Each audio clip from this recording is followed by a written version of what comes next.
You are facing Get out right fucking now! You are facing Get out of my car! I'm facing a fucking moron! Get out! No! You're facing No! Let him go. Mark, I can handle it. What the hell are you doing? Back off! Fuck you! Back off right now! Fuck you! Take a hike. You don't fucking know somebody your business. Why don't you? Why not you? Why don't you take some? Why don't you grow your own? This is not your fucking property. Go somewhere else. Well, if it's not that property. Fuck you. Go mind your own business.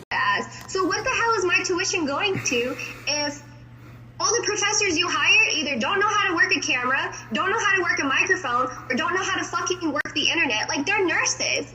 Technology is not new to them. They should know how to work a fucking computer.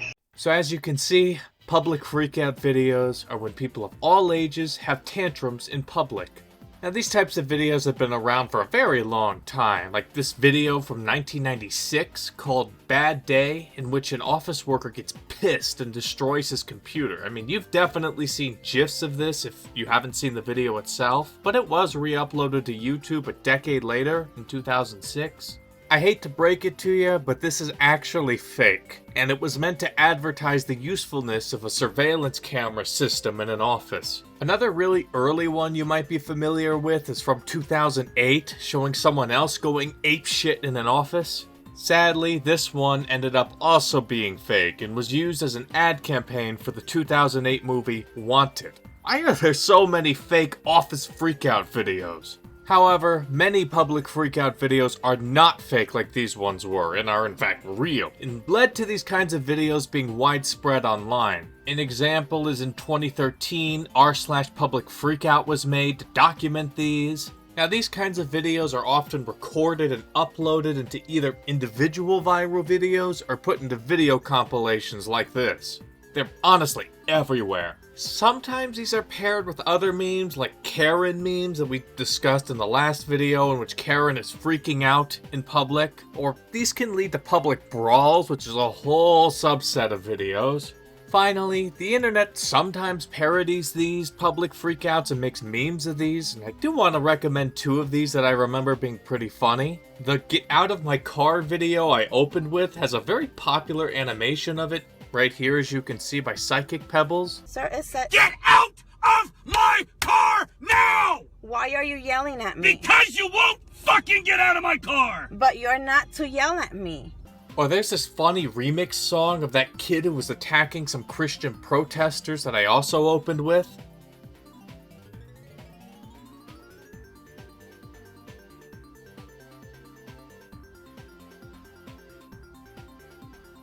All of these videos will be linked in the new paste bin I have. Instead of just putting my sources in the description and pinned comment, they'll be linked in a paste bin right below the music one. So anything I say I'll link, it's in that little paste bin link.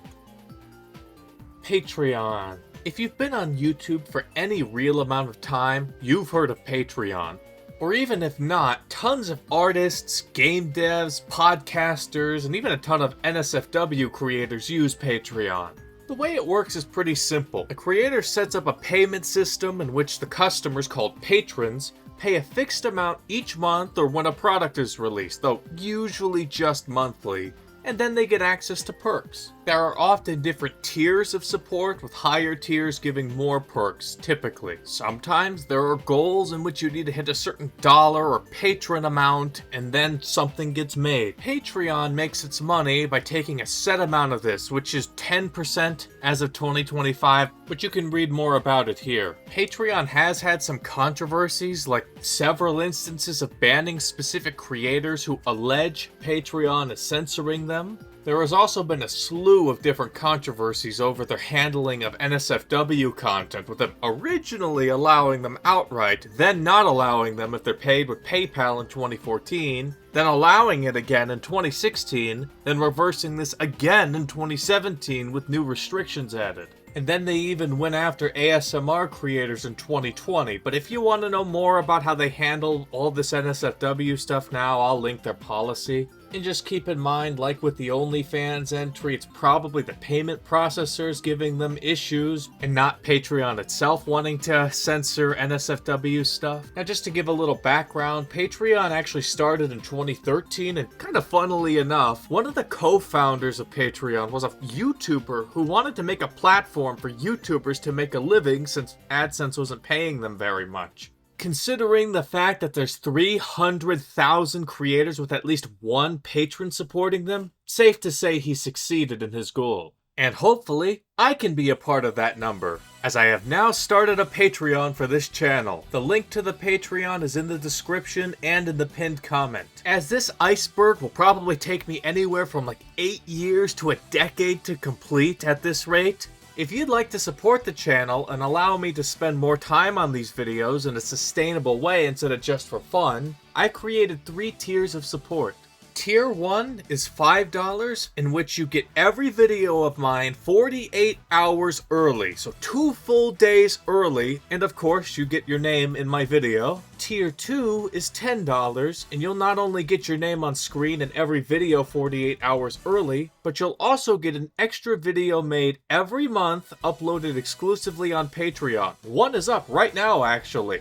This monthly video will be a variety of things. It won't be the same content each month, but examples of things I would make these videos about include details about entries I covered that I couldn't fit into the iceberg, related topics to entries that I found to be interesting, stuff that isn't on the iceberg that I found fascinating and want to talk about, weird stuff I found while researching, behind the scenes content like how I made them, bloopers if there's any funny ones, and many other things. So you'll get an extra video every month, plus 2 full days of early access to normal iceberg videos. Finally, there's Tier 3, which is $20, which has all the stuff in Tiers 1 and 2 with the 48 hours in advance and the monthly video, but you'll get an extra cool thing on top of it. Every month, you will get the opportunity to request that I talk about something you want me to talk about. For example, if there's an entry you see on the iceberg, but you don't want to wait for me to cover, keep in mind this iceberg's probably going to take like a full decade for me to cover, you can tell me to cover it the month that you pay for this tier, and I will. Or if there's an entry that I already covered that you want me to go more in depth about than I did in the video, I'll do that. If you want me to talk about something that's not on the iceberg at all, you can every month request a topic and I'll cover it exactly like I would in the iceberg video. It doesn't even have to be related to the internet either, because you can make it about whatever you want me to talk about. It can really be about almost anything. There's a lot of variety here. Heck, you could even make me do something that's not like an iceberg entry. You could make me read a chapter of a fan fiction, or you could make me read a creepypasta, or make me read an SCP, or make me read a shitpost, or something that you yourself wrote out loud if that's what you really wanted. I could even talk about my thoughts on some kind of entertainment topic, like reviewing a video game or something. So in summary, every month, everybody in this tier will be able to get their own entry covered in a monthly video. If I have only one patron in this tier, then one topic will be covered each month. If I have 50 patrons in this tier, then I'll cover 50 topics each month. You get to pick a new topic every month. Even though I just started the Patreon and don't have any patrons yet, I have actually made a video where I pretend some viewers made some topics for me to cover, and I just wanted to show you a sample of what one of these videos looks like. So you already have content exclusive to this patron tier if you sign up. These videos will always have the same high amount of polish as regular episodes, so if you like the videos you're seeing already, you'll like what I have on Patreon. I hope this would be enough value for you to consider contributing, whether it be Tier 1, Tier 2, or Tier 3, and I'll be extremely grateful to anybody who supports. Thank you very much. Let's continue with the iceberg. Cocomelon. Ugh. Do I really need to cover this channel that single-handedly makes even someone with a hopeful, optimistic attitude like me feel doomed for the future? My aunt and uncle aren't really raising my cousin and are instead having Cocomelon raise him. I can already see the effects of it on him, and I don't like it. I get angry just thinking about it. Just imagine giving TikTok to a kid who can't talk and dial it up to 11. That's Cocomelon. Some would call it Crack for toddlers, like this Vice article here. This putrid channel has over 200 million subscribers and the third most watched video on YouTube, being that Wheels on the Bus video that I showed a clip of earlier. This thing is so giant, it's even getting a movie by DreamWorks. If you want to know more about how it's killing your children's brains, and you should be ashamed for allowing your children to be on this technology all day to watch this filth, you can watch this video from SunnyV2. I know, many don't like SunnyV2, but it's a video I watched when it came out, and I don't really want to watch a single second more of coverage on it than I already have. I just want to move on from this absolute trash heap of a channel that should be shut down. Alright, so here we are in front of the elephants. Cool thing about these guys is that they have really long fronts, and that's cool. And that's pretty much all there is to say. Remember what I said in the blogging entry? Well, take that and make it into a video, and you get a video log, aka a vlog. As you saw, the very first video on YouTube was a vlog, and vlogging is still super popular to this day. Now, I'm pretty old school and prefer privacy, but I know a lot of people prefer to see a face of someone they're watching. Vlogs do this for you, and it also adds another layer by being much more personal. It's a way an audience can connect with said person and their life, or at least the version of it they're showing to you, of course. According to Wikipedia, there are two main styles of vlogging. One is a talking head video in which the camera stays steady while the vlogger talks about a subject. Or the second one is a follow me around vlog, in which the vlogger takes a camera with them and films clips as they go about their day or week. The first video on YouTube was a talking head style of vlog. For a follow me around vlog, a pretty common example are these day in the life of whatever career videos. These ones are kind of notorious for having a way too perfect vibe to them, leading to parodies like this. My name is Chad, I'm a 21-year-old CEO, and I run 10 businesses. This is a day in my life. My day starts at 5 AM. I like to wake up nice and early to get ahead of the competition. While they're waking up at 7, 8 in the morning, I've already started my grind. Now, a common form of vlogging channels are those family vlogging channels, which are a whole rabbit hole in and of themselves, and there are some entries for these later. Another common kind of vlog I'll mention are the travel vlogs, in which someone films their trip to a specific place, city, or just country in general. Vlogging is a very common form of content for an influencer or clout chasers to do, and especially those travel vlogs, both of which we've talked about before. I guess I've been pretty negative about vlogging since it really isn't my thing, but if I had to recommend any vlogs, it'd be this series by Paolo from Tokyo, which is his Japan Day in the Life series, where he documents a person through their life in various jobs, occupations, school, etc. Reaction images. Finally, my time to shine. Reaction images are images you post to react to something, obviously. As a longtime 4chan user, my 4chan folder is like a third reaction images, and look at how large this behemoth of a folder is. I'll just be showing a bunch of them on screen while I'm in this entry. Of course, it's not just 4chan that uses reaction images. The inspiration for 4chan to use these is from 2chan, as I'm sure you could have guessed. There's entire subreddits dedicated to this, like r/reactionpics. There's Twitter profiles about these, like React JPEG. There's Tumblr blogs about them, like Reaction Images Daily. There's a Know Your Meme entry about them. They're everywhere. Keep in mind, these don't have to just be JPEGs or PNG files either. GIFs, like we talked about before, are a popular one to use in Reddit comments or on Twitter and of course 4chan. And it could even be videos sometimes, like 4chan itself has WebMs and MP4s, Twitter has MP4s, etc. If you've never used a reaction image before, are you even human? Even boomers sometimes use minions and such as reaction images. This is perhaps the last vestige of early 2000s internet that's still popular these days and still has an inescapable charm to it. Though, I have more respect for you if you use ones that are not built into places like Reddit or Twitter and instead find ones that you like on your own to post.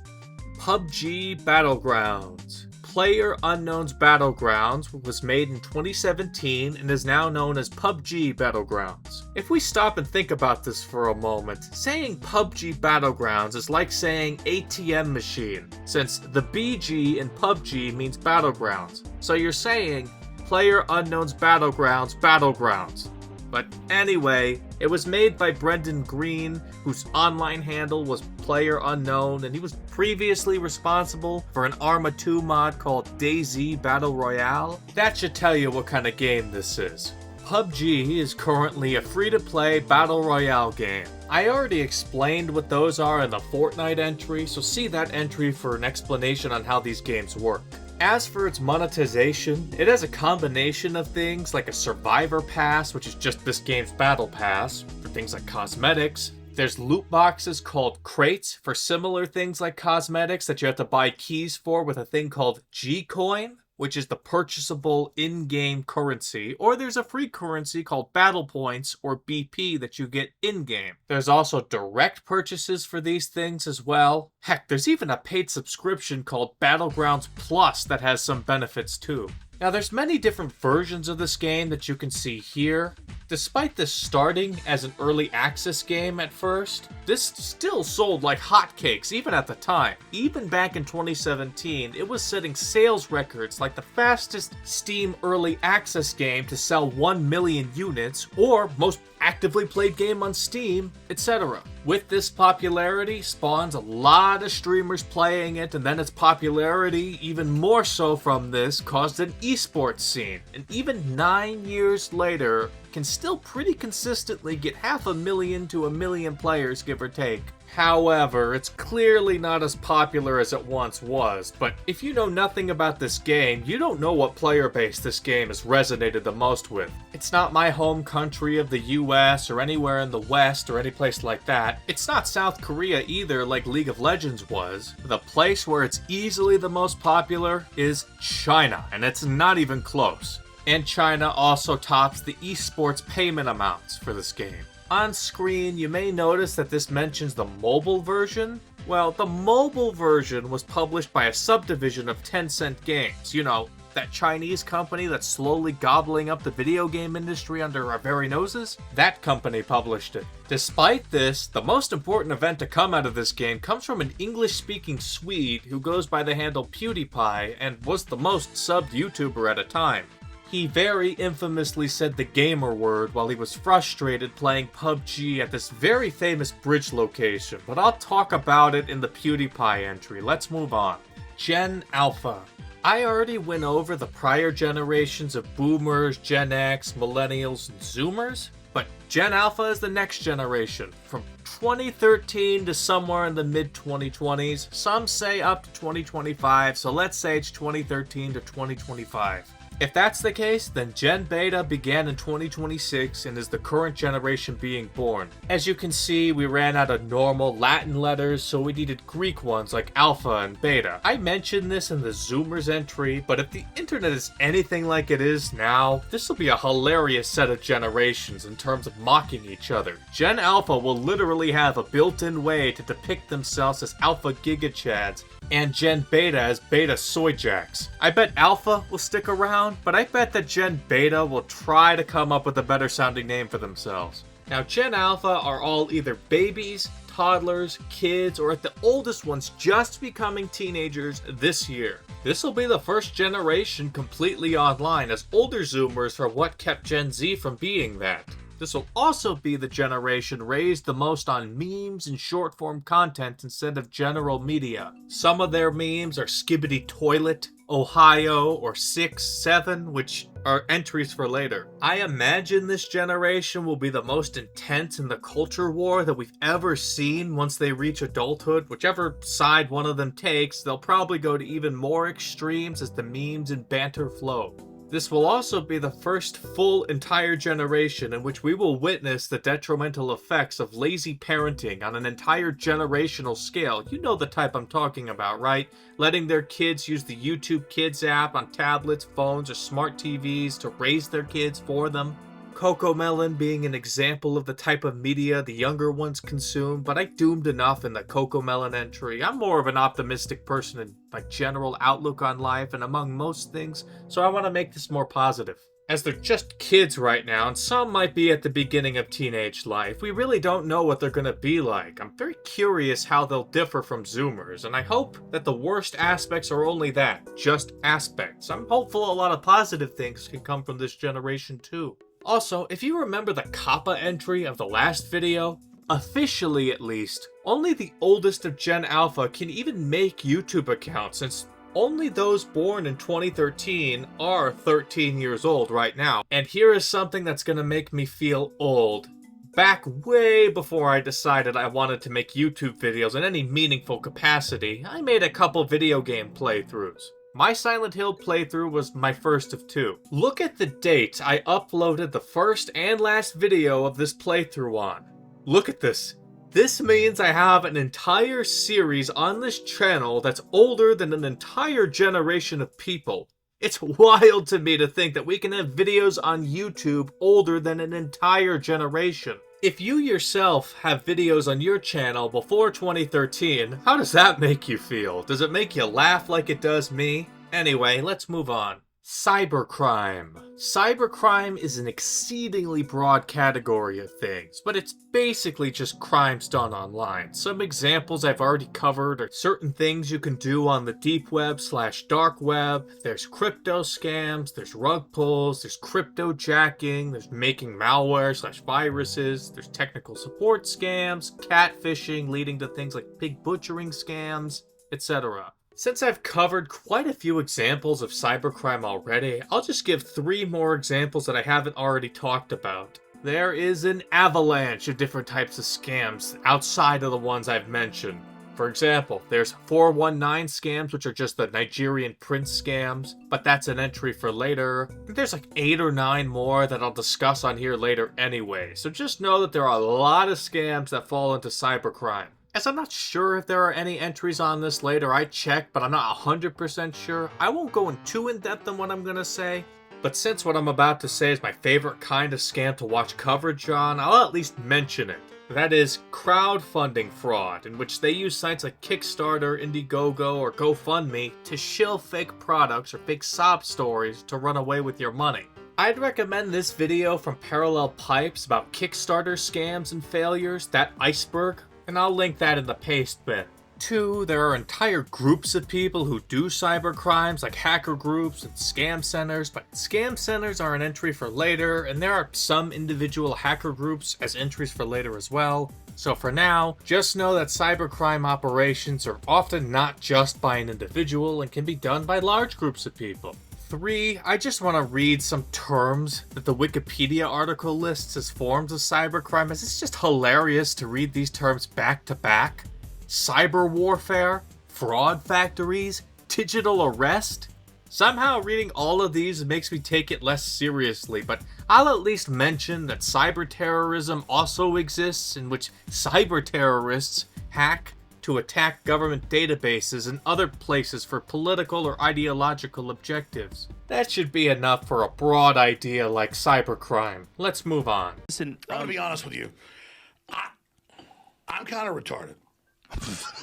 The term podcast, coined in 2004, is a combination of the terms iPod and broadcast. This was actually a surprise to me, but I imagine it's obvious to some of you that it, in part, came from the term iPod. The very first use of this term that we have recorded comes from this archive post that I'll link in the paste bin by Danny Gregoire, and he even claims to have invented this term as he was writing this post. He and others wrote a program called iPodder that would download internet radio broadcasts onto iPods. Adam Curry was an early podcaster who used this term on his podcast as well. Now, of course, other people came along and improved this idea, and then other creators who could see this being a useful method of distributing content started making podcasts of their own. As you know, these broadcasts weren't music per se, but were instead people talking.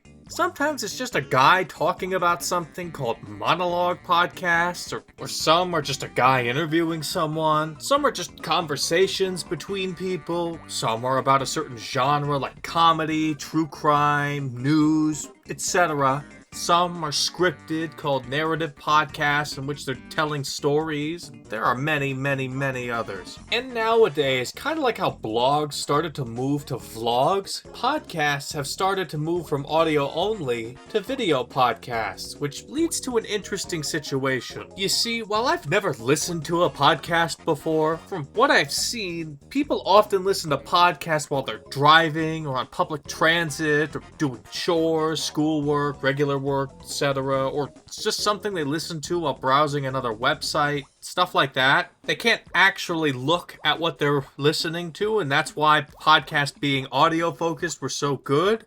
But video podcasts turned this idea on its head. Now some video podcasts just make this supplemental, but others seem to make it impossible to get the full context with just audio, thus making you need to watch the video. Doesn't this completely miss the point of podcasts as a medium of entertainment? Anyway, the main places to listen to podcasts are YouTube, Spotify, Apple Podcasts, among many others. And there are lots of places to talk about them, like r/podcasts or Tumblr. I'll mention some of the noteworthy podcasts, the most popular being the Joe Rogan Experience, but Joe Rogan is an entry for later. There's Welcome to the Night Vale, which is, to quote Wikipedia, an absurdist supernatural fiction podcast and was very popular on Tumblr. There's the H3 podcast that's run by the popular YouTuber H3 Productions that I'll talk about in an entry for later. And one I remember hearing about is the Lolcow Live podcast, which is also an entry for later. There's two other things about podcasts that I'll mention before moving on. Number one, podcasts are a very heavily saturated genre these days, and has led to a lot of people claiming that the podcast golden age is over. And number two, speaking of it being oversaturated, there seems to be a surge of celebrities way past their prime, making podcasts reminiscing over the one or two things that they were remembered for, like the Office Ladies one about the ladies of the show The Office, or And That's What You Really Missed by former actors in Glee, or Talking Sopranos about the Sopranos, or probably most infamously the Ned's Declassified podcast survival guide that seems to be pretty controversial. Browser extensions. Web browsers like Chrome, Firefox, or Safari didn't have as many things built in, so early on there were these things called browser plugins like Adobe Flash Player that we discussed in the last video. Now that browsers have many more things built in, plugins don't really exist anymore. Like, Chrome stopped actually allowing plugins in 2020, and Firefox hasn't since 2017. But web browsers aren't perfect and still have room for external customization, which can be done with browser extensions. You typically download one of these from official places like the Chrome Web Store, or the add-on site for Firefox, or the App Store on Safari. But depending on your browser, sometimes you're able to download these elsewhere. Firefox, for example, doesn't give a crap where you get these from as long as they work, but just be careful. If you don't know what an extension does or where it comes from, it could be malicious and take control of things you don't want it to. Heck, sometimes some programs install these without telling you, so be careful. I'll recommend some useful extensions, since when else am I going to talk about this? We've already talked about a major kind of them in the last video, ad blockers, and another one I already talked about was sponsor block, but to give this entry my own personal touch, I'll mention some others that I use that I'll recommend. One would be Return YouTube Dislike. This add-on is how I can see dislikes on videos these days since YouTube got rid of them. Now keep in mind that outside of data that was given before YouTube made this change, the dislike number you see is not the actual number. Instead, due to the high number of people who use this extension, you can get a decent sample of what people think, and it's extrapolated into a reasonable guess.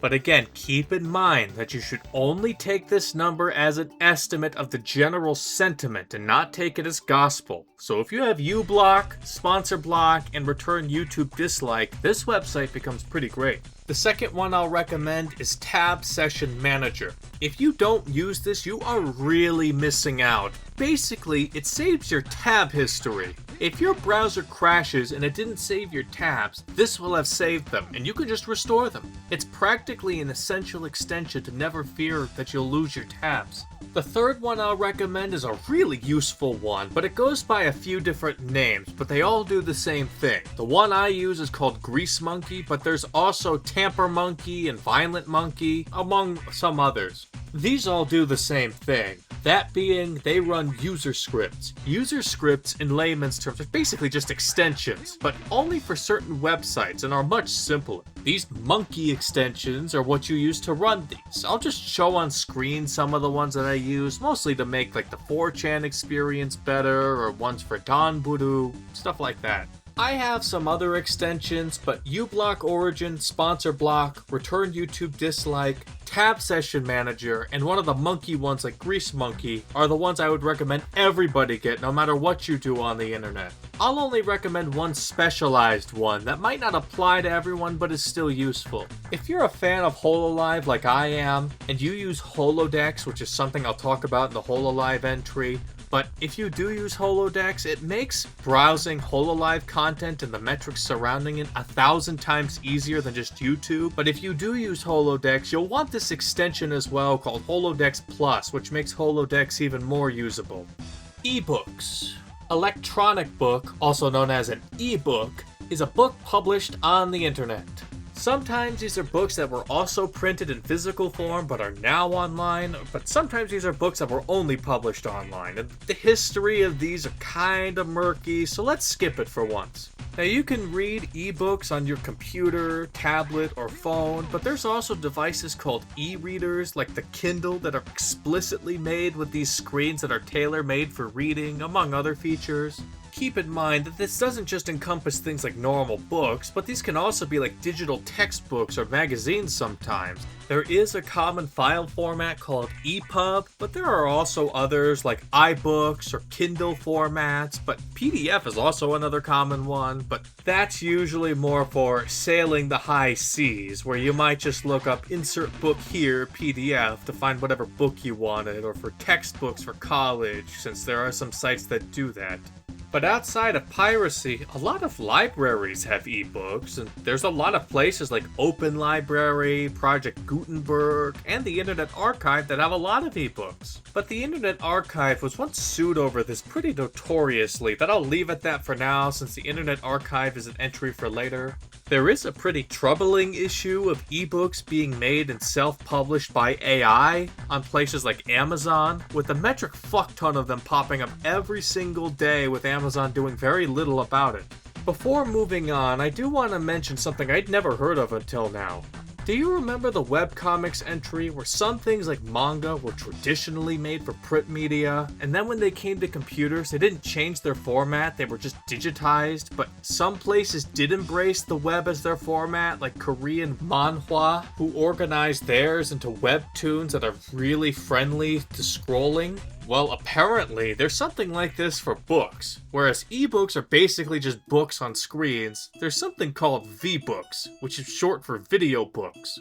Apparently, these are books with images, graphs, tables, and embedded videos, among other media. So like a book that has other stuff put in it to make it more visually stimulating, but I don't think these have really caught on, whereas ebooks have gotten quite popular, though that depends on your country. Let's move on. Grubhub Perks give you deals on the food you love. The kind of deals that make your boogie. Okay, be honest, how many of you are watching this while eating food you ordered online? Yes, you are being called out. But don't worry, I just placed a DoorDash delivery order while I was writing this, so I've been writing for like 6 or 7 hours and I don't want to stop to cook. But hey, if I can be the guy you choose to watch while you're eating, that means I've made it in life. Because if you don't know, that's a very coveted position if you make long-form content on YouTube. So, online food ordering is when you order food online, either for pickup, in which you go to the restaurant to pick it up, or you get it delivered from someone else. If you go yourself for pickup, you are charged less money, but are sometimes charged a service fee. And if you get it delivered, you'll pay a delivery fee on top of whatever the service fee is. And if you're in a place like the US, you'll also have to tip your driver. Now, I'm not opening the tipping can of worms on here right now, but in many other countries, you tend to pay more for the food or the delivery fee that the company uses to pay the driver.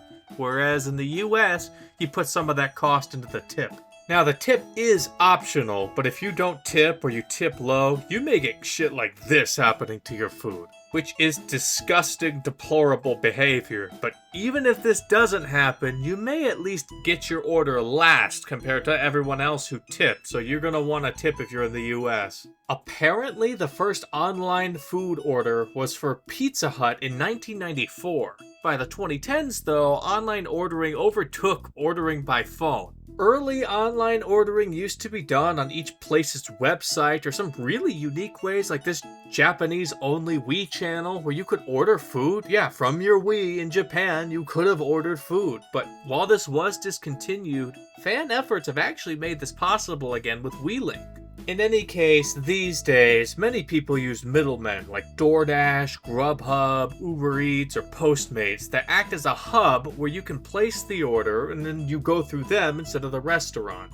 These middlemen tend to make it more expensive actually, like secretly making menu items more expensive on the website than what it would be in the restaurant. But on the flip side, these are often more reliable than if a restaurant does it themselves. And like the ride-sharing entry though, these are highly dependent on your country. If you want an interesting video about the 4 I mentioned that are in the US, I recommend this video from Company Man. It's a bit old, but it's still good. If you're wondering about their profitability these days, well, like the ride-sharing entry from a few videos ago, they've actually struggled for a very long time, but seem to be getting there with DoorDash, for example, making a profit for the first time in 2024 and 2025.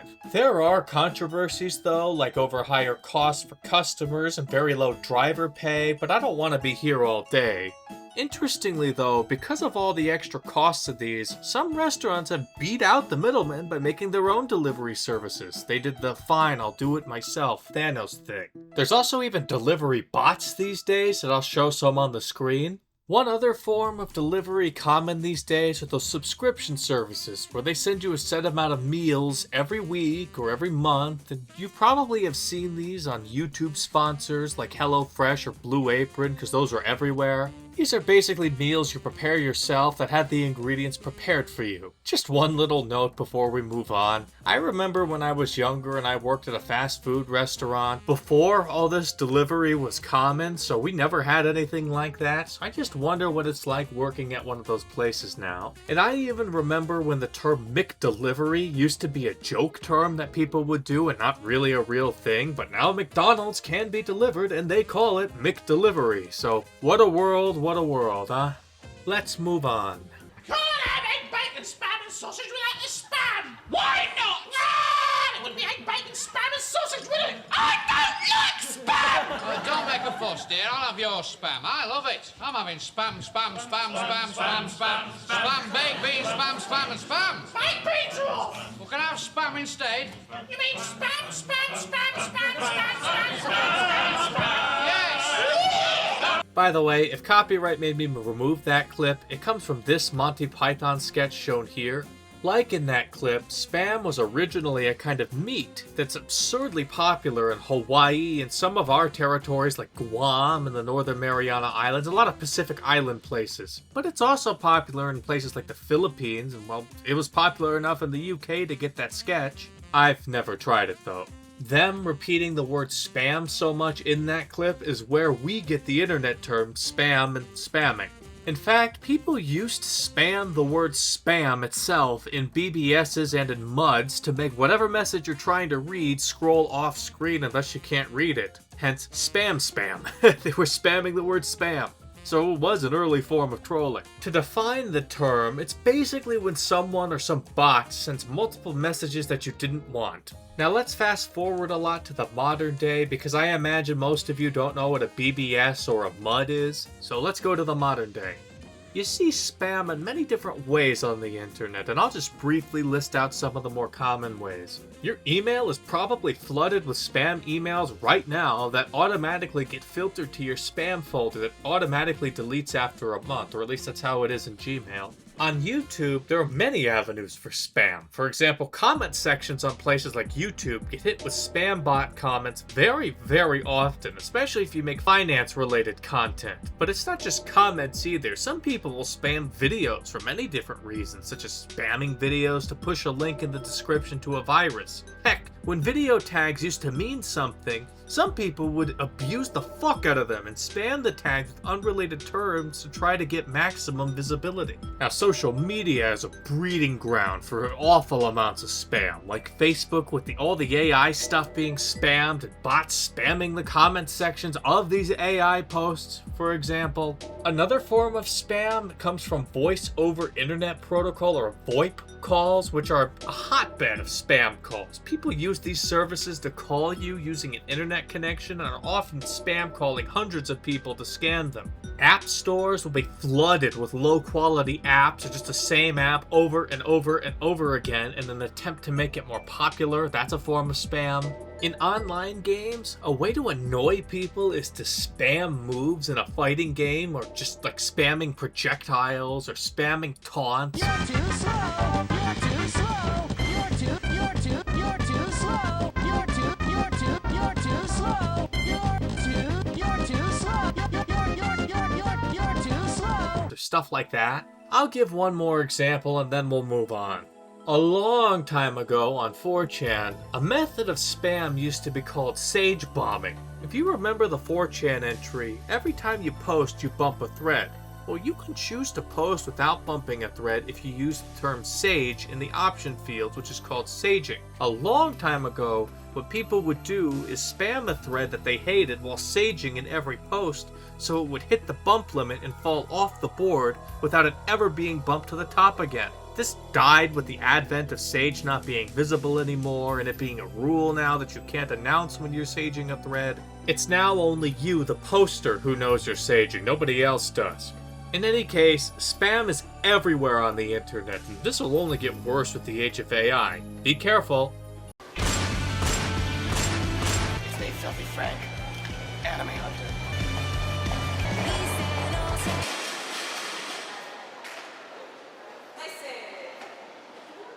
Cosplays. Cosplay is a Japanese loanword pronounced cosplay. Now this is a Japanese mashing of English words costume and play, and comes from this 1983 magazine that I'll link an archive to. Now that might sound weird to you, but it really isn't. This exact thing happens in Japanese all the time, where they take English words and mash them together into a way only Japanese would do it. If you want another example, their term for personal computer, or PC, is pasokon, which is just their approximation of mashing two words personal and computer together. So, cosplay, being costume and play, mashed together made sense in Japanese, and then we just loaned it over as Japanese media became more popular and pronounce it more naturally in English, cosplay. Anyway, the term is pretty easy to understand considering what words make it up. It's when you wear costumes and other such things a character uses in whatever media you like. The Japanese did this a lot, so they invented the term. But the West is no slouch either, and has been doing this for centuries, in the medieval era, for example. But to show photographs from such a long time ago is impossible, so here's a photograph from the 1930s at the first World Science Fiction Convention, Worldcon. And here's a 1982 photo of this in the West, a year before the term was invented. Now, conventions like Comic-Con or Comic-Con are where you tend to see lots of people doing cosplays. Now, if you're a guy and you do cosplay of a girl character or vice versa, that's called crossplay. Now, the characters the West and Japan tend to cosplay as tends to be a bit different. The Japanese and otakus in the West tend to cosplay as anime or manga or other otaku media characters. Not to mention, other East Asian countries are more likely to cosplay as those kinds of things, or as their own media like gacha game characters and other such things. Whereas Westerners generally would cosplay more like things from science fiction, fantasy, or comic book characters. But these lines have been blurred with modern day cultural exchanges. But regardless of who you cosplay as, these days your photos are going to be all over social media, whether you yourself are posting them or a fan is posting them, especially if you're attractive. And look, I'm not going to sugarcoat it. While there are plenty of people who do this because they're fans, there's also a ton of people, mostly women, who do it because they're very attractive and can show off their looks in said cosplay. Some women make this their career since men use their photos as jerk-off material. They know what they're doing and they know their audience, even if they don't say it. Sometimes this is called edo cosplay. And heck, there are entire genres of porn made from people having sex in costumes of said characters, especially in JAVs. Do you realize how many of these exist? Of even stuff like HoloLive characters, for example? In any case, in the West, there was a notable trend of putting this sign up telling you not to take a photo without permission, and there's a lot of allegations of sexual harassment being common here in the West. And as for notable controversial cosplayers, there are entries on some of them later that I'll save for then. One other interesting tidbit, if you knew nothing about 4chan, you may actually not expect this, but there's actually a board about cosplay and elegant gothic Lolita, which is just a certain fashion subculture, shortened to CGL. But what may surprise you even more is that this board is practically 4chan's one single board made up of almost entirely women. So if you ever want to see Anons talking about their boyfriends or wearing cute dresses and other women topics, this is actually quite the fascinating look. Firefox. Firefox, or sometimes called Mozilla Firefox, is a web browser created in 2004. Unlike the last two browsers we looked at that were made by Apple and Microsoft, which are corporations who try to increase their own brand recognition, this one has a history in the free software community, which is a whole can of worms for another time. In any case, when Netscape Navigator was the king of web browsers, some of the members of Netscape formed a free software community called Mozilla. This community exists to promote free and open software, and they do this with a non-profit organization called the Mozilla Foundation and a for-profit subsidiary organization called Mozilla Corporation. They made and maintain a few programs like Thunderbird, which is an email client, and Gecko, which is a browser engine used in their most important program, Firefox.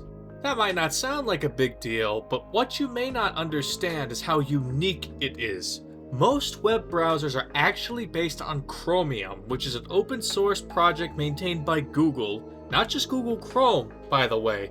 Microsoft Edge uses this, Opera uses this, Brave uses this, and the Samsung browser uses this. Safari and Firefox are practically the only mainstream normal browsers that don't use Chromium, and in Firefox's case, it's because the Mozilla Foundation maintains the Gecko browser engine that Firefox uses. Now, I was a pretty early adopter of Firefox and have used it ever since. I do have Chrome, because some websites are super picky and requires only Chrome, but I know most of you don't care, since while it was seemingly going to be the defeater of Internet Explorer and the main browser of the internet, Chrome decided to fly to the stratosphere. They had that rocket emoji going. I never really understood why either, since Firefox, especially back then, was 1000% more customizable, more private, and had much more going for it than Chrome ever did. Chrome was really hot garbage early on.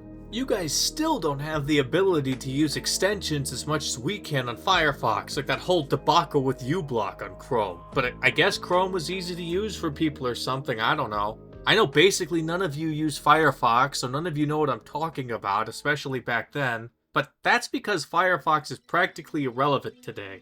There are more people on my channel using Microsoft Edge, than my favorite browser. Oh, no. No. I'm not even one of those uber privacy-focused Linux people. I use Windows. I just like the browser and wish it was a big deal again. You're a legend in the eyes of those who live on the internet.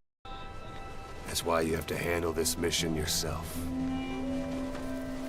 Put those 9 years behind you, and return this big browser. That's how Cos would want it. But that's probably not gonna happen. Let's move on. What's up, world? It's your boy Tom React. Let's see what this prat has to say. Reaction videos, or react videos, are generally when someone puts video on in a stream or something, they have their camera feed in the corner, and they react to said video. Though usually they do jack shit and add nothing of value. They're just freebooting other people's content in full and pretend they are doing the creator of it a favor when nobody in their audience will ever go back to the original since they watched it in full on stream. I could go into the history of it, like how Japan has had this stuff in variety shows in the past, and then how it evolved on YouTube into the weird form of it today, but I don't really feel like it. I don't really like React videos, I don't really like React streams, and I don't really like the concept itself.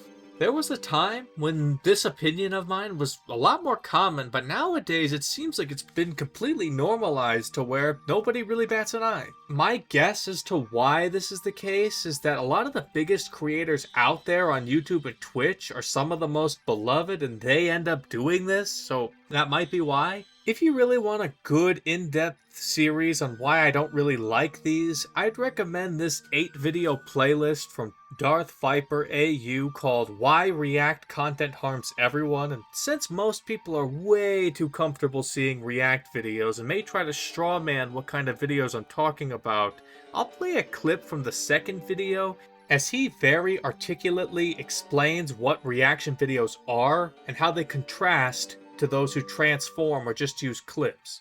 What is a reactor? Reactors for the purpose of this video are those who re-upload other people's creative works as a substitute for creating something themselves, simply by watching the other person's content. So the sleepers, the leavers, the eaters, and those who believe themselves Picasso because they can hit the pause button. This is in contrast to those who use portions of another person's work to create something that stands distinct and apart from the original. This second group does not take all value from the original, therefore what they create does not stand as a substitute for it. Reactors, on the other hand, do take all value from the original, as they're not seeking to create something new, but instead to present the unaltered original work and their first impression to their audience. Reaction content is usually easily identifiable because the title is effectively the same as the original, you have no reason to watch the original work after the reaction, or you can honestly say you have watched the original just by watching the reaction. There is a clear difference between someone using a portion of another person's work to create something distinct and original, and someone simply presenting another person's work to their audience. It is disingenuous to suggest otherwise. Notice how I only used 1 minute of his very well articulated point from his hour-long video in his 8-video playlist instead of just showing you the entire thing myself. So now you can hopefully watch the rest, unlike what a reaction streamer would do and make it so that why would you go back to the original? I'll link it in the paste bin, or if that series is too long and you don't want to watch something that long, I'll recommend this other video from Circle Tunes HD, who also made a good take on it in about 15 minutes with a bunch of animations too. But it doesn't have to be like this. There are ways this can be done in a way that both gets you to see the person you like reacting to it and still keeps the creator integrity of the original completely intact. You can have the best of both worlds. A group of people who does this perfectly is actually HoloLive. They're one of the very few who does this correctly. They don't do reaction videos normally, but when they do, it's done like this. It's starting. Okay, turn off the music. They tell you in advance what the movie or stream is that they'll be watching, and at the time of the stream, they'll tell you exactly when to start, like a 3, 2, 1, go. This way, the actual content isn't freebooted, and instead, you yourself have to have it open in a new tab or media player and give it a view to the actual creator of the work, while also being able to enjoy it with the Holo member. This right here is how reaction content creators should be doing it. Blender. Blender is a 3D modeling software that is everywhere on the internet. Why? Because it's completely free to use, no payment required. Released all the way back in 1994, it's still chugging along today. I tend to think of 3 main ways this program is used though. The first is making 3D assets for video games. Some examples of games that use Blender are listed here, or I'll link this filter of indie games on itch.io that use Blender. Interestingly, there used to be a Blender game engine that allowed you to do even more stuff in Blender for game creation, but this was discontinued in 2019, though there is an unofficial fork of this that was made called Uchronia Project Blender Game Engine, and I'll link it in the paste bin. The second use of it I tend to think of is 3D animation projects. There are both third-party companies that use these like this one, or Blender even has a list of so-called Blender open movies that you can view on their website or YouTube with short film animations using Blender that I'll link in the paste bin. But instead of more serious works, I tend to think of parody animations like this one from Devil Artemis. Welcome to the ramen shop, sir. What can I... Roshi, how many times do I have to tell you? No shoes, no service, man. All right, god damn it. You know, honestly, probably should have opened a coffee shop, but hey, I'm not complaining. The job has its good moments.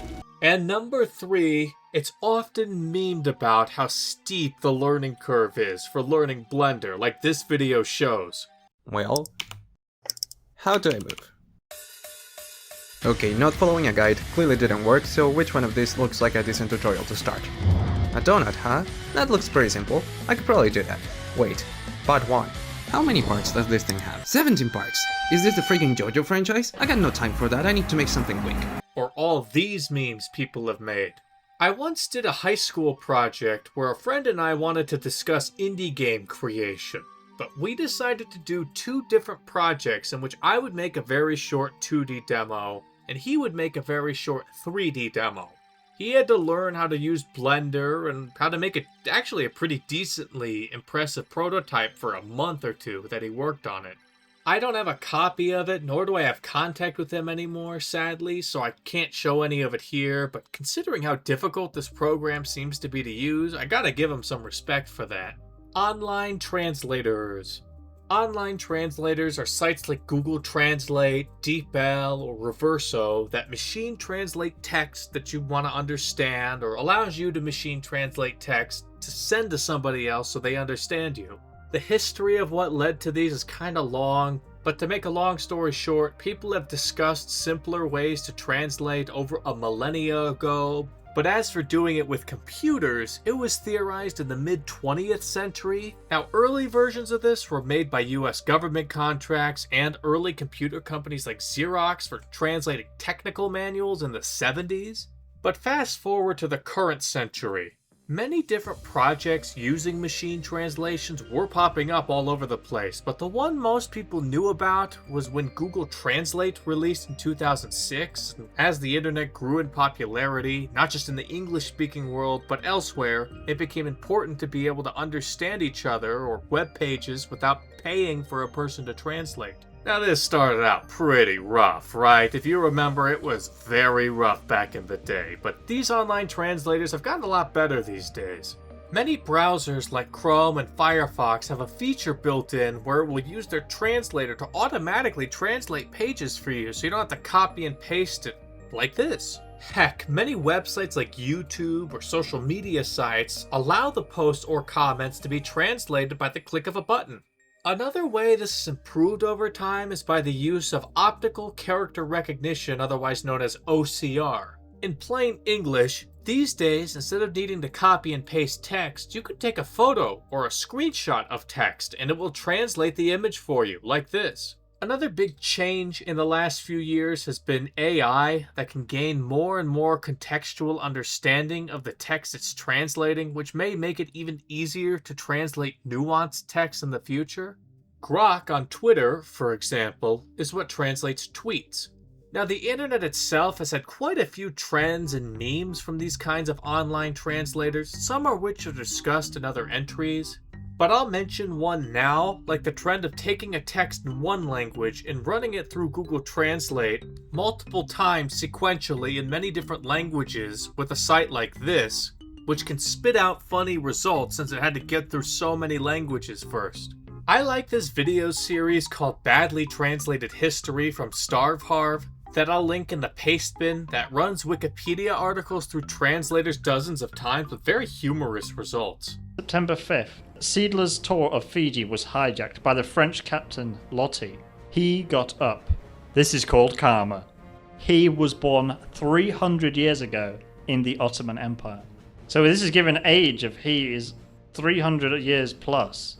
November 10th, he was received at Buckingham Palace by George V on the evening of December 10th and visited Buckingham Palace for the first time on November 11th. The Swiss Parliament ordered the army to close the schools. Why? The next day, the British and the French governments sent him to Germany. May 13th, he founded London in Belgium. He prevented Hitler from invading Britain. He was in Central Africa after fighting in Great Britain and France during the Christmas War. Anyway, as of right now, machine translation through these online translators can be decent, but they still have a ways to go before they're perfect. Internet slang. Internet slang is slang used on the internet. They come in many forms, like acronyms such as LOL, LMAO, BRB, AFK, IDK, IC, AF, AIK, or IRL. Now sometimes it's not just abbreviating different words together, sometimes it's just abbreviating single words like LTR to mean later or W8 to mean wait. Sometimes it's not just shortening things, and sometimes it's just terms that morph into common vernacular, like when asking about the source of something, you might ask for the sauce.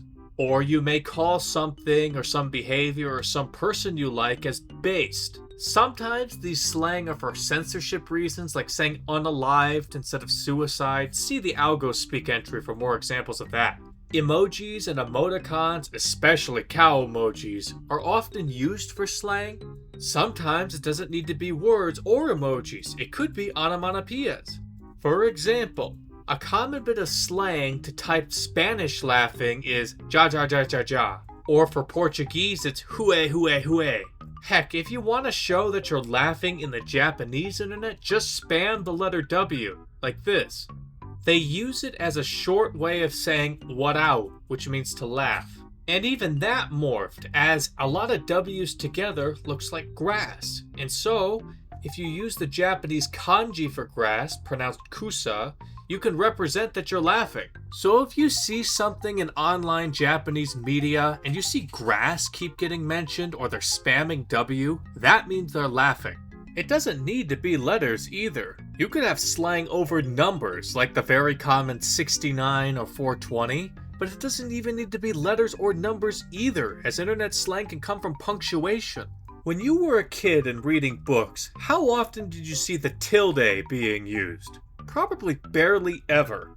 But on the internet, it has become a very common way to indicate that someone is being playful, or well, it's also used more in lewd writing these days. Different fandoms and niches have their own internet slang. For example, VTubing has a lot of slang that non-VTuber fans would not know what these mean, and sometimes niches within niches have their own. Like Hololive, which is a VTuber agency, has their own slang that fans use on top of the typical VTuber ones. But there's so much more to internet slang, like Leet Speak, which is an entry for later, and it's so vast and varies so much from language to language, culture to culture, niche to niche, and so far-reaching that someone could make an entire iceberg about this. Heck, me saying someone should make an iceberg of a topic is slang in and of itself, as some random person not familiar with iceberg charts and videos would have no idea what I mean. But that's enough for slang, let's move on. Impact font. Why the hell is a font on here, especially this high up, you may be asking? Well, Impact is the font used in basically all image macros, aka meme, formats. Every time you make one of these, you're 99% of the time using Impact font. This is perhaps the most widespread font you've probably never heard of. I would say that the next entry, which is also a font, and Times New Roman, and maybe Arial, are probably the most well-known fonts in terms of naming. But in terms of impact on the internet, it's hard to argue that Impact isn't a top 5 important font.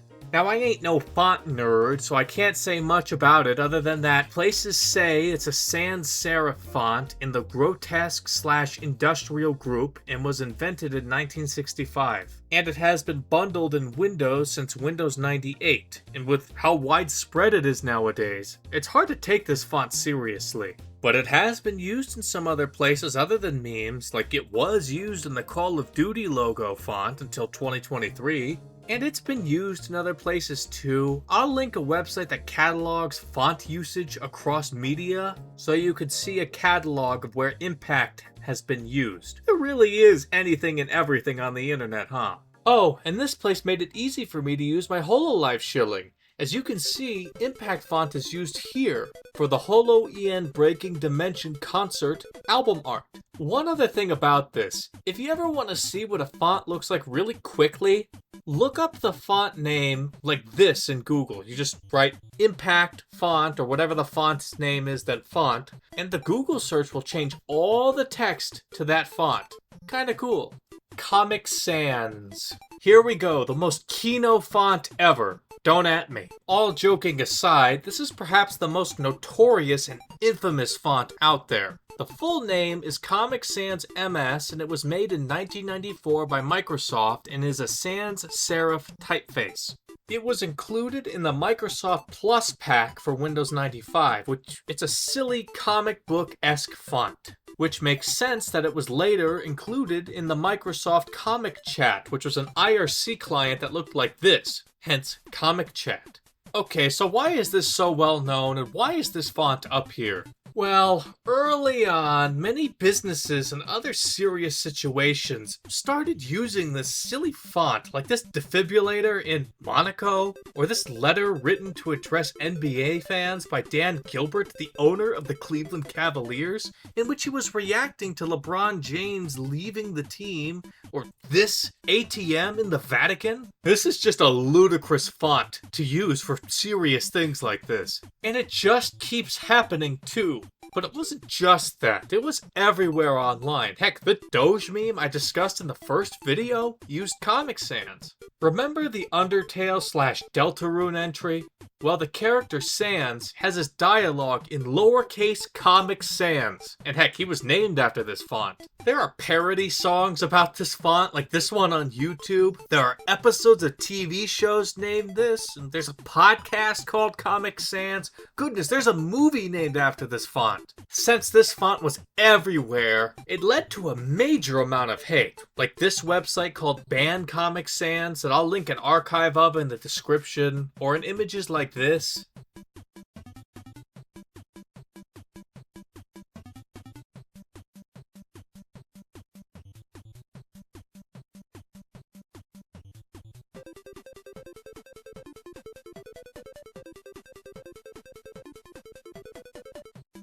Now, I found this funny. A youth model parliament in Canada proposed to ban the font that I'll link an archive of in the description.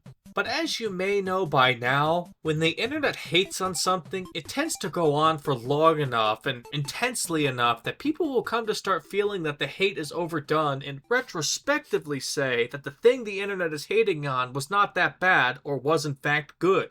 I'll leave it up to you if Comic Sans is any good or not.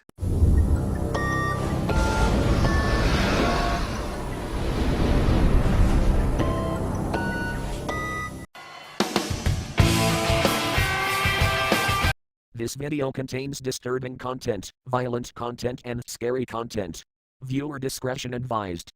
Welcome to WatchMojo.com, and today we're counting down our picks for the top 10 saddest deaths in anime. What I just showed you was a tiny sampling of the classic openings to iconic top 10 list channels on YouTube. Note, classic and iconic don't mean good. Some were good, some were bad. Unless you're an internet caveman, you've seen the phenomenon of people organizing things into lists, and people eat that shit up. It's not always top 10, as the only channel I watch like this these days does top 7 videos exclusively, but top 10 is probably the most iconic. And while I've been showing it in the video format, it's not just videos, far from it. There are tons of sites that do top 10 articles, but its pervasiveness on YouTube over the years is what really made them popular. There was a time when that's what got you popular, with channels like WatchMojo, which is an entry for later, were able to capitalize on it and make their entire channels about top 10 lists. I was not immune to being drawn into such content for a while, but soon I realized that most of these kinds of channels are nothing but slop, regurgitating barely researched and often wrong information. And because these were so prevalent, they were parodied a lot, like in this video by JReg, that I'll link in the paste bin. So I've been thinking recently, what do the people want? And I've done my research and found out that people really like top 10 lists. So there's actually enough top 10 lists in the world to make top 10 lists. And some people thought they'd be ironically funny and compile all of those and make a top 10 list. Well, finally, there's enough of those for me to make the world's first top 10 list and break new ground. So this is what this video is. Hope you guys enjoy number 10. These days, this style of video has died down a bit, but they still exist, and if I had to recommend ones to watch, maybe some of the ones from Cinemassacre, like this one, as James's level-headed side can be fun for videos like this. Now, if you look at the next two entries on the iceberg, it would make more sense for me to cover these in the reverse order, so I'm actually going to start with Generative AI and then go to ChatGPT/OpenAI.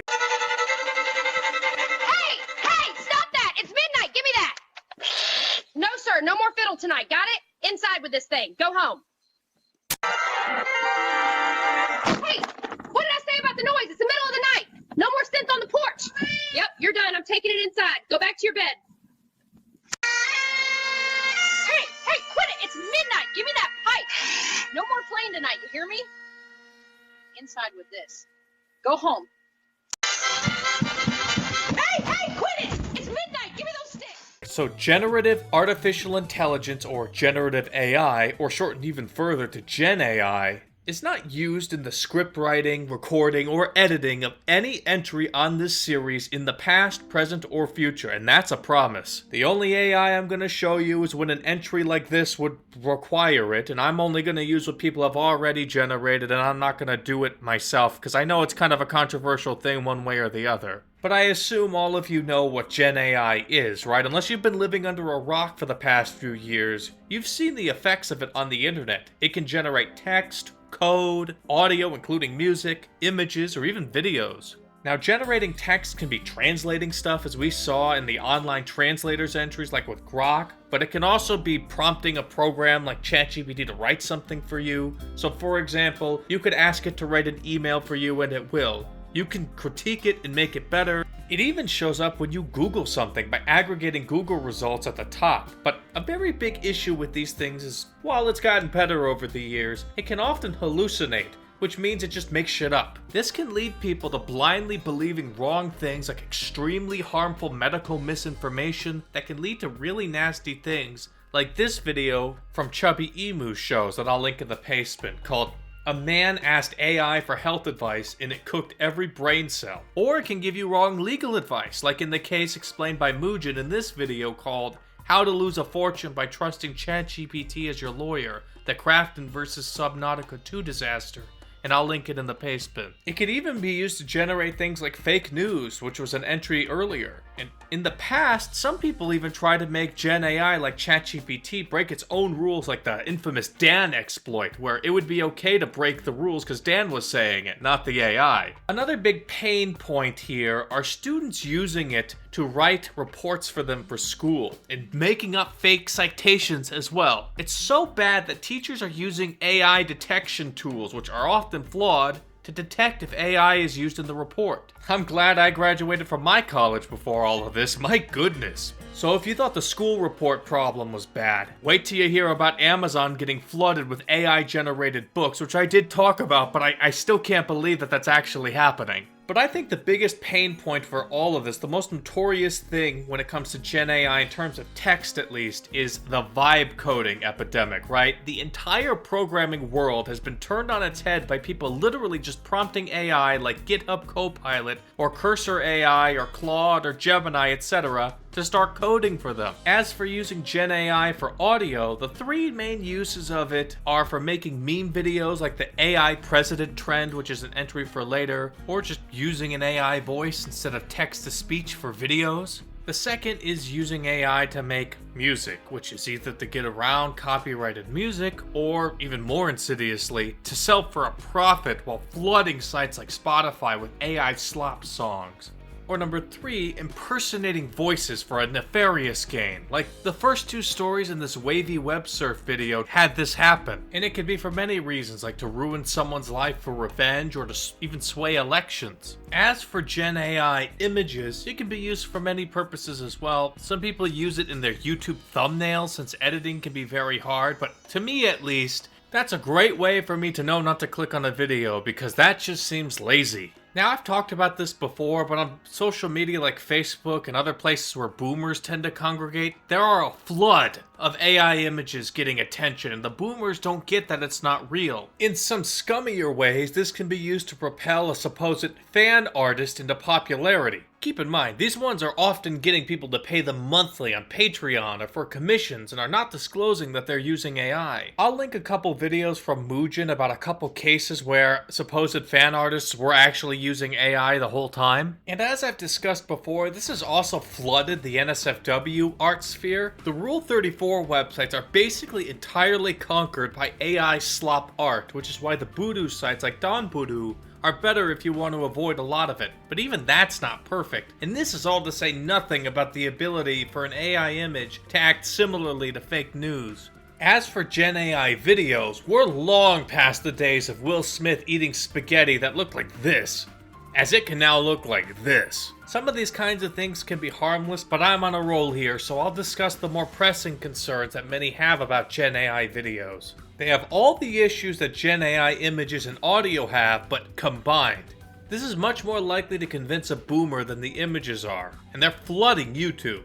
Early on, they took the form of these blank explainer videos, and these are entirely AI-made scripts, and the voice is an AI voice. If you see videos with this kind of thumbnail, you are watching AI slop 99% of the time. But it's not just AI scripts and AI voiceovers, it's also AI-generated visuals too these days, and I'll link a video of some friends laughing at the really shitty ones. Another common kind is when you can take a real person and you make an AI dub over them, and then you have an AI to edit the mouth flapping.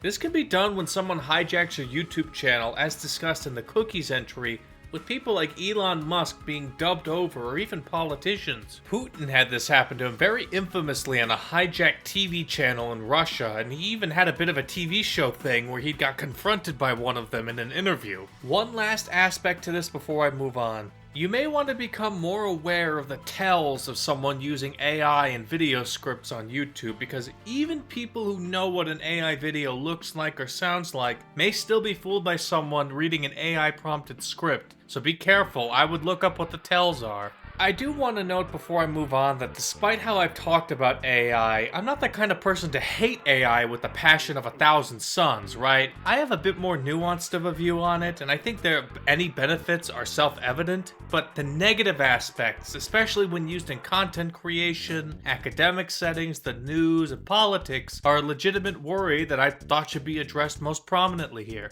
Now let's move on. ChatGPT/OpenAI. While the last entry was about Gen AI in general, I'm going to keep this one pointed on these specific things without talking about Gen AI itself that much. In 2015, the non-profit organization OpenAI was founded by quite a few people, but the two most notable ones were Elon Musk, as mentioned in his entry, and Sam Altman. It was said at the time this venture was created to ensure that AI could be used safely and not end up harming humanity, so they wanted to be the leader in the industry to make it safer. They also claim in their mission statement that it's to ensure artificial general intelligence benefits all humanity. And I'll leave that up to the viewer to determine if they're living up to those goals or not. As for the term artificial general intelligence, or AGI, this is currently a hypothetical thing that can exist in the future but doesn't yet.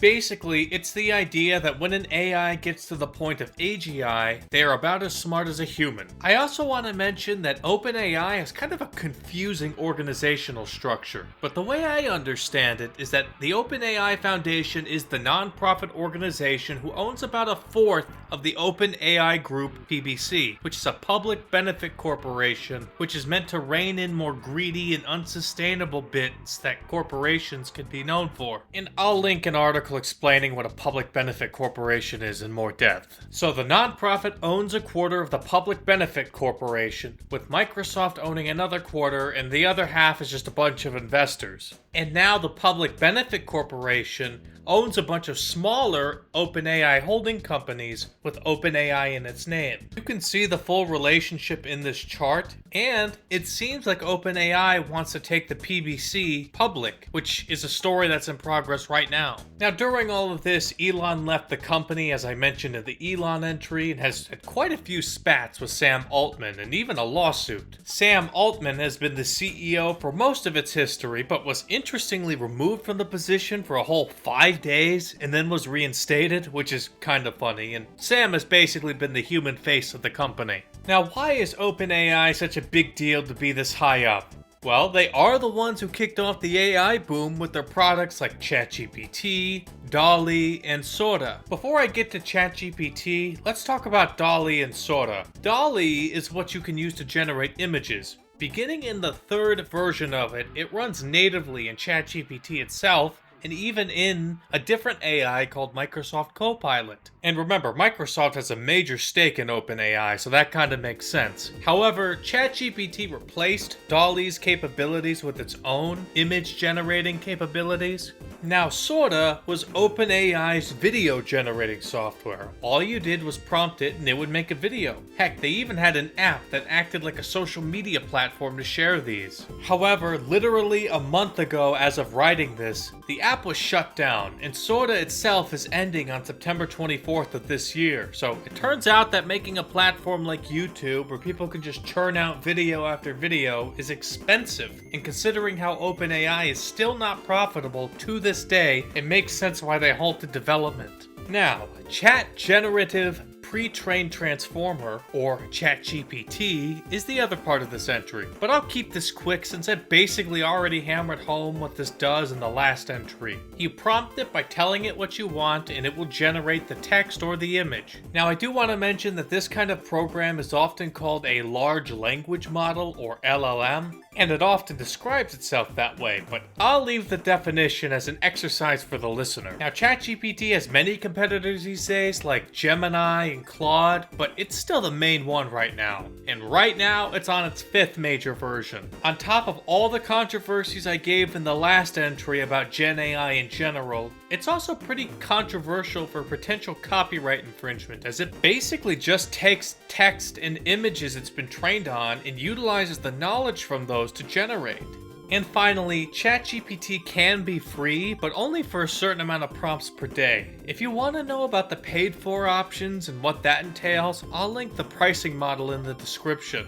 There's a lot more I could say about these AI topics, but I gotta cut this off somewhere, so I'll just leave it at that and move on. Alright, now the main part of this tier is done, but as you can see, this video is nowhere near over, so please don't click off. Please don't click off, stay here for a bit. Why is that? If you look here at the tier, you'll see that the tier itself is divided into different sections. The next part of this tier is a bunch of YouTube entries, and if you're following in the Google Doc version, there's no sectioning off, but we're following the image, so I'll use the image's order of things. Now, I do want to note that I'm a guy who's into niche things, and I don't really watch 99% of YouTubers who are mainstream that would be on an iceberg like this, but I will do my research like always. And hey, if I've ever watched any of these that I'm going to talk about, I'll mention it. As you may be aware, I've been making an effort to try to keep entries between 1 or 5 minutes, or at least approximately there, to keep the pacing smooth. However, the individual creators I'm going to be talking about are some of the most beloved, some of the most watched, and some of the most long-running creators on the internet, and I imagine many of you are fans, or of some of them at least. And many of these creators, because they've been on the internet for so long, have worked on a lot of things and have enough to say about that I can't, in good conscience, cut these down as much as I would for an entry like Comic Sans or dabbing. I'll try to keep it from dragging on, but these entries about individual creators will be longer than my normal length. But entries not about individual creators like Let's Plays and other ones like that, I'll keep those the normal length. One last little bit of housekeeping and then we'll get right into it. I do want to thank Coinboy86 and Trufflo for their support on buymeacoffee.com. I am very appreciative. Thank you very much for the support. Going forward, Patreon is going to be my main focus, and that's where you can support me monthly and then get a bunch of perks. Whereas Buy Me a Coffee will be treated like a tip jar, and I'll put your name on screen. However, Patreon is where the main perks are going to be going forward. Now let's start the YouTube portion.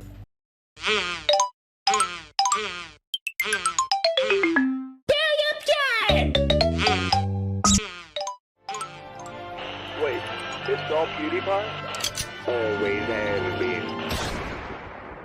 PewDiePie is most definitely the best way to start any section on YouTube, as he was basically the YouTube main character for a long while. Technically, there was a brief period in maybe 2011 or 2012 in which I watched him for maybe a month or two, and I distinctly remember some of his stuff from his Happy Wheels Let's Play, and I'll link a playlist of it in the basement, I guess. But that was my extent of actually watching him, and not just getting knowledge from cultural osmosis or research. Felix Arvid Ulf Kjellberg was born in Sweden in 1989. But like many in the Nordics, he also speaks English, and when he made his YouTube account in 2010, he made his content in English. Although technically he has a 2006 account, but he forgot to log in and made the PewDiePie channel in 2010 after that. Anyway, his early content from that time was primarily overreacting to scary games. Pasha. Oh, fuck me! Run, like a boss, run like a boss, run like a boss, and having a very specific kind of humor and in-jokes, like hating barrels. You little fuckers, I hate barrels! This is why I hate you! Fuck you, barrels! Just spit all over the screen.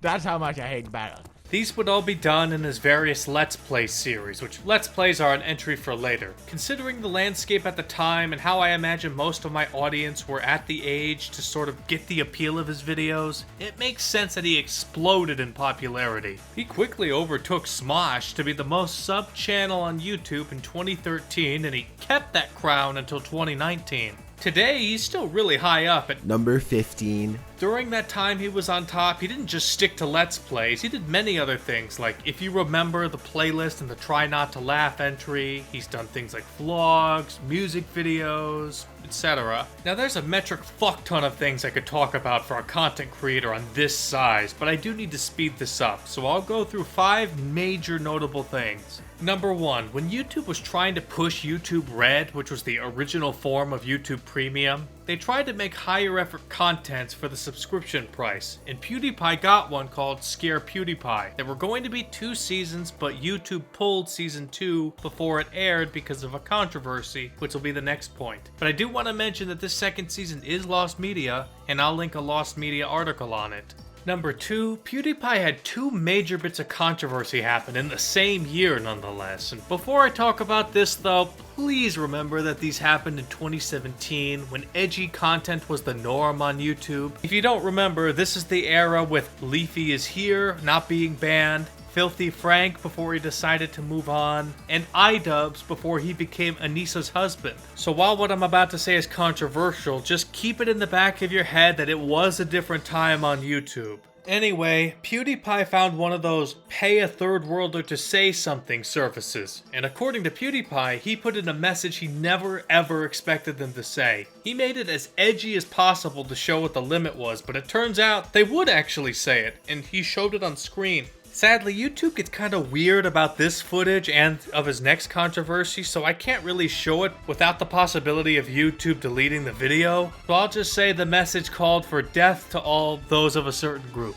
Oh, and it said subscribe to Keemstar. Now, the news reacted how the news typically would, especially at the behest of advertisers, which, if you don't know, this incident right here is a major part of what led to YouTube's first adpocalypse. In the same year of this, later on, PewDiePie had another major controversy while doing a live stream of PUBG, where at the bridge he said the gamer word, but again, YouTube gets really weird about this footage, and sometimes it could lead to your video being deleted, so I'm not going to risk that. Now, I do want to mention, at this period of time of extreme edginess on YouTube, saying the N-word wasn't as unheard of as you might expect today, and I could even point to a major player like iDubbbz talking about it at the time.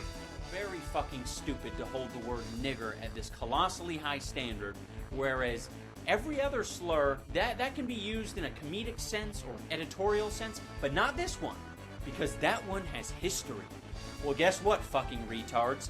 All the other ones have history too. But obviously, it wasn't a great look for someone already dealing with a major controversy. Now, number 3, this set of controversies in 2017 is why his YouTube Red series was cancelled, but on top of that, he was not in the YouTube Rewind, which pissed a lot of people off, though he took it in stride. I'll link PewDiePie's video on why this is.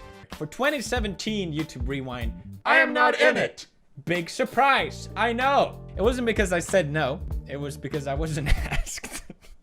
Yeah, no, it's cool. 2017 has been quite the year. It's sad in a way that I'm not part of it, but like, I understand why. Like, I'm not salty at YouTube for not inviting me or something. Number 4, moving on from controversies here, in 2018 and 2019, he got into a very public, friendly feud with an Indian channel called T-Series to see who would be the most subbed YouTuber, and this random Swede has to compete with the pride of an entire nation of 1 billion+ people, but damn did he put up an admirable fight and led to a pretty entertaining saga on the internet. PewDiePie's most popular video ever at 327 million views was a diss track on T-Series called Bitch Lasagna. If you weren't around at the time, Subscribe to PewDiePie became a meme in and of itself, and sadly this actually led to another controversy at this time, but PewDiePie had no part in it this time. But I do need to mention this controversy, even if he wasn't a part of it. So there was a mosque in Christchurch, New Zealand that got shot up by somebody, and in his video, right before he shot up the place, he said, "Remember lads, subscribe to PewDiePie." YouTube would probably nuke my channel if I uploaded any footage of that, even if it's just that and none of the shooting, because this is actually illegal to view in some countries. It's not illegal in mine, but if they're picky about those other 2 videos, they're way more picky about this. It should go without saying, but PewDiePie had nothing to do with this, and PewDiePie immediately disavowed this guy, even if he didn't have to. And most news media were not dumb enough to think that Felix had anything to do with this, luckily. Now, getting past the shooting for a moment, T-Series ended up winning this duel of subscribers, which PewDiePie's second most popular video is a music video congratulating them, but in a sassy way. And 5, in the modern day, PewDiePie is actually married and is semi-retired from YouTube with very infrequent uploads these days. He's a YouTube legend and has definitely earned a spot up on this tier. Hello everybody, my name is Welcome. Who's coming? Huh? If you're coming right now, let me see it. Let me see it. Show me. Huh? He who is coming?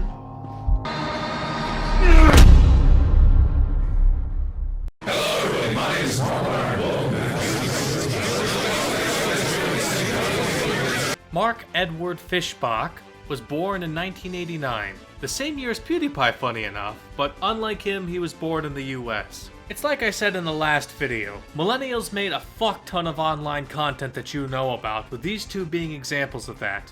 Anyway, Markiplier's family history has a really interesting ripple to it, as his maternal grandfather was a North Korean defector, which is the subject of a 2022 documentary and a book Mark's mother wrote. Feel free to watch or read it if interested, but I do want to note that this was during the Korean War and not during the open-air prison of modern-day North Korea. But it's still a fascinating situation nonetheless. And in 2012, Mark made his YouTube channel, Markiplier, and judging by the year of 2012, I think you can tell what kind of content he made. Let's Plays. And like PewDiePie, his early content was getting overly scared by horror games like Amnesia: The Dark Descent.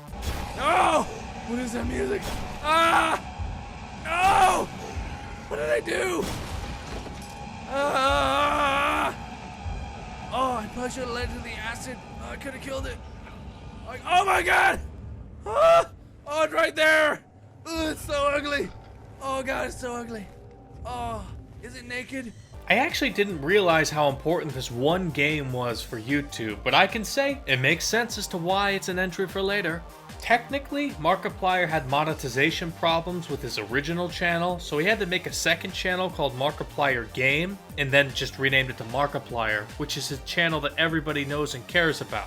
Now, he started to blow up over time, and the content you probably know him for was his Five Nights at Freddy's series, where he was one of those Let's Players who really capitalized on the game, and heck, he had a stream at 54 million views. Keep in mind, that's a stream view count, which is insane. Now, he did diversify over time, like with things like the Don't Laugh playlist I mentioned and the Try Not to Laugh entry, and his most popular series is literally 3 videos of him editing his lips onto animals and making sounds. In fact, his most popular video is being the first in that series, and it's at 378 million views, which is more than Bitch Lasagna even. I only mention it to point out how subscribers on YouTube doesn't necessarily equal views, as PewDiePie has almost 3 times the amount of subs as Markiplier, but Markiplier has had a higher viewed video. Anyway, in the modern day, he still uploads frequently and is still very popular. I'll just mention 4 more things before I move on of his. Number 1, Markiplier has a very distinctive voice. It's very deep, and I can see why people like his voice. I'll just play a clip from his most recent video as of writing, just to illustrate his voice. Hello everybody, my name is Markiplier and welcome back to Subnautica 2. Last episode was a bit chaotic. The reason being, probably as you're watching this... Number 2, in 2019, he, along with Ethan Nestor, made a series called Unus Annus. I'm probably butchering that, but hey, it's an entry for later, so I don't need to pronounce it correctly right now. For now, just know that it's notable enough to have its own entry. Number 3, Markiplier made an interactive choose-your-own-adventure video series called A Date with Markiplier. Now, I always love YouTube choose-your-own-adventure stories where you make decisions and different things happen and you get different endings. And if you don't want spoilers, look away from the screen for a moment, because I want to show the different paths you can take.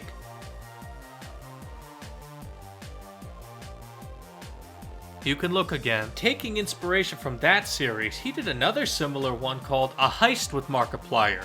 But this was actually another YouTube original programming series that you needed YouTube Premium for. This one had 31 endings apparently. Now he had another one on YouTube Originals called Space with Markiplier, with the same concept but released in 2 parts, and also had a bunch of endings. All of these are linked in the paste bin. And finally, number 4, if that wasn't cool enough, he recently wrote, directed, and starred the main character in the movie Iron Lung. Now, unlike 99% of YouTuber movies, this isn't some vanity project. It's an adaptation of an indie game he did a Let's Play of. Now, I've never watched Markiplier, and neither did a friend of mine, but him and I actually saw this in theaters together, and it was honestly pretty good for what it was.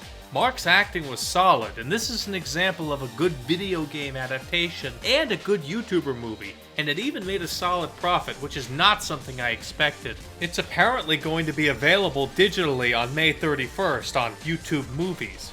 And, well, you could tell when I wrote this because it's way past May 31st now, but hey, not many people could churn out videos of this length at this speed and still keep a high quality. Now, like with all big YouTubers, there's a lot more I could say, but I'll cut it off here, and I'm not gonna say that every single time. Just these couple of times, just know that there's more I could say. Markiplier is one of those YouTube success stories with seemingly few, if any, controversies, and he's been able to stay relevant to this day. Oxidation. Oh my god, put you up there.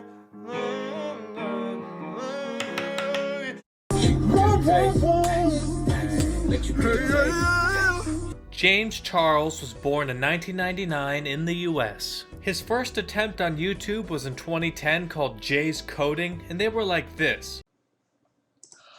Good afternoon, America. Sarah Balin here. Happy Halloween to all my fellow Americans and Happy Day of the Dead or whatever to all my Mexican homies out there. In 2015, he made a new YouTube channel, which is the one you're all here to learn about. His content is very unique for a guy, I'll say. He's what you'd call a pretty boy who uploads makeup tutorials and was even the first male brand ambassador for CoverGirl. Makeup tutorials isn't the only thing he did either, as he made vlogs and some not so great singing videos like I showed a moment ago. Now this guy blew up and got really popular and had tons of celebrity collabs, and he had his own YouTube original show that he hosted in 2020. He ran it for the first season but did not return for the second season. You can see what kind of show it was, and I'll link it in the paste bin. In any case, if someone in my audience was in the makeup/beauty niche on YouTube or social media, you definitely know who this guy is. Now, to be a bit meta here about this iceberg, I haven't mentioned much about entries when they have these little letters next to them on the top right, but I want to mention it here.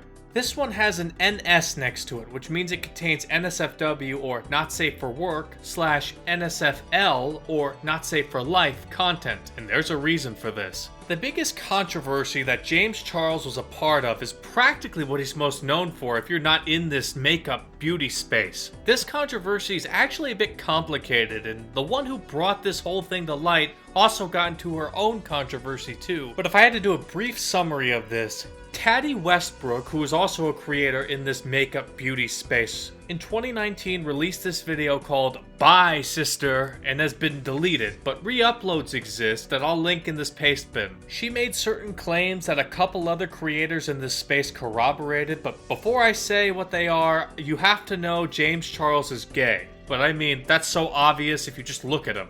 Anyway, the claims were this.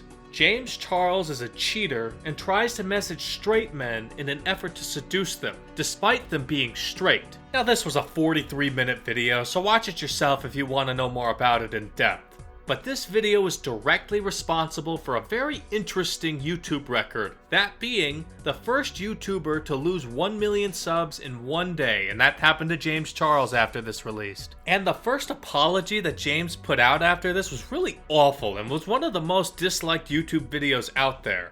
But then he followed it up with a much longer video called No More Lies, which, while it has a mixed reception, was much better received than the first apology. This drama is way beyond me, so go on and watch both videos if you want to see both sides. Taddy ended up losing a bunch of subscribers after this, something like 200,000 subscribers, so both sides got damaged out of this. And if one sexual controversy wasn't enough, in 2021 grooming allegations came out. And it wasn't just one either. I do want to note that there are some he owns up to. He uploaded a video called Holding Myself Accountable, which he seems to have deleted but has a re-upload that I'll link on Pastebin, where he admits to talking to 2 male minors, and while he had thought they were 18 at the time, he does still apologize as it was still unacceptable. But in general, he denies these accusations, and in response to all these controversies, he's been temporarily demonetized at one point, and he lost some business ties too. Now that would have been the last thing I would have talked about, but he decided to get into another controversy this very month as of writing, at least in May 2026. Again, I wrote this a while ago. So Spirit Airlines suddenly went out of business. If you want more details, watch this video from Company Man all about why Spirit Airlines collapsed, that I'll link in the paste bin. And in any case, how does this relate to James Charles, you may ask? Well, some of the employees who got abruptly let go used GoFundMe to get by while they looked for a new job. One of these people asked James to see if he could help pitch in because said person was desperate. And obviously, I want to state, he nor any other creator is obligated to donate something like this. But there's a proper way and improper way of doing things. And what did James Charles do? Did he donate? Did he just ignore it if he didn't want to do this? Instead, he goes full mask off. DM on here from a girl that said, "Good morning, James. I know you'll probably never see this, but if you could just take 1 minute to read it, would really mean a lot to me. I'm really struggling right now because Spirit Airlines just filed for bankruptcy and I have lost my job. Here's a GoFundMe link. Any donations help." I'm sure they do, sweetheart. I'm sure they do. You know what else would help you? Getting another job. Yeah, try that. Because in the time that it took you to copy and paste the same fuck-ass message to myself, who you don't follow, by the way, and probably 100 other influencers and celebrities, you could have applied for 100 other jobs, but you didn't because you're a lazy piece of shit and you're entitled. And you think that influencers and celebrities should fund your life for you. Why would I ever help you? You're not a fan. You don't even follow me. You've never supported me. This is your first time DMing. And you think that I'm going to send you money because you lost your job? Oh my God, welcome to the real world, sweetheart.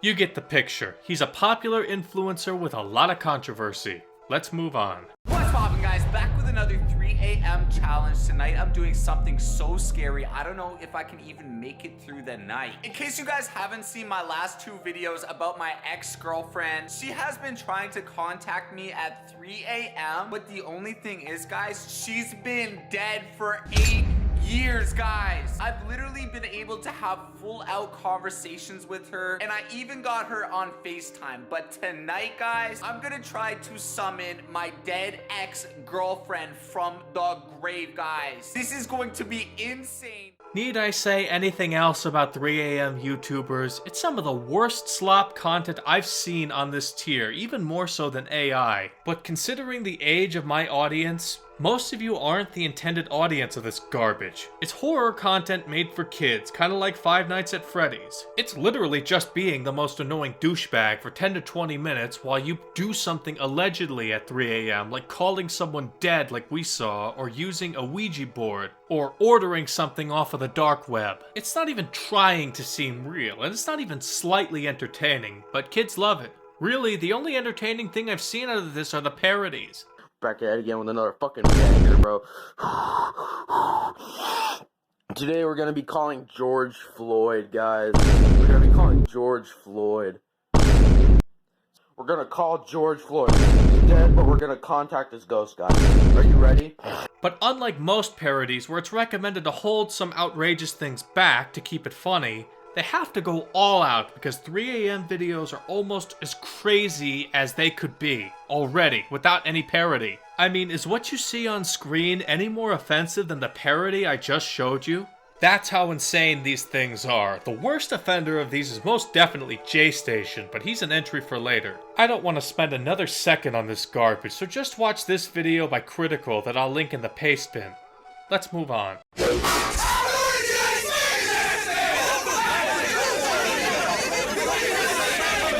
Sean William McLaughlin was born in 1990 in Ireland, but he lives in the UK now. He began making content on YouTube in 2012, with his oldest video being an old Snake impression from Metal Gear Solid 4. War has changed. It's no longer about nations, ideologies, or ethnicity. But after some experimenting, he went down the Let's Player path. Hey, what is going on, everybody? I am playing Dark Souls, and I have just started a new character and literally just skipped the opening cutscene, and I am now in game. So this is exactly what you will see when you start. And if some of you... that dude... Look, it was 2012. On YouTube, this is how you got big at the time, as I've hopefully shown with a few other entries. According to this article, his first break came from getting a shoutout from PewDiePie that shot his channel from 2,500 subs to 15,000 subs in 4 days. And he said, "I always say that PewDiePie's shoutout was turning on the engine, and I was the one who hit the accelerator," he says. "I made that ball keep on rolling, and if you're consistent and you're frequent, they latch on to you. They saw that I was commenting and talking to people a lot, so they felt more at home on my channel." I want to go on a brief tangent because Jack touches on something here that I've heard from other people that I just wanted to mention. Now, every single channel that's small hopes for somebody bigger to give a shout out or promotion and transfer some fans over to you. I'm no different, and it would be dishonest of me to say otherwise. But despite how all of us want this as the magic pill to get popular, that by itself will do nothing but give you dead subscribers. Once you get the big break and all the new subscribers come, you need to capitalize on it by actually giving the new audience something to watch and capitalize on the luck. Heck, this happened not just to Jack, but also to a HoloLive member, Tokino Soda, in which she, like Jacksepticeye, didn't just pat herself on the back because a huge VTuber of the time shouted her out. Soda worked her ass off to get to the point to where when somebody big did shout out to her, the new audience ended up actually wanting to stay. She gave them a reason to watch her. And this situation is what happened to Jacksepticeye. So if some small channel ever says something like he or she just got lucky in a bitter way, and that's why he or she is doing better than me, they're full of shit. Hard work and quality content is the only real way to capitalize on luck. Being lazy and putting out garbage content will squander your big break. I know that if I ever got lucky enough to get a shout out from someone big in this niche like Wendigoon or Parallel Pipes or any of the other ones, I would pull as many all-nighters as it took to get a new episode out ASAP and be even more detail-oriented and put as much effort as I physically could on it so that I could put my best foot forward for the next episode, because I would never forgive myself if I bungled my one chance at making it big by being lazy. But if I put my best foot forward and did the best I possibly could, but it still didn't work out, at least I'd be able to say that I did the best I could and never would have to wonder if I could have done better. Or at least, that's how I've come to understand this phenomenon. I'm not speaking from experience, and I'm only speaking on this as someone from the outside, analyzing how it works from what I've heard from other people. Such as what Jacksepticeye said earlier when I quoted him. Tangent over. As I said, Jack properly capitalized on his big break and had a personality and video making style that people liked. Kudos to him for that. While Let's Plays are typically what you think of, Jack has done many other things on his channel too. His most popular video at over 100 million views was a song made by MCYT that used Jacksepticeye saying stuff in Let's Plays for the lyrics of the song. And his next 3 most popular videos are Five Nights at Freddy's animations. He's still making Let's Play content to this day though. He grew to be a very popular creator, did a million other things, so I'll mention just 4 other notable things about him. Number 1, he's notable for how Irish he is. His accent, his old intro was top of the morning to you laddies, which is as Irish as it gets. How much Irish news covers him, and for how long he had green hair for. He's very Irish is all I'm trying to say. Number 2, he actually has been in more media than you might expect. I'll mention a tiny sample of them. For video games, some he's in are Bendy and the Ink Machine, River City Girls 1 and 2, Poppy Playtime, and Dispatch. As for Poppy Playtime, I remember a bunch of HoloLive members playing it, and there were a lot of clips of Jack's moment here.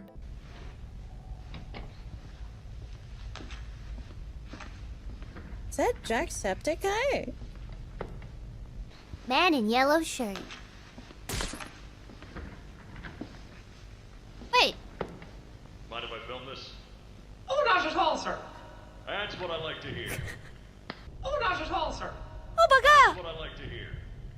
So, Marcus, Okay. what happened? You see, I was heading home for the day when my apars realised that I left my bloody wallet in the cafeteria. Cafeteria! So I'm running through the lobby. What happened to your boys? And that's when I see it. A mop handle lodged under the innovation wing gate. I'm reaching for the thing. Marcus, quit the coin! Controls on its own. Marcus' boys so cute. I thought I was the only one there. Look, it wasn't people. He's also in movies like Free Guy, and he's in that interactive series In Space with Markiplier, if you remember that. And heck, he even has a cameo in Markiplier's Iron Lung, and it seems like he's gonna be co-producing the Bloodborne animated movie adaptation. I'm not joking. Number 3, most big YouTubers we've talked about so far are very charitable, and many more after are as well. And many have done big things for philanthropic purposes. However, I just want to note that Jack has seemingly done quite a lot of it himself. If you don't believe me, in 2022 he won an award for the best philanthropic streamer in the 2022 Streamer Awards. I just can't fit all this in every entry, but I wanted to note that since he won an award for it. And number 4, Jack seems to be the kind of guy to be vocal about things he has issues with instead of hiding it away. If YouTube does something he doesn't like, for example, he will call it out. And his audience seems to like that he's honest about how he feels about these kinds of issues. Now there's a lot more I could say, but I do need to move on. That's kind of cool. Whoa! This dude's riding him!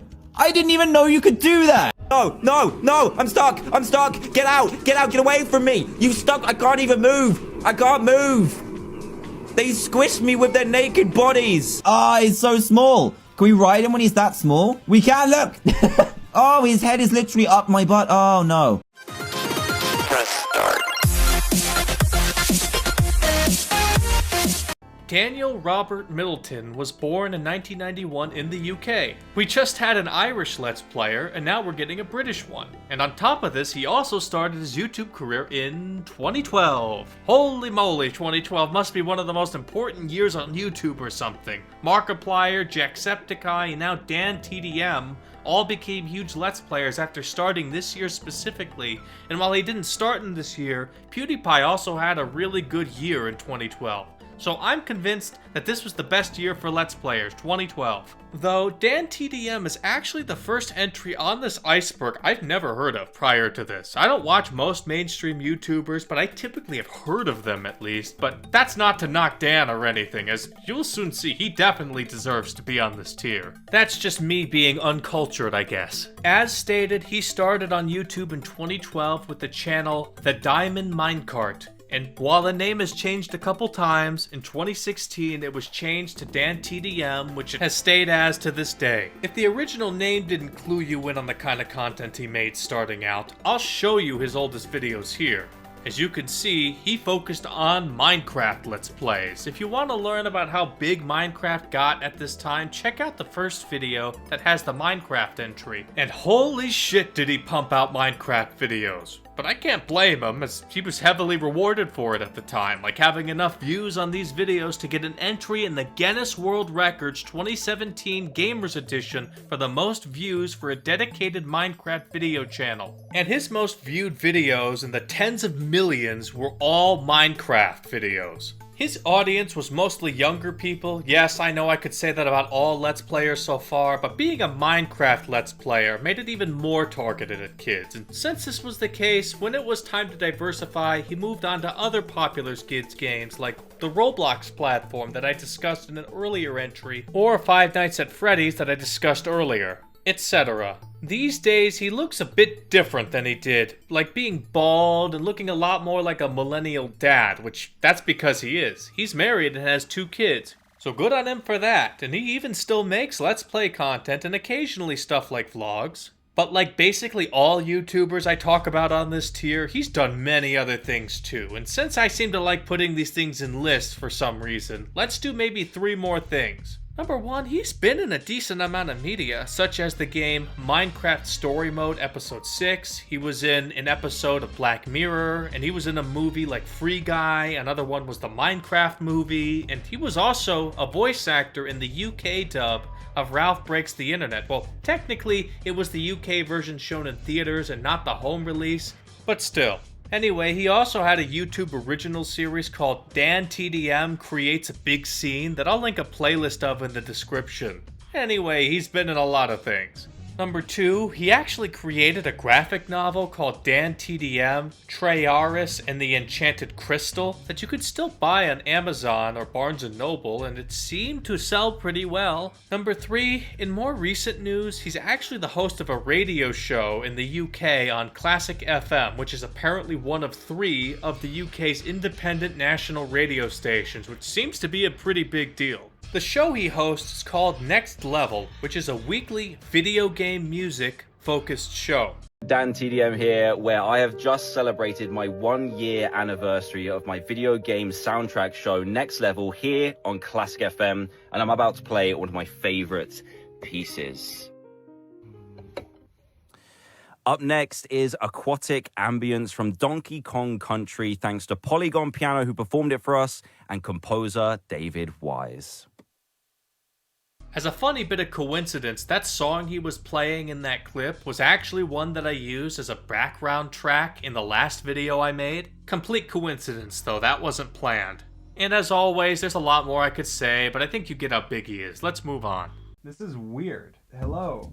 Hi. I don't know. I don't know how to do this. I feel like I was waiting to figure out how to do it, and I was like, I'll just wing it, and then now I'm sitting here like, all right, well, what do? Do I just like rip the band-aid off and Turn around! Okay, obviously I can't just turn around. I don't know what to do. What do I do? Look, it's Dream. Clay was born in 1999 in the US. There is so much to talk about with this guy that you could probably make an iceberg on just him. I'm serious. In any case, he started his YouTube channel in 2014 under Dream Traps, but now it's just called Dream, and he started really uploading in 2019 with his content being focused on Minecraft. But unlike all the other gamers on YouTube we talked about, he's not really a Let's Player. I would say he's more clickbaity.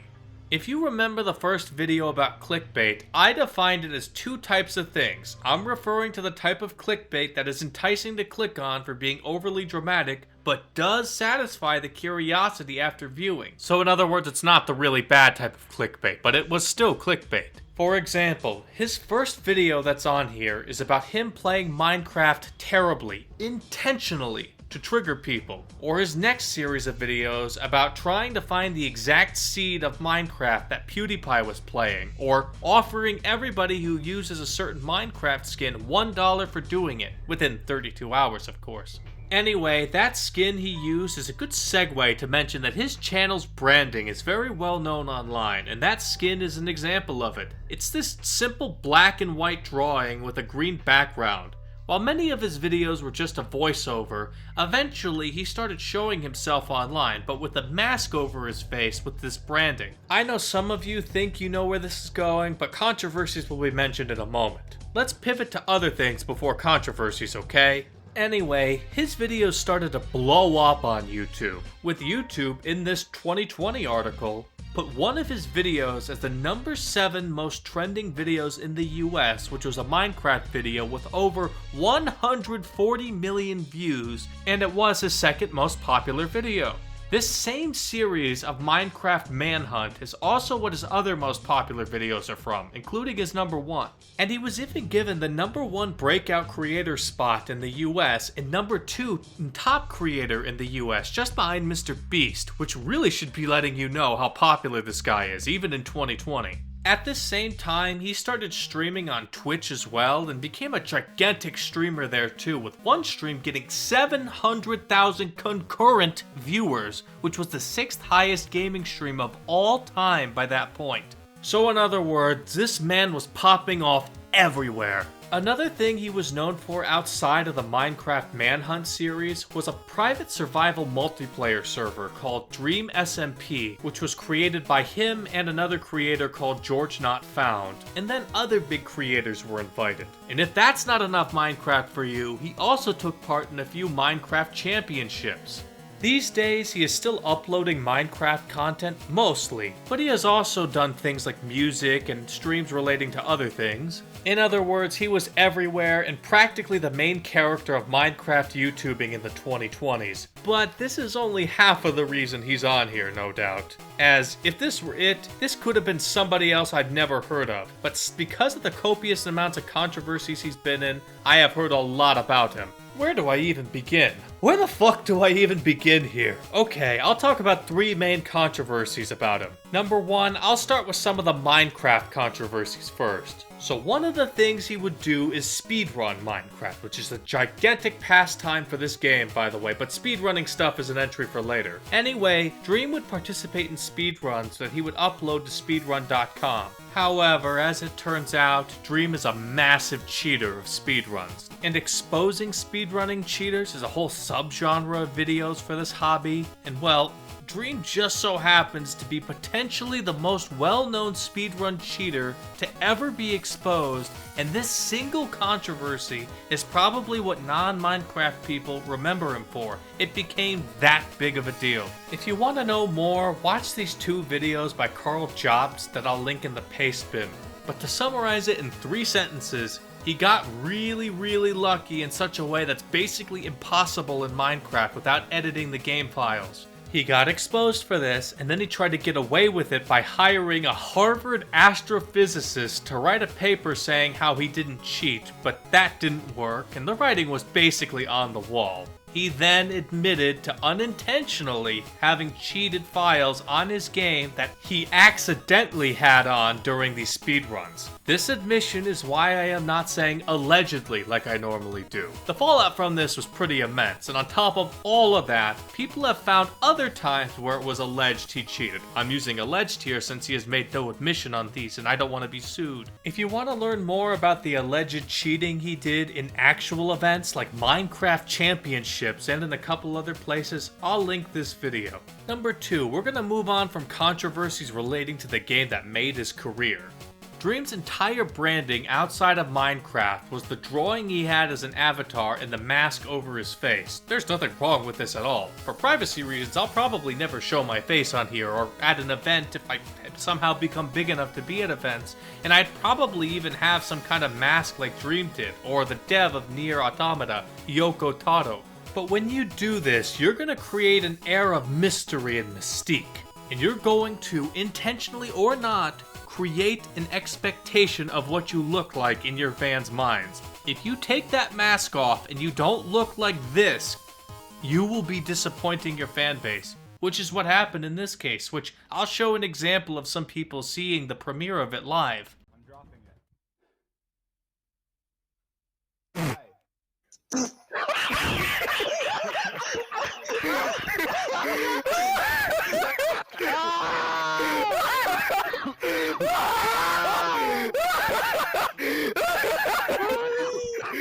I remember watching a video on this whole thing that was really well made, but I can't for the life of me find it, so watch this video instead by Lessons in Meme Culture to go over the reaction. I think Dream just looks like a normal dude, but Dream is the reason why an average dude should either show their face or never show it. But he should never hide it and plan on showing it later. The expectations will be too high. Number 3, I'll mention one other drama and end it here.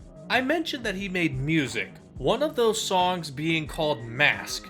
It was controversial enough to get deleted, but I'll link an archive of it. It's controversial for the really low quality animation for someone of his size, which I'll link a video cataloging the mistakes of it in the paste bin. And the lyrics were controversial for implying that people with ADHD should not be taking their prescribed medications. Okay, let's move on. MCYT. MCYT stands for Minecraft YouTube. It's the term people use for YouTubers and Twitch streamers who upload/stream Minecraft content primarily. We've already seen one or two of those. If you want an article describing its history, I'll link it in the paste bin. And I'll also link this pretty neat archiving website that archived a bunch of videos and streams from this very large niche. If I had to summarize this niche's history, the early history was from 2010 to around 2016, where the main things you would see are mods, 3D animations, parodies, and big servers like the Yogcast. It seemed to be in the decline until 2019 or 2020 when the pandemic happened and people like Dream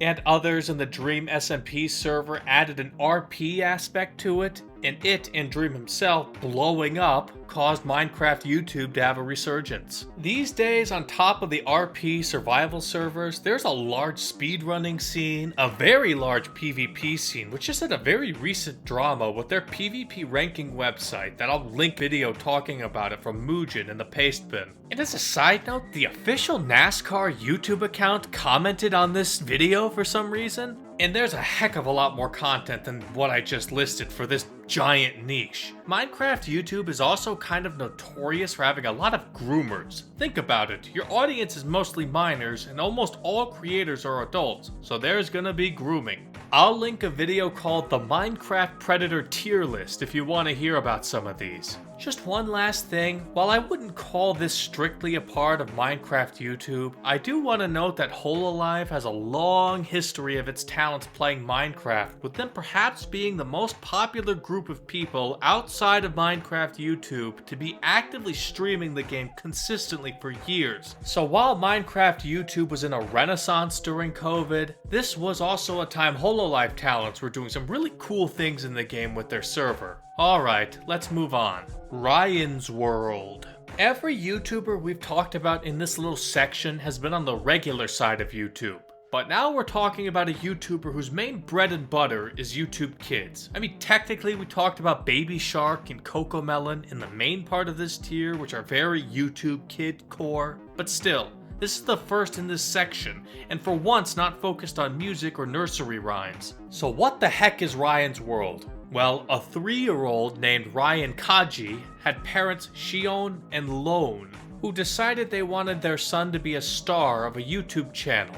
So they made one for him in 2015. What content would a 3-year-old make? Toy reviews, of course. And so they called the channel Ryan Toy Review and later renamed it to Ryan's World. Now some of you may be wondering, how can a 3-year-old review toys? Well, the reviews aren't for you or your parents, silly. It's actually for the other kids. It's a bizarre situation where kids watch him, see the cool toys he plays with, and depending on how much fun Ryan had, the kids will ask their parents for said toy. And as his channel blew the fuck up, his parents would buy him increasingly bigger and better toys. So kids also decided to use his videos as living vicariously through him, since they were too poor to play with said toys. What a bizarre situation. I really and truly can't imagine having a childhood where I looked to a popular YouTuber to figure out what toys I wanted to play with. And the companies love this arrangement. Do you have any idea how much companies shell out for this kid to play with their toys? Well, as of now, you don't.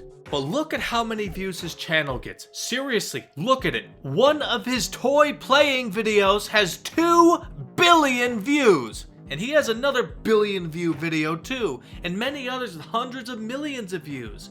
And according to Forbes, he earned $11 million in 2016 and 2017, making him the 8th highest paid YouTuber, and in 2018, 2019, and 2020, they say he was the highest paid YouTuber, with the highest number listed here being $29.5 million. With this context in mind, hopefully it doesn't sound so absurd that companies pay top dollar to have Ryan feature their toys in a video. And heck, he had his own line of toys which sold $250 million worth of product by 2021. Writing about this staggering amount of money made for what essentially is filming a kid playing with toys is making me have an indescribable feeling in my gut that's a mix of...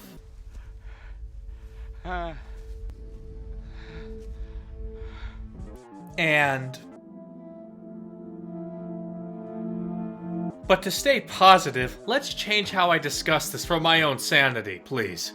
Ryan's mom's family were refugees who fled Vietnam. I bet you they could have never imagined their descendants would be so wealthy, and they legitimately got to experience the American dream, so good on them. Now Ryan has gotten older, as remember, he was 3 in 2015, and now he's a teenager. And since he was born in late 2011, that makes him a late Zoomer, who catered to late Zoomers and Gen Alpha. Remember my entry on Zoomers and how there's a divide between old and young ones? Do you see what I meant in the last video? Someone born in 1997 or 1998 or sometime like that was not watching a kid play with toys on YouTube as a main form of entertainment. That's an example of that divide. And with Ryan being a teenager, he's kind of grown out of the channel. It's still going, but it's not anywhere near the same virality it once had. Not to mention, there's a lot of accusations of the parents actually forcing him to be on the channel as he got older, and I don't really want to get into that right now.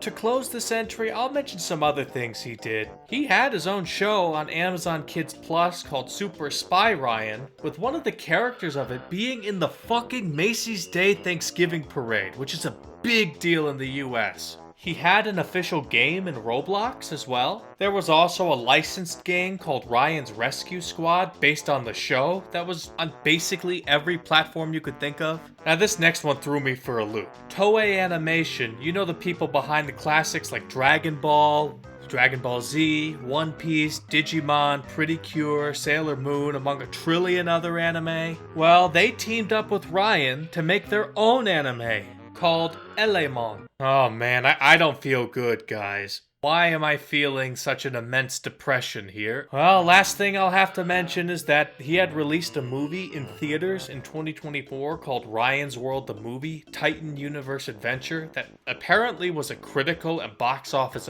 bomb. Regardless, I hope you can understand how one could describe him as one of the protagonists of YouTube Kids. He's earned such a title. But you may be wondering, who would be considered the main protagonist of YouTube? Well, I'm glad you asked.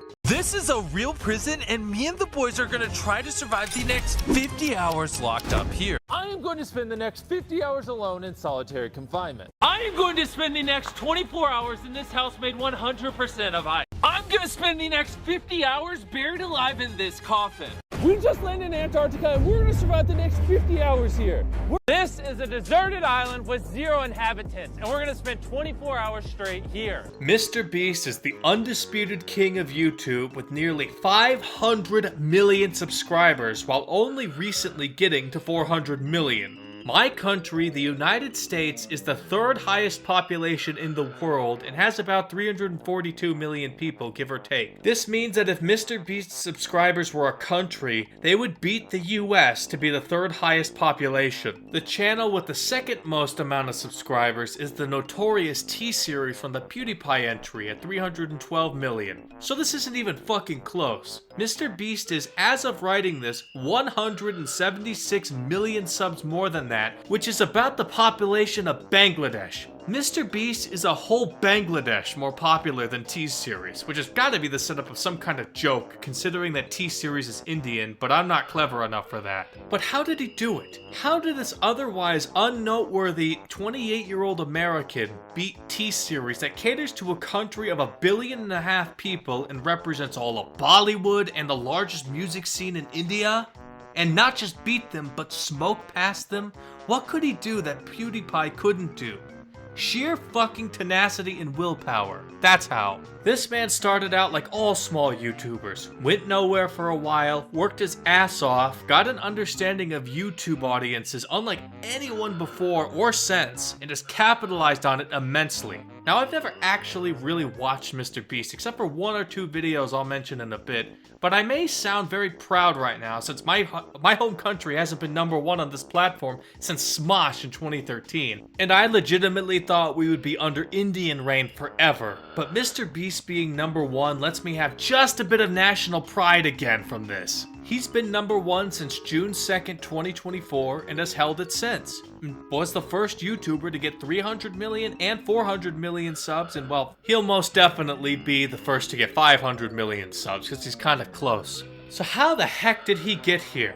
Well, James Stephen Donaldson was born in 1998 in the US of A.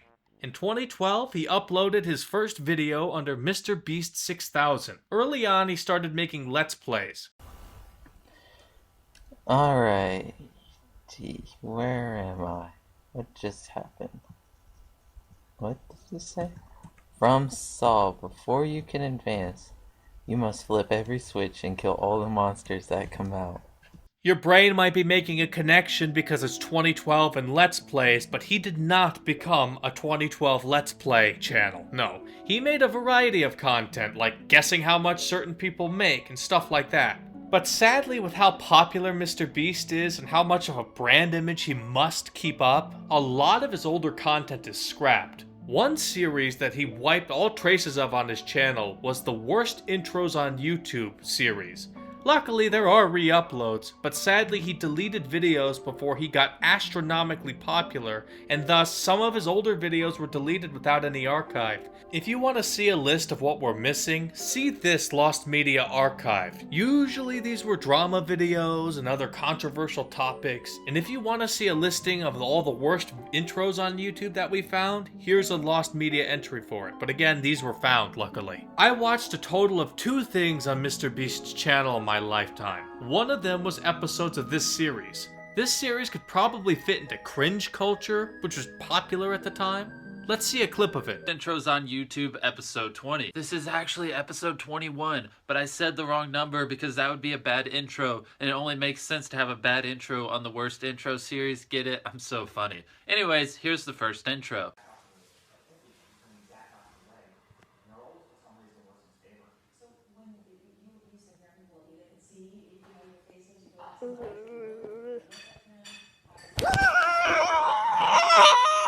Seriously, why would you put that on the internet? Like, why would you ever upload that?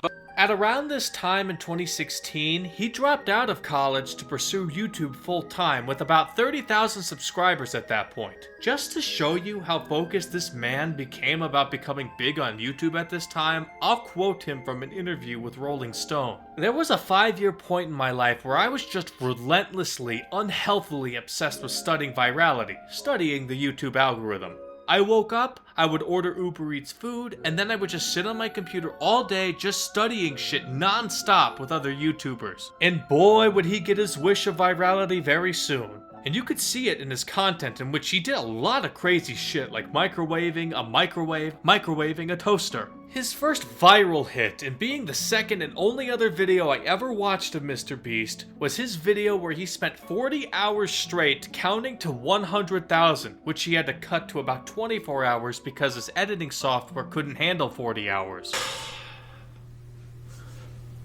I'm about to count to 100,000. You don't believe me? Just watch this video. All I want to say is, just tweet the video out, share it with, maybe Keem or Scarce, and if you're a YouTuber, just help a guy out. I mean, think of the pain I'm about to go. Screw it. Let's 1, 2, 3, 4, 5, 6, 7. And with this video's success, he had a formula of doing other crazy things. But this is still not really what you know him for. Sure, he does crazy things to this day, but there's another aspect to it. That being giving away money charitably or to anybody less fortunate.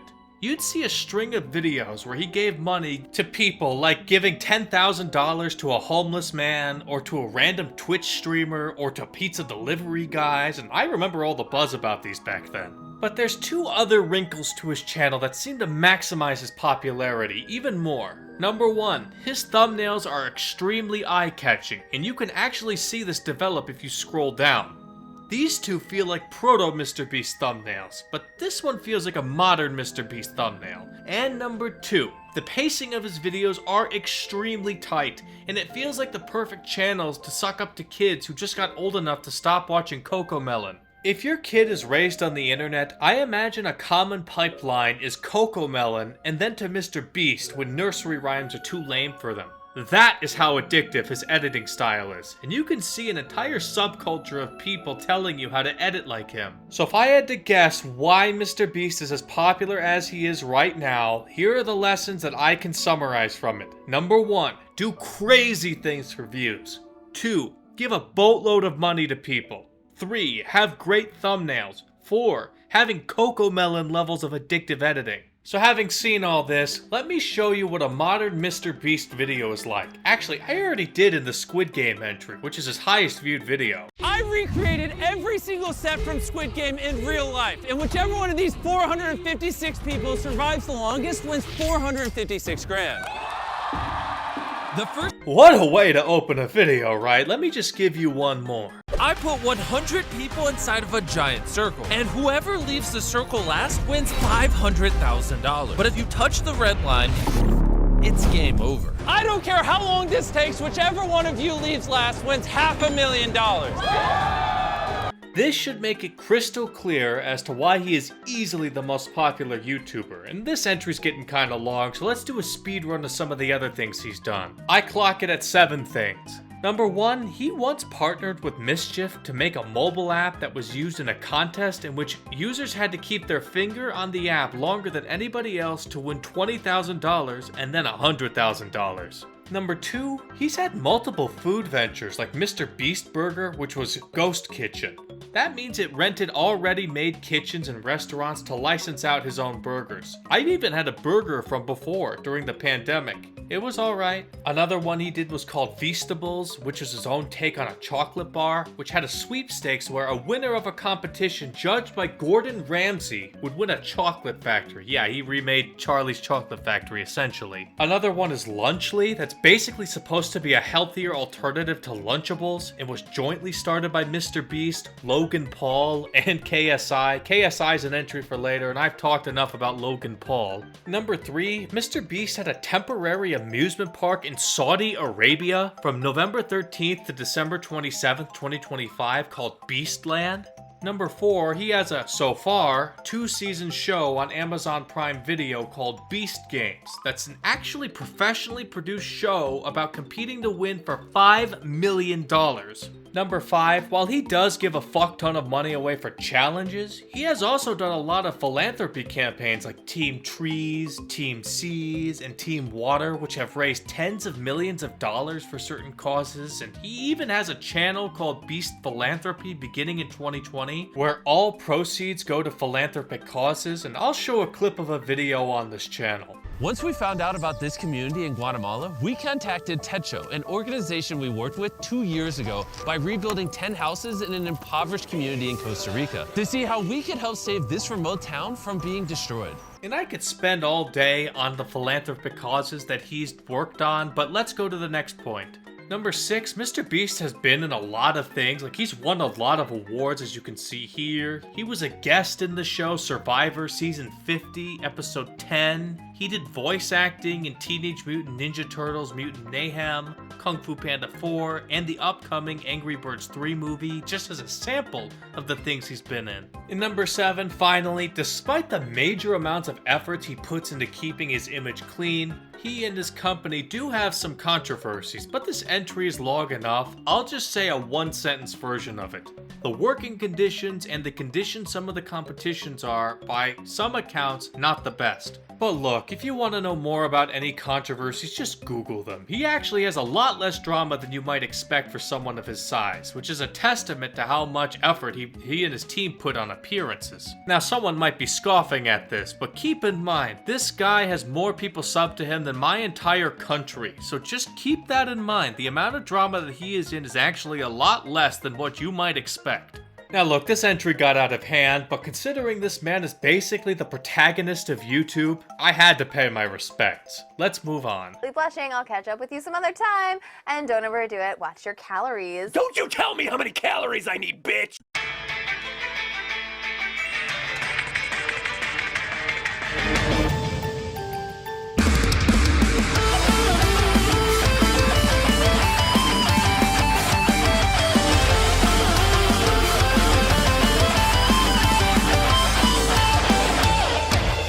Hello, Internet. Welcome to Game Theory. Matthew Robert Patrick is an American born in 1986 and created his YouTube channel in 2009. Apparently, he always went by the nickname MatPat and originally uploaded something like an acting portfolio with a bunch of stage acting videos originally on his YouTube channel. But in April 2011, he uploaded a video as a trailer for his now very well-known series, Game Theory. Become the Renaissance man or woman of your dreams today with Game Theory. Achievement unlocked.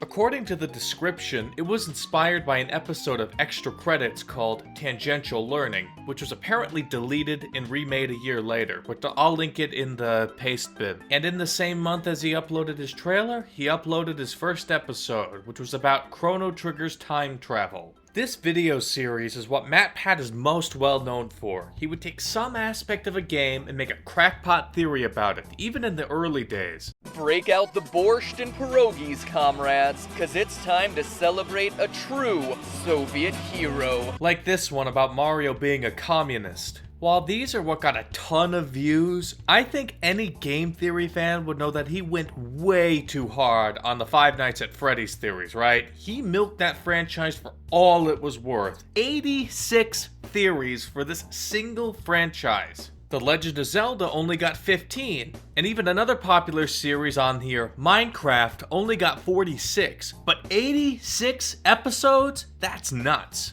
Another little hiccup this series had is that some of the theories were pretty notorious for being so outlandish that they caused some controversy. And it doesn't help that, like this one here, the Undertale fanbase is very hardcore, as I covered in that entry. This theory in particular was so infamous that those who don't like game theory would use it to say that this is what the whole series was like. This one single video was so infamous that it even has a Know Your Meme entry, which is kinda wild. This is one video. I'll link it in the paste bin if you want to see how much the internet memed on this video. Despite these kinds of hiccups, I do want to note that these were only minor speed bumps in an otherwise popular series and channel, and as these videos went on, the editing got better. Because it's a theory about video games, it's meant most importantly of all to be fun. And if along the way we solve some deep-seated lore mysteries, great, more power to us. These games at the end of the day are puzzles to solve. And so I'm gonna do my best to lead that charge in solving those puzzles, but I want you to be there with me every step of the way. And while his editing was really high quality, that's only really one thing though.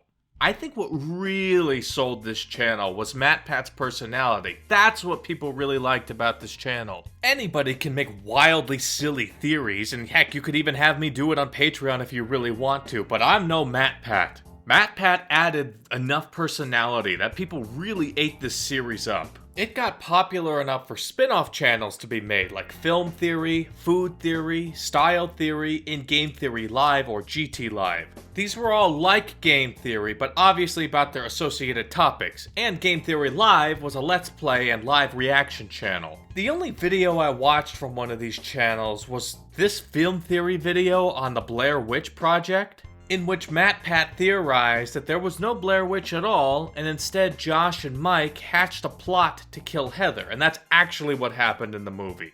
I thought it was okay, but not the kind of video I really like. Now this wasn't the only kind of video he made either. For example, he once held a charity live stream for 9 hours that made over $1 million for St. Jude Children's Research Hospital, with people like Markiplier, among others, hosting with him. And then he did it 2 more times with multiple other YouTubers we covered, like Dream and MrBeast. I guess I'm addicted to doing lists after I do the basic rundown. I have maybe 4 things I'll mention here before talking about the elephant in the room from 2024. Number 1, MatPat has a YouTube original series called MatPat's Game Lab that I'll link a playlist of in the paste bin, but interestingly, the first video in this series is his most viewed video at nearly 100 million views, and he was in quite a few others like Scare PewDiePie, A Heist with Markiplier, In Space with Markiplier, which are all ones I talked about before, but there was one other one that was called Escape the Night Season 3. Number 2, I mentioned this in my Undertale entry, but I want to mention it again. In 2016, 12 YouTubers were able to meet the former Pope, Francis, MatPat being one of the YouTubers able to go. And in this visit, he gave the Pope a copy of Undertale. I'll link his video talking about why he did this in the paste bin, and keep in mind, the Pope is the leader of the Catholic Church, which is the largest branch of the largest religion in the world, Christianity, with Catholicism having about 1.4 billion followers. Could you imagine being able to not just meet someone who is that important to that many people, but to be able to give him a video game you like? I mean, I'm Lutheran myself, and I'm not too crazy about popes, but even I think that's really cool. YouTube really is a force to be reckoned with these days, to have that kind of reach. Number 3, MatPat was in a lot of different media. There's so much that I can only give a tiny sample though. He had a voice role in Transformers Titans Return, and he had a cameo in Five Nights at Freddy's the movie. But he didn't just feature in things, he also made a lot of things, like a web series called Fact or Niction with Nickelodeon, or co-producing a musical version of Your Lie in April, which is one of the most popular anime and manga out there, literally number 24 in popularity on my anime list, so MatPat co-producing a musical of it is really cool. There are many other things he's been in, but let's move on. Number 4, at E3 2017, the team of MatPat and Alistair Singh were the winners of Pokken Tournament DX Invitational, in which they both won a signed art piece from the CEO of the Pokemon Company, among some other big people. I just thought that was really cool. But now I need to talk about the next major part of this story. Unlike all the YouTubers we talked about so far, MatPat has actually retired from his various YouTube channels in an emotional video called Goodbye Internet in 2024. It's not clickbait. On March 9th, I will be hosting my last Theory episode, at which point I will be handing off the channels to someone else.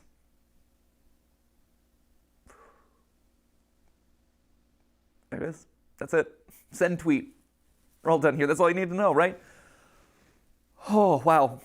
This is actually a very emotional video, and despite me not being a fan of MatPat, even I felt something from it. Now, I imagine if any of you were fans of MatPat, I imagine a good portion of that group were people who discovered his channel when they were kids or teens, and in a sense grew up watching him throughout the years. So I bet this was a very sad day for any people who used to watch him. And after uploading the last few game theory videos he still had in the trunk, he left the various channels in the hands of various team members. Though the quality of said content after MatPat left is up for debate, as there's a sizable group of people who says it's lost its soul without Matt.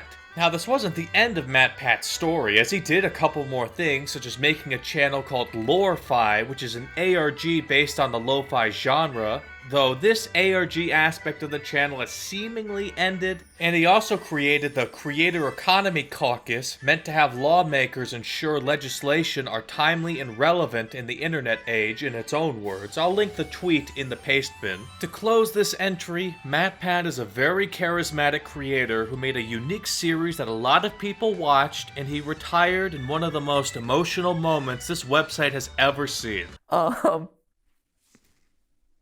And with that, I'm going to say, for one of the final times, not the final time, but one of the final times, as always, my friends, remember, it's just a theory. A game theory. Thank you. Thank you for watching.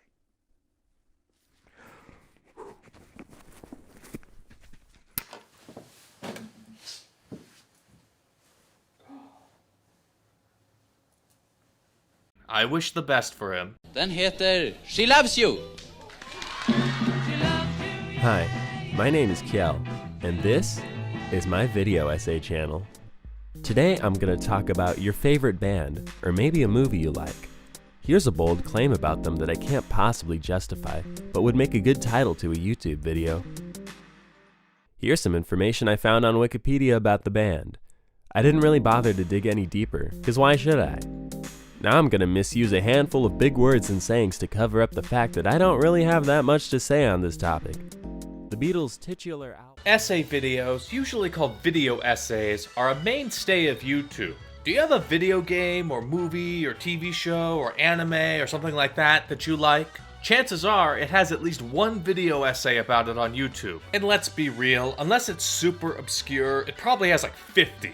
What would these be about, you may ask? Well, usually it's some kind of analysis of whatever the title of their video is about. Often things like themes of a show or analyzing character motivations in a game, stuff like that. Ideally, the video essayist would be intensely familiar with the source material through either being a fan or doing heavy amounts of detailed research, but as you may have seen in the parody clip I showed, that doesn't happen often enough. And like I said in the Wikipedia entry in the first video, Wikipedia is often these people's first and last place to do research. I like this video from Magic Mush that I'll link in the paste bin, where he tears apart a really bad video essay, and in here he gives a good breakdown of this by putting video essays into 3 different categories that I'll summarize. His first category is what he calls the grifters, which he describes as the fast food of internet drama, which is basically when someone takes something that is popular right in the moment and makes a low quality video essay on it to churn out clicks because it's the current thing to shit on or stuff like that. The second category he lists are what he calls pretentious, as in, these are the ones who overanalyze the fuck out of anything, like a cartoon episode or something, connecting it to the real world and stuff that wasn't really intended there, and finally usually using it to stand on their soapbox to tell you how to think about something. The third kind that he lists is the actually interesting type, where they actually have a decent theory or an interesting analysis on whatever it is they're talking about, and he says this is the rarest. I'm inclined to agree with him, even though I've probably consumed fewer video essays than he has. Now, moving on from Magic Mush's analysis, I'll link it in the paste bin, but move on to me for a moment. On top of all of that, even the good ones I've seen tend to be long as shit. And because there are so many bad ones, and they're often way too long, video essays have really been clowned on by the internet. I sentence you to 40 minutes of left-leaning white guy video essay commentary video.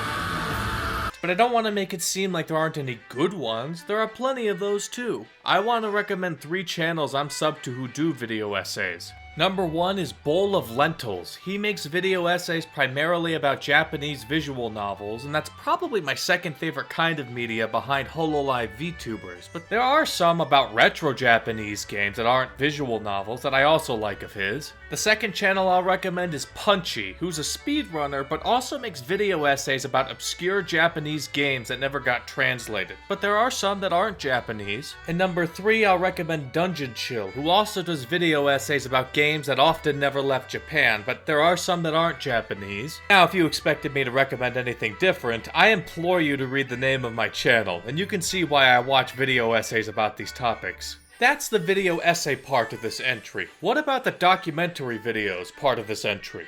The line between where a video essay and YouTube documentary begins is kind of fuzzy. I like this comment's definition here that I'll quote from. I don't know that there's a firm line, but I tend to think of documentaries as collecting opinions and voices of others through interviews and collections of various primary materials. A video essay I tend to think of as a single voice exposition, perhaps using some clips for video reference, but typically not one sought out to create new analysis. So a video essay on a band might snag some clips of the band on Johnny Carson to sprinkle in the essay, but a documentary might try to seek out someone who remembers it to interview and create new content.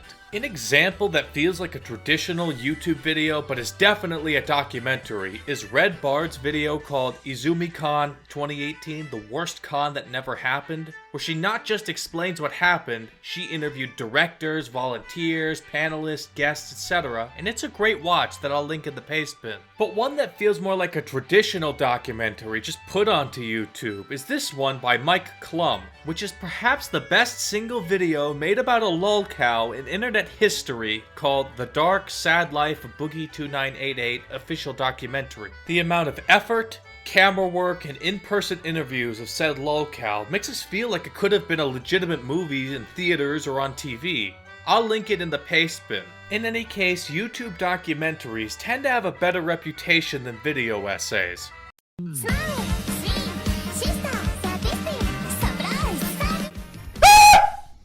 Did I jump scare you? Yeah, I bet I did. You coward. You make me sick. Your weakness is pathetic. Charles Christopher White Jr., aka Penguin Zero, aka Moist Critical, aka Critical, was born in 1994 and is perhaps the biggest content creator from Florida to buck the your average Florida man stereotypes. While Florida Man is an entry for later, they are the most well known on the internet for being crazy. Yet perhaps their most popular representative is a normal guy who delivers level-headed commentary in a comedic deadpan way. If MrBeast is the protagonist of YouTube in general, I would call Critical the protagonist of the commentary niche on YouTube. But how did he get here? Well, the YouTube channel he currently uses was started in May 2007, and he uploaded his first video in June, or at least it's thought to have been. You see, Critical has deleted a lot of his old videos. If you want to read more about this, check out this Lost Media article about it.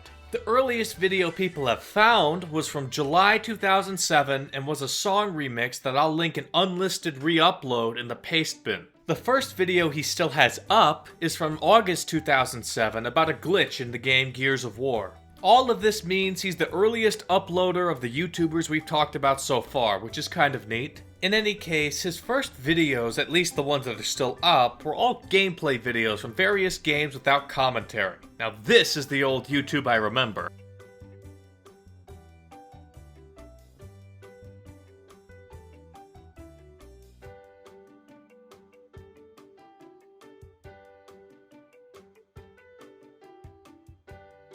His first video that had his voice on his channel, assuming it's not one of the deleted videos, was in February 2010. What's up everybody? Today I'm going to be showing you all how to get an achievement for Alien vs Predator called Let's Rock for killing 5 enemies with 1 burst from the smart gun. According to this video called My Past that I'll link in the paste bin, he also streamed on Justin TV from late 2009 to early 2010. And brother, let me tell you what, these are some of the finest live stream clips you'll ever see. As God is my witness, I make the claim that these are potentially the best live streaming clips to ever survive the Justin TV purge. Shit, I'm the last one. Critical. We can do th- Oh, shit. Shit. Shit. Oh, shit. Shit. Ah! Damn it, I ran Split the defense! Split the defense! And while he got a bit more popular with his voice in videos, he was still a small creator, right? His first big break was his video on the game QWOP, or as he likes to pronounce it, QWOP. What's up everybody, it's Critical, and this is a video for the most difficult game I've ever played in my life. It's called QWOP, and it's fucking impossible. This is not possible. This is not possible at all. And the calf. Ooh. This game is an entry for later, though. Do you remember what happened when PewDiePie did a shoutout for Jacksepticeye, and I had that tangent explaining about a creator's big break not solely being luck, but being able to capitalize on luck? Remember that whole spiel? Well, Critical had his own moment like this when one of the largest YouTubers of the time, Ray William Johnson, who's an entry for later, gave him a shoutout. Please note, it was only half a year later that Ray William Johnson would be the highest sub channel on YouTube, so he was a big deal at this point. Now, this dude made a funny video demonstrating how difficult it is to get this guy to run straight. This video's at about 100,000 views and it's 6 minutes long, but if you watch the whole thing, it's hilarious because the guy's humor is so dry. Yeah, that looked painful. Alright, here we go, I'm trying the same technique. As a wise man once said, the journey of 1,000 miles starts with a single step. Well, I have yet to take the first step, but I sure as fuck am making some progress by this, stance. This is crazy. Uh-oh. Damn it. Now, I'm actually with the guy on this one. What kind of running game is this if you can't get this goofy-ass f***ing alcoholic to run straight? So in other words, Charlie got his lucky break, but did he capitalize on it and not waste his chance? Yes, obviously. He started putting out similar videos of gameplay with his style of humor, like this video on Sumotori. What's up everybody, it's Critical. I'm playing Sumotori, I'm commentating while I'm playing. Let's get this shit started. I'm getting my ass whooped. Wow, these controls are very difficult to master. There we go, I'm getting up though. Oh, you whore. As Critical grew, he started making other content on top of this, like the Real series, like the Real Black Ops 2 trailer, or the Real Fridge Locker, which is a joke dub of various things, like infomercials. There was the Moist Meter series, in which he would review things. I'll link a playlist of this in the description. But this series seems to have ended in 2024. There was the official podcast hosted by him and 3 others that had a ton of guests, but in 2024, Critical seems to be taking an indefinite hiatus from it. Mixed in with his variety of content, he started making some commentary videos with him still off screen, like in this July 2016 video about an apology video that I showed off in the last video. What's up everybody, it's Critical. I know everyone hates YouTube drama, but I'm not one of them. In fact, this has become one of my biggest guilty pleasures, just watching YouTube drama unfold from afar. This is my soap opera. This is my As the World Turns, fucking As the YouTube Burns, that's what this is. And this was still at the time where he uploaded a lot of other things that I mentioned. And well, most of these other types of videos fell to the wayside, as in March 2017, he uploaded the video 10 years on YouTube, where he showed himself on camera for the first time. Hello. What's up everybody, it's Critical. Delivering a really high enthusiasm intro for this very special video. So this year will be my 10th year on this shithole of a website called YouTube. And then he slowly started making more and more commentary videos with his camera on, and honestly, this is what his modern content is like and has been since.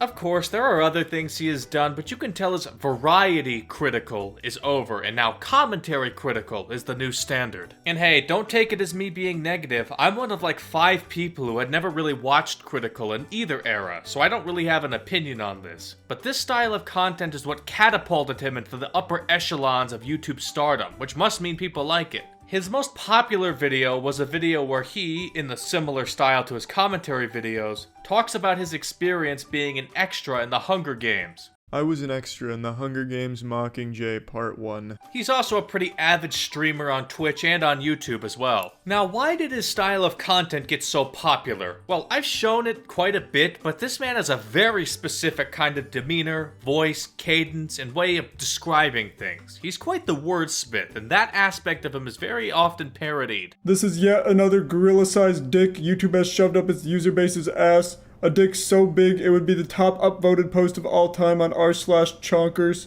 and people won't even comment how cute it is, they would just be confused. Yeah, that's all I have for today, guys. See ya. On top of his personality and way of speaking, there's another reason I think he's so popular. Despite talking about a lot of drama, a lot of people in drama, and a lot of situations that could be considered controversial, he's a very inoffensive guy. I feel like you could be on either side of the culture war or in the center and you'd still like Critical's commentary. And if he makes a negative video on you, you better watch out. You probably fucked up. Just ask Maximilian Muss, who was an entry for later, as an example of this. Now this is the part where I want to step back from a play-by-play of his career and instead just list various things I couldn't fit in here. And like always, this isn't everything he's done, just some. 6 this time. Number 1, he has multiple YouTube channels outside of the main one, like this one as his second channel, or his gaming channel here, or this backup channel, or this personal one, or this clips channel, or this channel called The Gentleman, which is a musical duo channel of him and Troy McCubra, and there may be more I'm missing, because he has a lot of channels. Number 2, he once co-founded an esports team called Moist Esports, but this was merged into a different esports team called Shopify Rebellion that he's still an owner of. Number 3, if owning an esports league wasn't unique enough, he also co-founded a YouTube talent agency otherwise known as an MCN. It started as Double Helix Media, then merged into Human Media Group, and then that merged into Mana Talent Group. I knew I recognized this name because a YouTuber I watch is part of it, Wendigoon. Oh wait, Blame It on Jorge is on here too, huh? That's kinda neat. Number 4, Critical, among a few other writers, made a webcomic called God Slap, and another one called Plague Seeker, and there's a short story here called The Man Who Forgot How to Poop as well. Number 5, while I typically don't really think about award ceremonies very much, I gotta admit, he won a pretty prestigious one. He won Content Creator of the Year in the 2025 Game Awards. Here are the nominees for Content Creator of the Year. Cadril, Kai Sanat, Moist Critical, Please God, Sakura anybody but Miko, me. and The Burnt Peanut. And the Game Award goes to Moist Critical. Congratulations. All right. Here are the nominees for Best Fighting Game. 2XKO, Capcom Fighting Collection 2, Fatal That's cool. Fury City of the Thanks. Wolves, Mortal Kombat Legacy. To get that, you gotta be a big deal, so props to him for winning. I will not be salty that Sakura Miko didn't win. I will not be salty that Sakura Miko didn't win. Let's move on. Finally, I do want to list some of the media that Critical has been in. He had voice roles at a lot of games like Dispatch, Tropico 5, and Anima Gate of Memories. Heck, not just his voice, but his also likeness has been used in World of Warships. He was also in the English dub of a few anime like Tribe 9, and another one was Lovely Complex. Risa, I didn't realize this until just now, but I think about you all the time. I like you. Alright, let's wrap this up. Critical is the face of YouTube commentary, and I hope I've demonstrated to you how popular he is. That's really about it. See ya. Susan Wojcicki, editor Deep Dive Otaku here. As you may know, Susan passed away, as I do talk about in this entry, but I decided to cut a big portion of this entry out where I was overly critical of some of the decisions she made on YouTube, and I removed the clips I was going to use to start this entry to be more respectful to her. While passing away doesn't mean somebody is immune to criticism, I'm a sentimental man when it comes to death. It just doesn't sit right to me to be as critical as I was. Oh, and I don't want to monetize someone's death, so just to stop someone joining my Patreon just to request that I cover the whole entry unedited, what I'll do is this, I'll compromise with you. My version of this that's more respectful will stay in this video, but if you want it to be the fully unedited version, as in it had the clips, it had everything I was going to say, I'll upload an unlisted video on this YouTube channel completely for free that I'll link in the paste bin to where you can see what I was going to say. Now, on to the entry. Susan Diane Wojcicki was an American born in 1968. And with how important of a person she was, as you'll see, it probably doesn't surprise many of you that her family wasn't just a group of nobodies. Her paternal grandfather was an elected MP in the 1947 Polish election. Her paternal grandmother worked at the Library of Congress. Her mother was a journalist who did work for the Huffington Post, among other places. And her father was a physics professor at Stanford. Someone with that background is going to be able to succeed in life unless they really fuck up.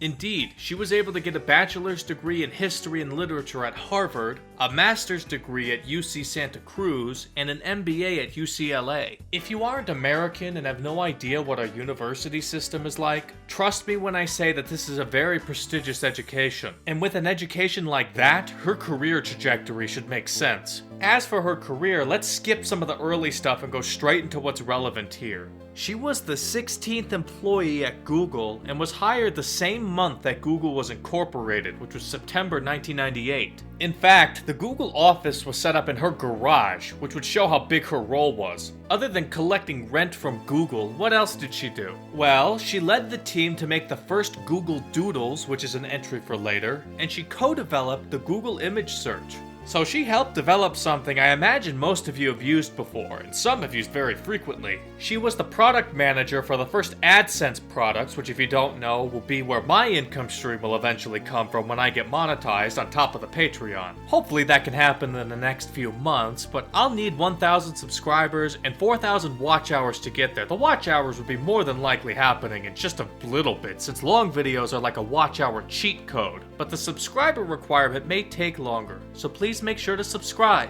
Anyway, Susan was promoted to Senior Vice President of Advertising and Commerce and oversaw a few other important ad things like AdWords and DoubleClick, and also Google Analytics. She did oversee Google Video, which is an entry for later, but that was a competitor to YouTube. However, despite this, she was the one who got Google to purchase YouTube. I hope I've demonstrated that Susan had a very large impact on how Google works in early YouTube, since this site was basically boned without Google taking over. But of course, her largest role came in 2014 when she became the CEO of YouTube. Now, she's done a lot of other non-YouTube things after this, but I want to focus on her impact on YouTube as she's in the YouTube section after all. Practically every decision YouTube made from February 2014 to February 2023 can at least partially be traced to her, or at least is her responsibility to be accountable for as CEO. And there are plenty of positive and negative things that happened in that period of time. Editor Deep Dive Otaku here again. This right here is where the big cut happens. This is where I start talking about a lot of the negative decisions. I'm skipping this right now. Go to the unlisted video in the paste bin if you want to hear those. Now I'll briefly list other things that happened in her time as CEO, but with a less negative lens. Just a few though. Number 1, she started YouTube Shorts, which was literally the next entry.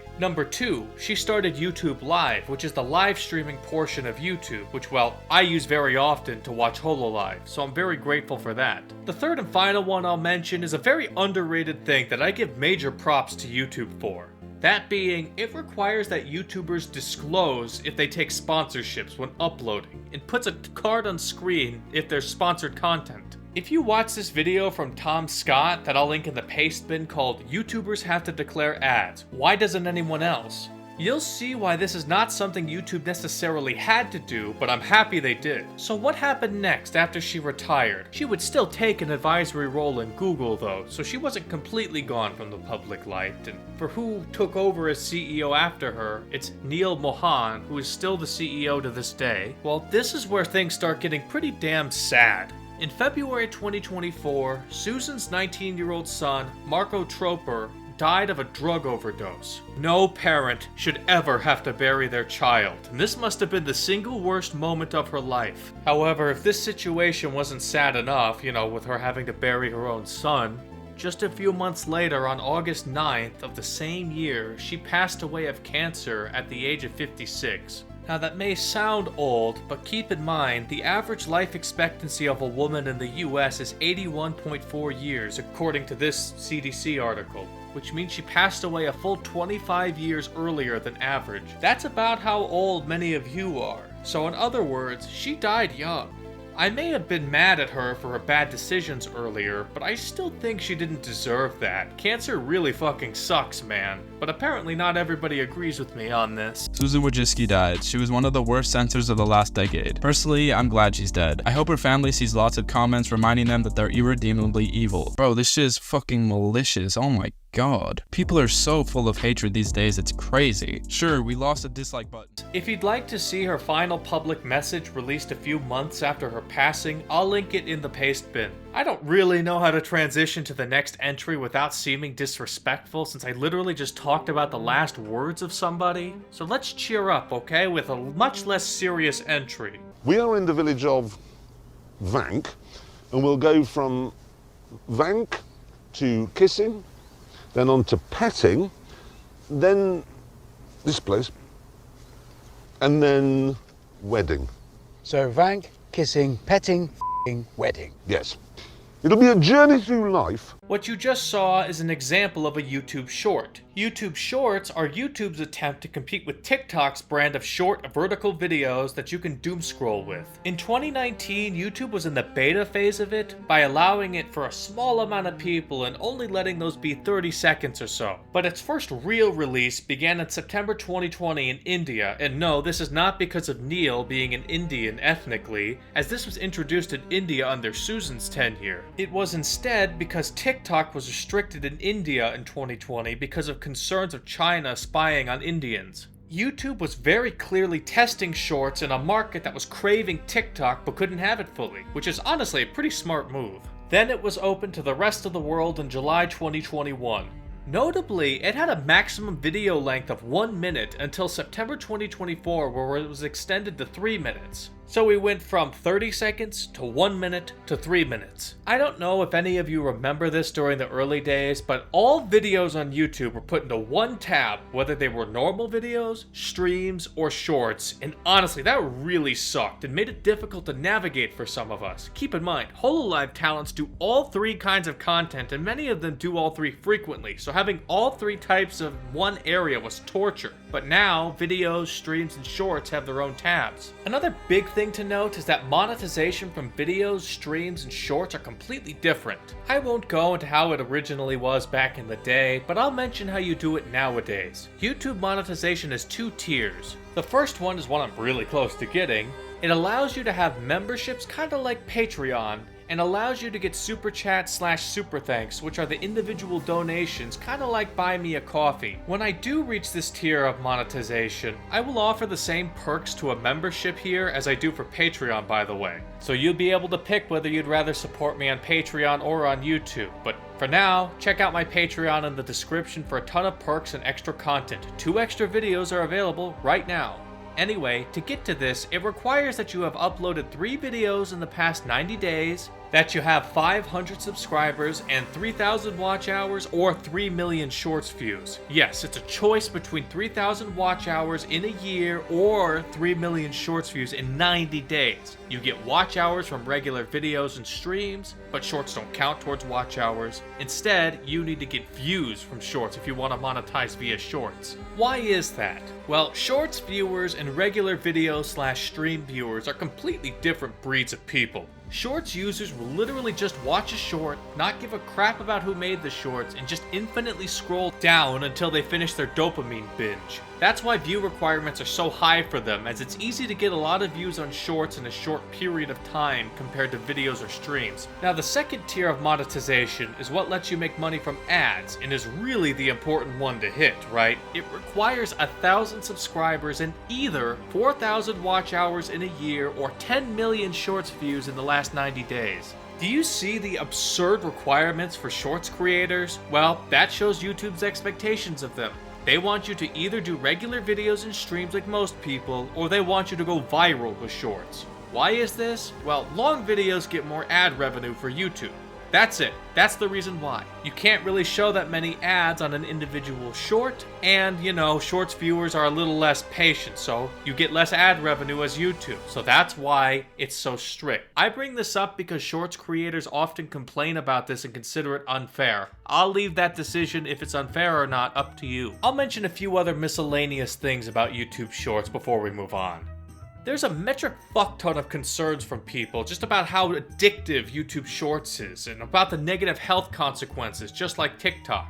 I've also noticed 3 kinds of creators on YouTube Shorts. Note, this is just from my experience. Number 1, there are people who legitimately only make YouTube Shorts and treat YouTube like TikTok. Here, I'll link a playlist of somebody ranking these creators on a tier list. Number 2, the next type I've noticed are those who primarily make regular YouTube videos, but they take a short chunk of their video, turn it into a YouTube Short, and upload that. Sometimes they'll add an extra hook saying, check out the full video for more info. A channel I'm subbed to who does this is AM Glimpse, and I'll link in the paste bin. Number 3, finally, there are creators whose content doesn't really feel biased one way or the other. They make regular videos and they make shorts without prioritizing one or the other. They feel like they actually cater to both audiences. An example of someone I'm subbed to like this is Geography Now, and I'll link his channel in the paste bin. And heck, some do all 3, regular videos, YouTube Shorts, and YouTube streams in the same way where all 3 are important and not just focusing on one. Many Hololive VTubers do this, but I would argue Tsunomaki Watame does this the best. She streams often, like all holos do.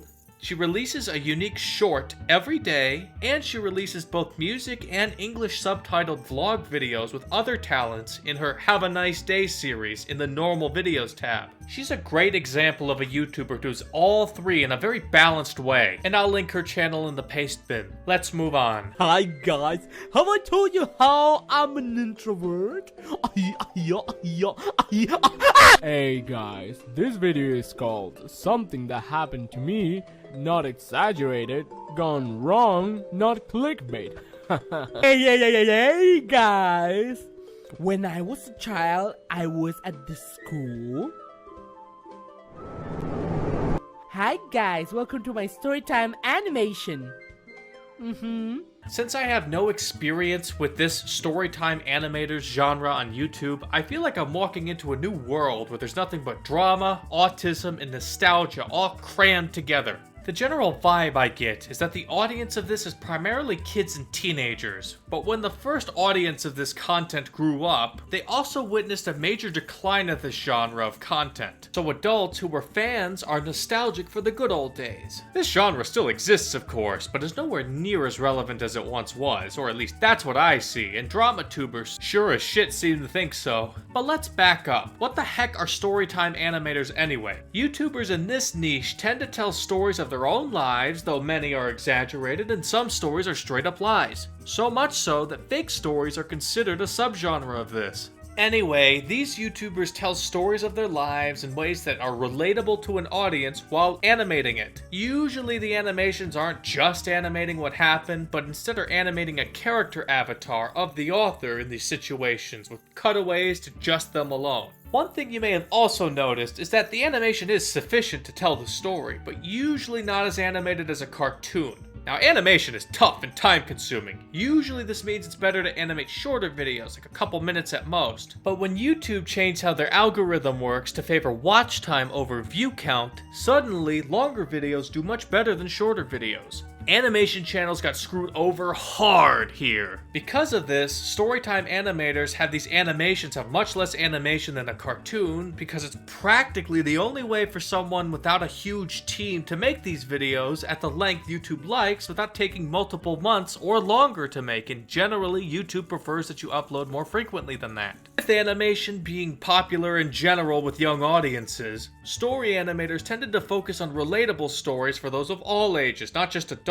So stories from school or home life while still living with your parents are particularly popular. I think I watched 1 or 2 videos from The Odd Ones Out many years ago, but I don't really remember much. I'll also link a video ranking 36 of these channels, and since you people hopefully like icebergs, I don't know why you'd be here otherwise. Here's a Storytime Animation Iceberg video that I'll link. Now, I mentioned drama earlier. Well, this community seemingly has a lot of it, with stuff like tracing, lying about stories, just being an asshole in said stories, or feuds with commentary channels. That iceberg I just mentioned talks about some of it. Now, I would leave it at that, telling you to look at the iceberg for it, but I found a video made by some kid who looks to be way too young to be making YouTube videos, talking about various bits of Storytime Animator drama. First, let's talk about the criticism. Out of the house! Get on the road, top down, hands up! After Storytime Animators actually started to get popular, some commentary YouTubers didn't like that. They didn't like the fact that it seems like every single YouTube channel. You know how some people will say insert thing here is a recession indicator online? Well, this to me is a drama indicator. If you got some 10-year-old making a highly edited video about a community's drama, then it must be really bad. And while this genre was extremely popular in the 2010s, it has declined pretty substantially. It's still around, but a lot less popular. Let's move on. I have been stuck at 2,000 subscribers for 9 years. Making generic MrBeast commentation videos has gotten me to 10 million subscribers in 2 months. Talking about MrBeast is 3 views, understand?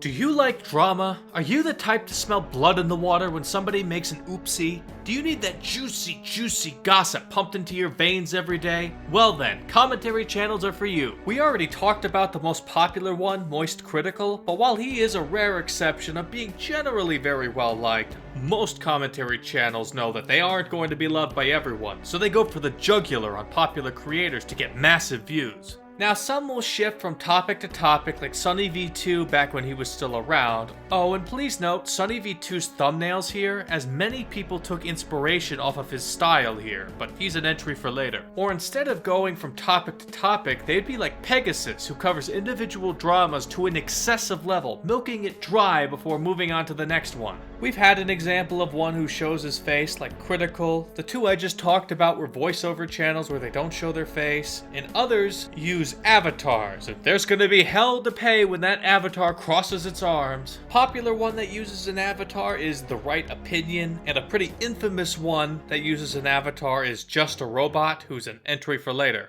I do also want to note that the term commentary channel is pretty vaguely defined in general. Some would lump in other groups outside of drama channels, like those who make video essays, which we already talked about, or those who have a more comedic focus like a Drew Gooden or a Danny Gonzalez. I personally don't agree that these are all one genre of video called commentary channels, and I tend to reserve this label for the drama channel. So I'm just gonna move on. It's shocking, never-before-seen video that led to the shooting of a notorious YouTube prankster. You can see the prankster. He's the 6'5" dude in the white baseball cap. But the prankster never expected this reaction. A bullet fired into his stomach and liver. Police say a man named Timothy Wilkes and a friend did a prank robbery, running at a group with a butcher knife. That's when one in the group shot Wilkes, unaware that it was fake. Police say it was being filmed as part of a YouTube video, and that no charges are being filed right now. These people obviously didn't get the memo that many prank channels fake their pranks. But all the same, prank channels are a scourge on YouTube, fake or not. Pranks have always been popular throughout pretty much all of YouTube's history, such as the Scary Maze game videos, which is an entry for later, or various other prank fads. And it's not just randos who do this either. Companies do these all the time, like this pretty viral video from Adobe. Though it has died down a lot these days. But this entry in particular is about prank channels, not just channels that have uploaded a prank or two as part of a trend. Prank channels are where the problems tend to actually be. Their brand is pranking. They've become such a nuisance over time where the phrase, "it's just a prank bro," has become a meme, because the moment they suffer any consequences, they say this as if it's the magic words to get them out of trouble. You tend to see this happen when they do this in ghetto areas. What? You got a problem? Me, I got a problem. You got a problem. It's a prank. Damn, those are some huge melons right there. Is it okay if I touch them? What? Can I touch them? Touch what? The melons. Oh, touch. Oh. It's a prank, bro. There's melons right there. No, you're right, boy. What you doing? It was a prank. It was a prank. It was a prank. Yo. It was a. Yo, there's cameras. There's cameras. There's cameras. I do also want to mention a pretty notorious fake one, which was the kidnapping prank by Sam and Colby, which I'll link a re-upload to in the paste bin. You know, we're just kids from Kansas. You got the wrong guy. No, he's everything I have. With prank videos often getting demonetized, among preferences just changing in general, these have died down on YouTube, though they're still around. Now, their preferred place seems to be TikTok these days, where videos can be much shorter and the audience is younger and thus less perceptive to how fake they are. Let's move on. Hello there. Today we'll be taking an educational look at the species known as DoucheTubers. The DoucheTubers phylum consists of members that possess no soul, no morals, and no creativity, and definitely no entertainment. All roads lead back to Critical, it seems, as the term DoucheTuber became popular because of Critical's use of it. I would suggest watching the video I showed, as I'll link it in the paste bin, as that's a very good summary, and I'll also link this compilation video someone made of various times he talks about DoucheTubers. I like Wiktionary's definition of it. A YouTuber who is arrogant, rude, or obnoxious, a douchebag, especially one who flaunts their wealth, carries out pranks in poor taste, or engages in fraudulent activities. Do you remember the apology entry from the last video? And I showed an example of a YouTuber named RiceGum who, instead of apologizing, said it wasn't a big deal, he just flashed Amazon gift card codes on screen. He's one of the most iconic DoucheTubers. Let me show you a clip from him. And you know who RiceGum is? Irrelevant. Alright, and you know who RiceGum is? Irrelevant. Do you guys know who RiceGum is? Irrelevant. No? And you fuck with RiceGum?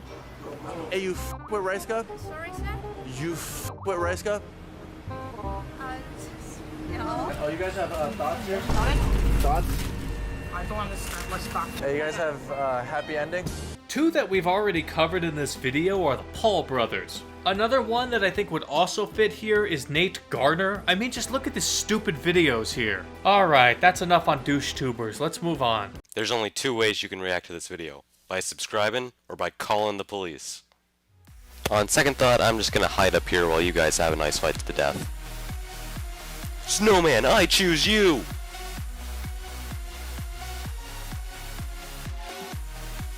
Holy shit! I'm pretty sure this is why they denied me my driver's license! Was that a steering wheel? Damn right it was. My people need me!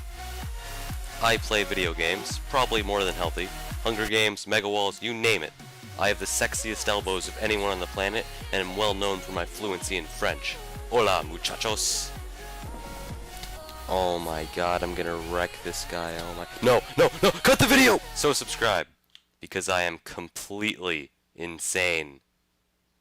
Alexander, aka Technoblade, was an American born in 1999. What I just showed was his 2015 channel trailer in full. Normally I edit down clips and show humorous ones I find, but I wanted to give a full impression of what he and his content was like in a way he himself would represent it, just in case you wanted to watch his videos. I believe that's the most respectful way I can show off his channel when he no longer can, as Technoblade passed away in June 2022 of cancer. While Susan's passing was indeed sad and tragic, she was a very controversial figure on YouTube, at least prior to her passing. Despite this, I tried my best to balance how I talked about her in a respectful way. Technoblade, on the other hand, was not a controversial figure at all, except for maybe some nothing burger drama that every creator gets into when they get big. He was a beloved content creator, and I imagine some of you were fans of him. I kind of feel weird about covering him at the tail end of a video where most of the viewers have already left, or probably have their eyes gloss over at this point since it's so dang long. Perhaps I'm more sentimental over death than you would like me to be, but I'd like to at least save this entry for the next video, where I can put it near the beginning. So yes, despite it being tier 2 that I'm going to be talking about next video, I'm going to put this one from tier 1 near the beginning of the tier 2 video. That way, more people can hear about him. So I'm gonna move on to the next entry right now. Nowadays, the normie memes may amuse the common Facebook sheep, but as a sophisticated internet culture king, seeing them is like staring into a black hole of pure excrement. They appear as confusing attempts at funny, and make me question the 6 million years of human evolution, and whether we deserve to make it as a species.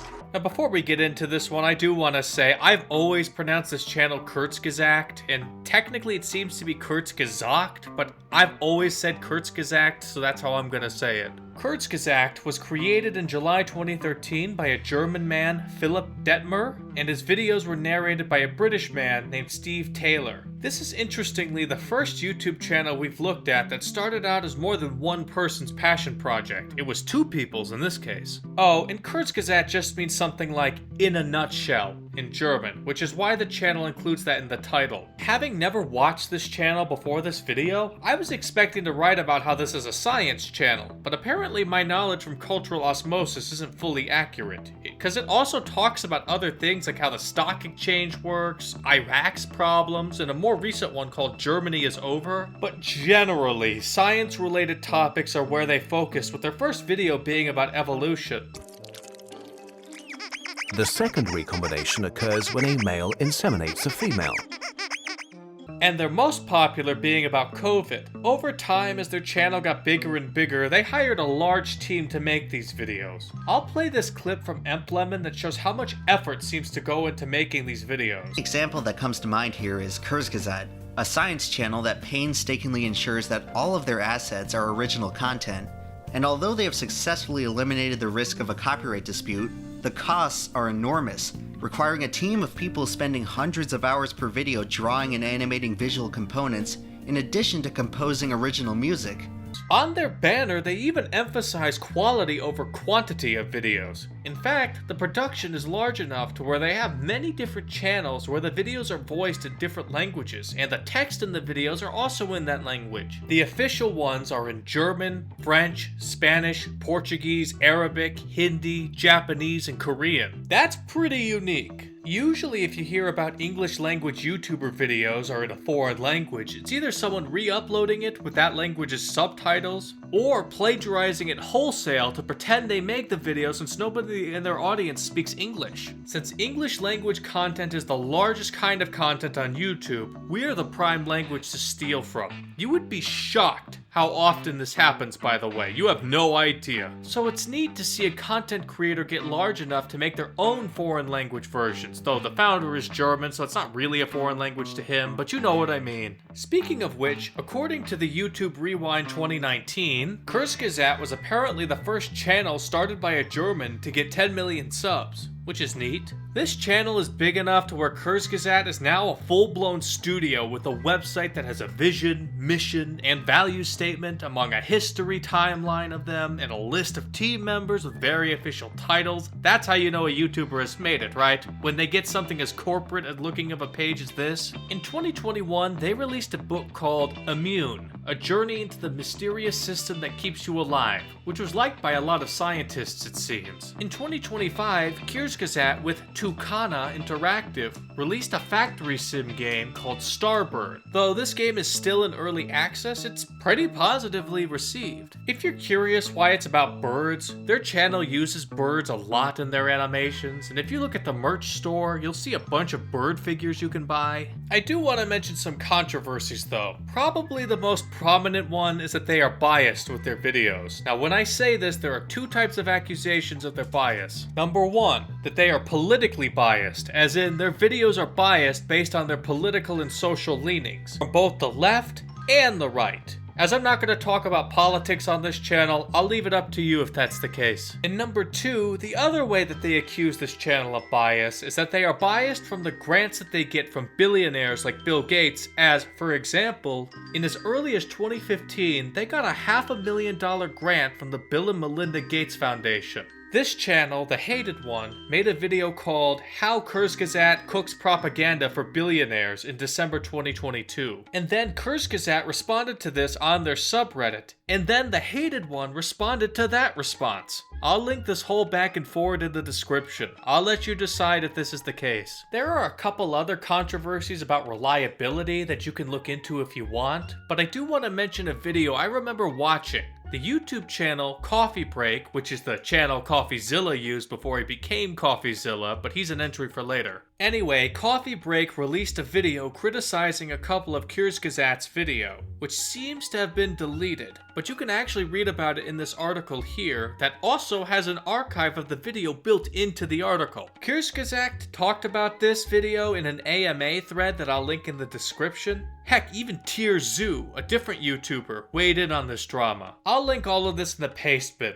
Man, drama is like an onion. It is layers upon layers of shit you weren't expecting. I really had no idea it went this deep. Anyway, that should be enough about the controversies. I'll leave it to you if they're biased or not. But to get away from controversy, Kurzgesagt is a channel that makes a ton of high-effort videos enjoyed by a lot of people, which is not something I could say about the next entry.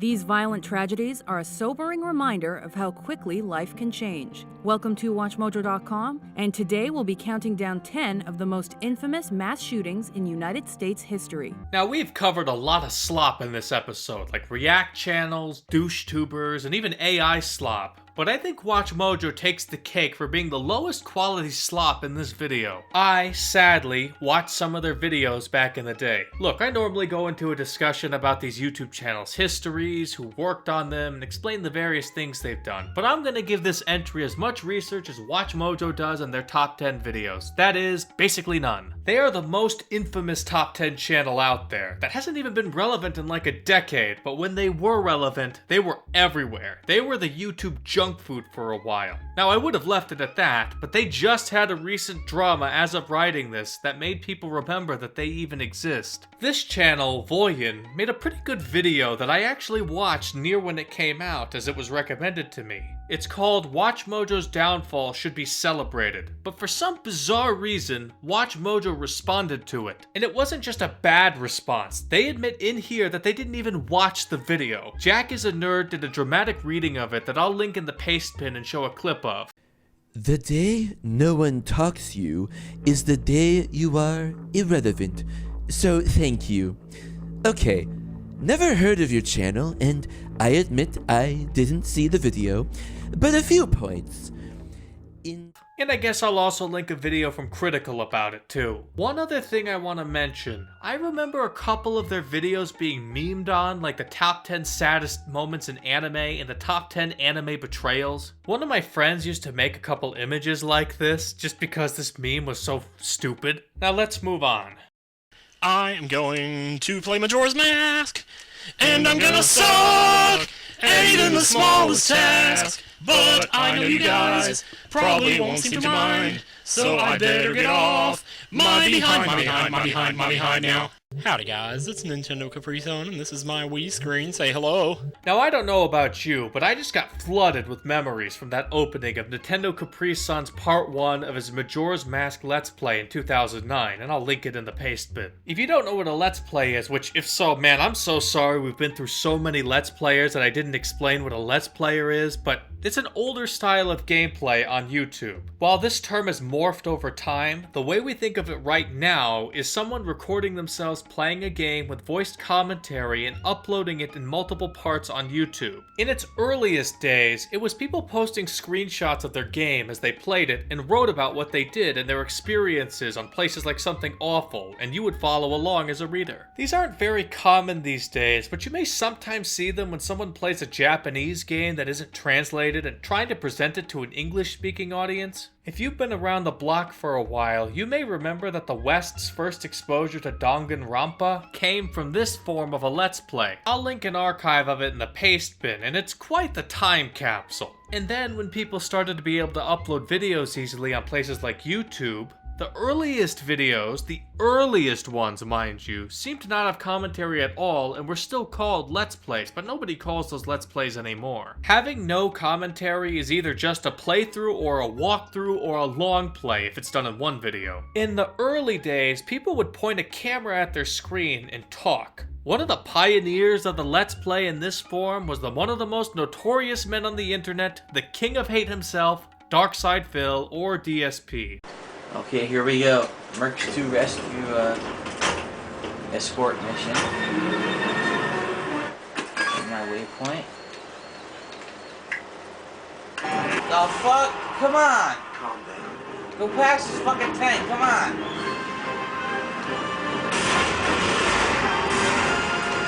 Come on! Oh my god, I died again.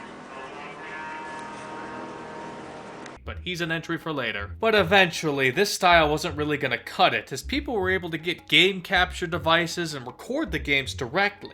The commentary was sometimes recorded while playing, or sometimes added later, but it's usually a voiceover. Ones like Nintendo Capri Sun, like I mentioned before, or Chugga Conroy come to mind as being the classic ones. So that's kind of cool. But anyway, what you're supposed to do is just go ahead and head over here, squirt that.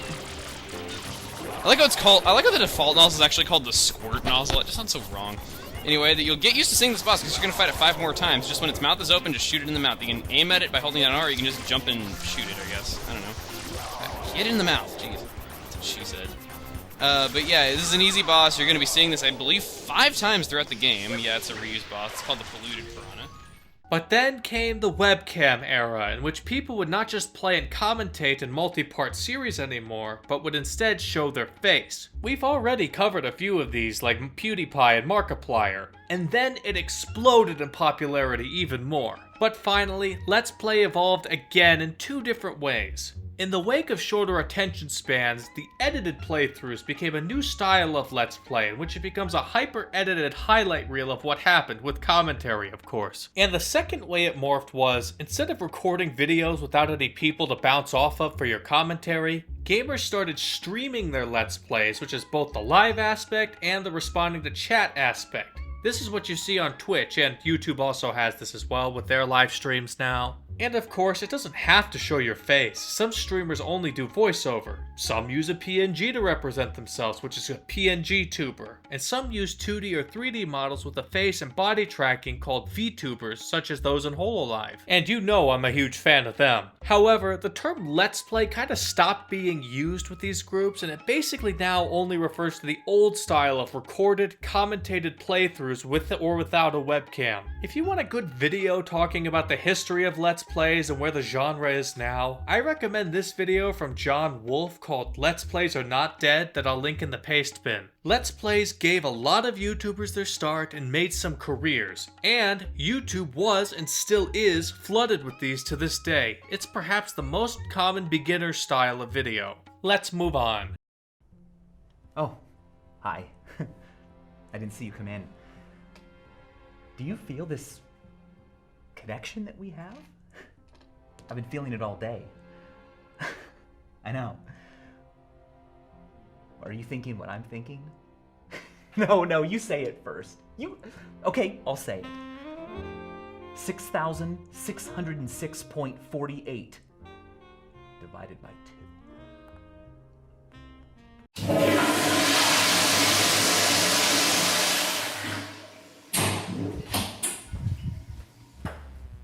Oh, hey, Michael here. I know it looks like I just used it and didn't wash my hands, and I didn't. Hey, Vsauce, Michael here. Where are your fingers? Michael David Stevens is an American born in 1986, and while he had a few earlier YouTube channels, the one we care about, Vsauce, was actually not created by him. It's a pretty fascinating story on how he got control of it that he explained here. Channel, you'll see that apparently I joined in 2007, that's 14 years ago. Back in 2010, when I first had the idea to make a thing called Vsauce, someone 3 years prior had already registered the YouTube username Vsauce, but they'd never logged in. And back then, YouTube had a policy where if an account had never been used, after 2 or 3 years, you could request it. And on this day, 11 years ago, YouTube accepted my request. YouTube was a very different place back then, let me tell you. They would never do something like that now. But before I continue on with his history, I do want to take a brief pit stop to mention this song he had in his background. It's copyright claimed, so I won't just play it, but I'll play him speaking over it one more time quickly. Is Vsauce really 11 years old? If you sleuth around on my channel, you'll see that apparently I joined in 2007. That's 14 years ago. That song was used in basically all of his videos for so long that it's an iconic part of Vsauce's brand. If you've ever wondered what the song is, it's the instrumental version of 130 Moon Men, and it's from the Moon EP. Anyway, I've never seen another YouTube channel become so well known for a single song that they didn't even make, outside of maybe Summoning Salt. Anyway, back to Vsauce proper. Now, Vsauce originally started out as a video game and pop culture channel, with the first video on here being this. Today, we are going to be giving you the 411 on some things that are going down for the E3 conference. A new Dr. Mario game is going to be announced at E3. But if you want to see what it was like back then with Michael in it, and this type of style, how about this one Michael called 9 More Video Game WTFs? Splinter Cell Chaos Theory. This guy has, I don't know, some sort of broken spine or something, and it looks like he's, This is the holy grail of every dude's fantasy. I don't see what's so weird about it. If his channel stayed like this, I would have called it clickbait garbage. Now, he would sprinkle in his modern kind of videos right in there, but eventually by 2012, the channel fully transitioned to the videos you know him for, with Why Did the Chicken Cross the Road? So how would I describe a Vsauce video? I guess I could describe it like this. He starts it off with something like I showed with those opening clips that are meant to be silly, and he would almost always say, "Hey, Vsauce, Michael here," and it would lead to a seemingly silly question, but it leads to a real one, and then the song you know and love pops up. I'll play a clip of one I already used, but with the actual context. Hey, Vsauce, Michael here. Where are your fingers? Seriously, it's a pretty easy question. You should be able to answer it. But how do you know?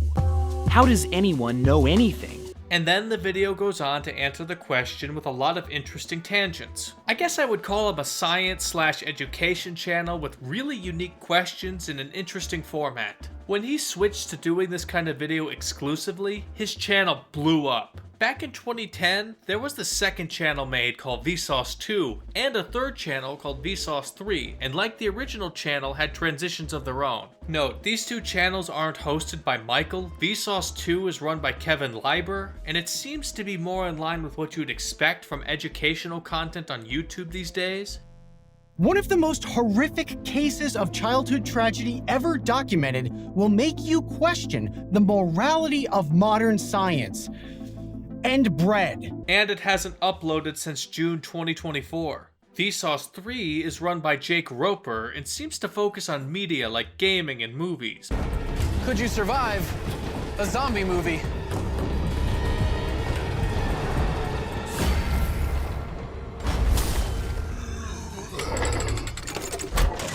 But also last uploaded in December 2022. Heck, the main channel, Vsauce, or sometimes called Vsauce 1, is also basically semi-retired, as videos will come out every few years or so, and all you get are some YouTube shorts these days. But hey, Vsauce was a major YouTube player for over a decade. I think it's more than fair for them to be able to relax now. Let's run through a few more things and wrap this up. I'll mention 5 more things. Number 1, I'll mention some other channels that he had. Ding, with an exclamation point for the I, was a spin-off channel made in 2015 which began to host his old style of content, but eventually transitioned to videos similar to the main channel, just with a bit less effort put in. That's not an insult, by the way. This is a common thing to do on YouTube. It last uploaded in April 2020.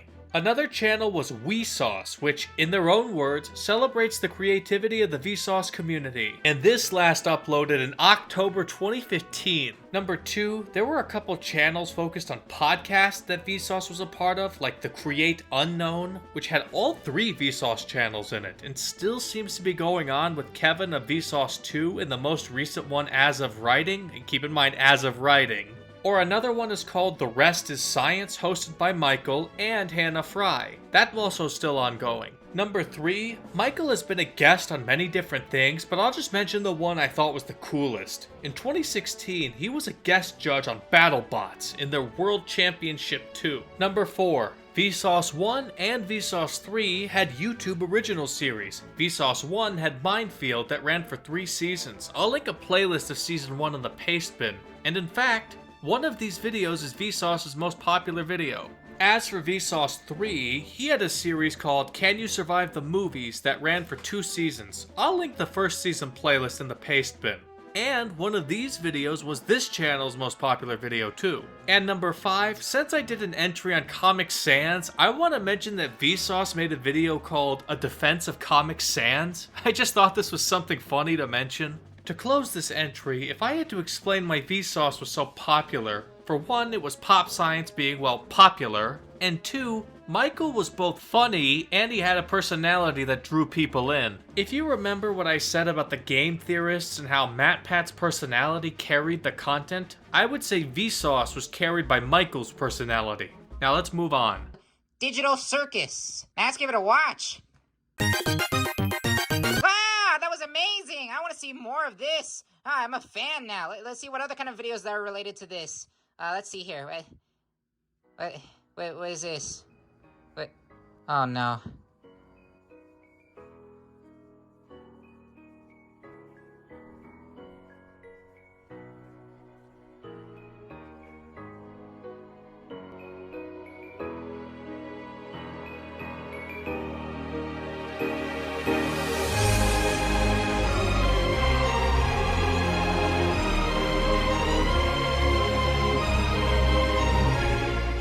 Look, when I'm in this entry, there's going to be a big elephant in the room. I'll just address it now, and then I'll talk about it normally. The Amazing Digital Circus is a series that has a hugely horny fan base, like insanely horny. Now, I'm an otaku. I think cute is justice already, and I'm very used to cute characters being drawn in porn, so don't think I'm going on a moral panic or anything. But I legitimately wasn't expecting something like this from a Western fan base. Now, Western fan bases can be just as horny as Japanese stuff, but it's usually not of cute characters. I'm not really used to that dynamic happening here. And I especially wasn't expecting it for media that's popular with kids. Well, outside of one show that I'll cover later. If you look on Donburu, which is a site that collects art and focuses on lewd art from mostly Japanese artists or other good artists who draw mostly Japanese properties, and this place organizes them, the main character of this series, Pomni, has almost 2,000 images on here, which is a lot for a Western character on this Budu. If I'm not the only otaku here, and one of you are an otaku as well, you'll recognize how bonkers this is for a Western character. I guess this video I saw was accurate. Oh no, I randomly appeared in a weird colorful place and I don't remember anything. Hi, I'm Changed Chicken and everything is okay. Also, your new name is Porny. These are your new friends. Alright, now that I've gone over the elephant of the room, the fans' horniness, let's back up and let's start with Glitch, which is the other half of this entry. Full name being Glitch Productions Property Limited, is an Australian animation studio founded by brothers Luke and Kevin Wojcicki. Originally, Luke had a channel in 2009 and made a series in 2011 called SMG4, which is an entry for later. The important part of this for now is that Kevin soon joined Luke's channel to help and make it into a business, and in a random fan mail video, announced the creation of Glitchy Boy in 2017. In order to represent everything I have, including the channels, my brother and I created this company called Glitchy Boy. Whoa! It may not be apparent why I made it yet, but in the future you'll see. And boy was he right. While Glitch is half of this entry, I feel like it would be better to describe the early stuff in the SMG4 entry later, as I would basically have to explain all of SMG4 for you to even understand what this content was. Oh, and if curious, Glitchy Boy was the original name of Glitch Productions until it was renamed in 2018. Changing the name anyway. Mario, if you please. Let's go!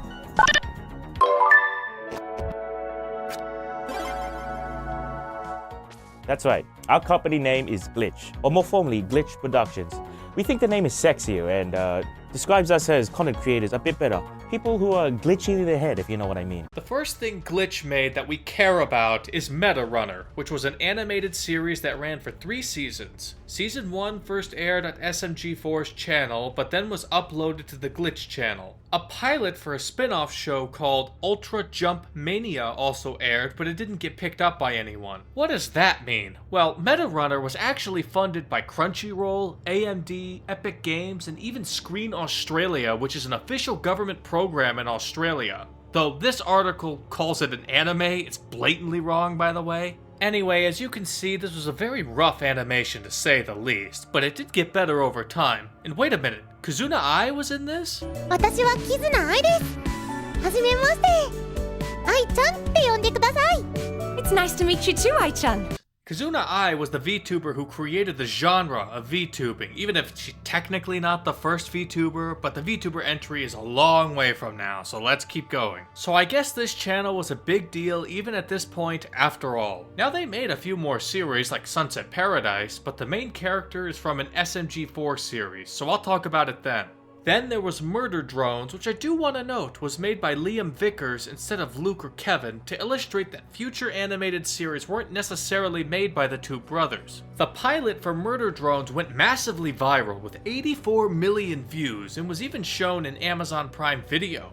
While the other two series weren't unpopular, we're comparing a single million views per video series with tens of millions. And sorry to bring it back to this point, but there is something I've noticed here from both Sunset Paradise and Murder Drones. I can already notice the sex appeal not being that hard to find in thumbnails alone, without even watching them. So I guess any whiff of horniness didn't start with the Amazing Digital Circus. Oh, and that's not an issue. I'm just trying to point out that it didn't start with that series. I've noticed a lot of Western YouTubers tend to get very pearl clutching over sex appeal and animation, but I'm an otaku, so that ain't gonna be something I complain about. Anyway, in January 2023, the channel released an update video that ended with a teaser for the Amazing Digital Circus. In fact, we have one more surprise you might want to share with your friends. A show we have in development, Kevin. Roll the teaser.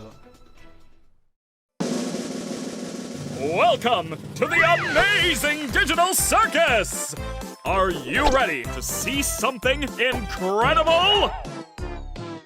And then they released the official trailer in September of 2023 to 33 million viewers, which is a lot for a trailer. And then episode 1 dropped in October to over 400 million views. Holy moly! The Amazing Digital Circus is the other half of this entry. Apparently, this is the most viewed indie animation pilot on YouTube after it surpassed Alan Becker's Animation vs. Minecraft pilot, which Alan Becker is an entry for later. I didn't realize animations were so popular on YouTube.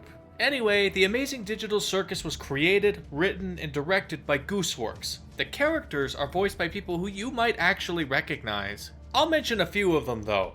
The voice of Pomni is by Elizabeth Freeman, who did English dub voices in JoJo's Bizarre Adventure Golden Wind, Rent a Girlfriend, and Licorice Recoil, for example. Kinger is voiced by Sean Chiplock, who did voice work for Mortal Kombat 11 and the English dub voices for Breath of the Wild, Danganronpa, Persona 5, Genshin Impact, etc. One more I'll mention, Gangle is voiced by Marissa Lenti, who did an English dub voice in Aria the Animation. So this is a pretty good voice cast for an indie animation. I mean, I don't listen to English dubs in anime and instead listen to the Japanese audio, but still, that's pretty neat. Anyway, the Amazing Digital Circus would premiere on YouTube and then later go on Netflix as well. I'm gonna take a slight detour here and mention the rest of what Glitch did and then come back to this series.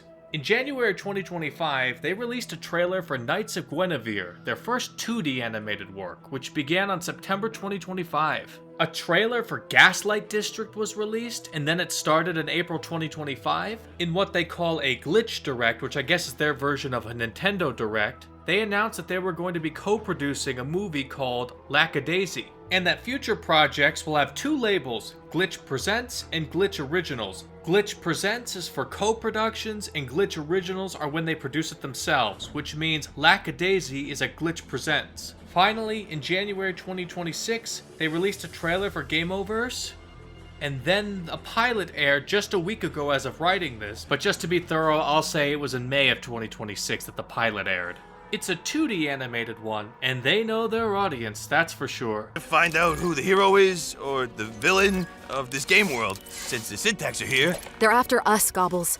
Anyway, one of the creators of the Iceberg, Potted Plant, wanted me to mention this pilot specifically, so there we go. Sorry for how long this entry is, guys, but if a channel is producing this many high-quality animated shows, I can't just not mention them. Glitch seems to be an indie animation powerhouse on YouTube and elsewhere. I guess you could support them with this merch shop, which seems like it could be printing money considering how cute their characters are, and that's some pretty high praise from me considering I'm used to how cute Japanese media is. And outside of people who live under a rock like me, their content seems to have struck a chord with people, especially with a younger audience. Despite that people in these series tend to cuss a lot, and the dark themes, among other things. Now there are some controversies, especially around Kevin, and some drama about firing a voice actress, but this entry is unwieldy, so I'll just link a couple of articles you can read if you want to know more. Now that's enough about Glitch. I need to go back to the Amazing Digital Circus, because I have more to say about it. This is very clearly their most popular series, with 100 million views being a low amount of views for an episode. And what's with me and my timing this episode? Because like the WatchMojo entry and a couple others, something big just happened. So episode 9 will be the final episode, and it'll be released in theaters as a bundle with episode 8. I'm writing this in May, and the movie comes out on June 4th. But when I wrote it was different than when I recorded it, because now I'm recording it after it came out in theaters.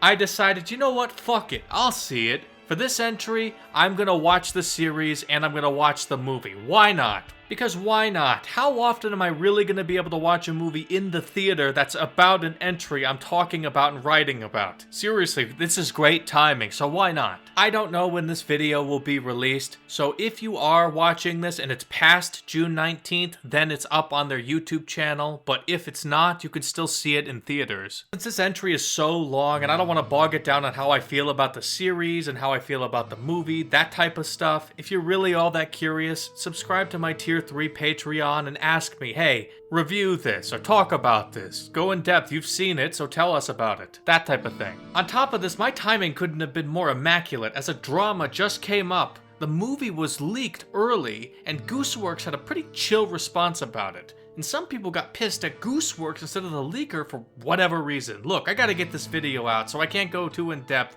but watch this video from Critical if you're curious what happened. Despite the leak, I paid for a movie ticket on my end, so don't worry about that. Last point I'll talk about and then end this entry.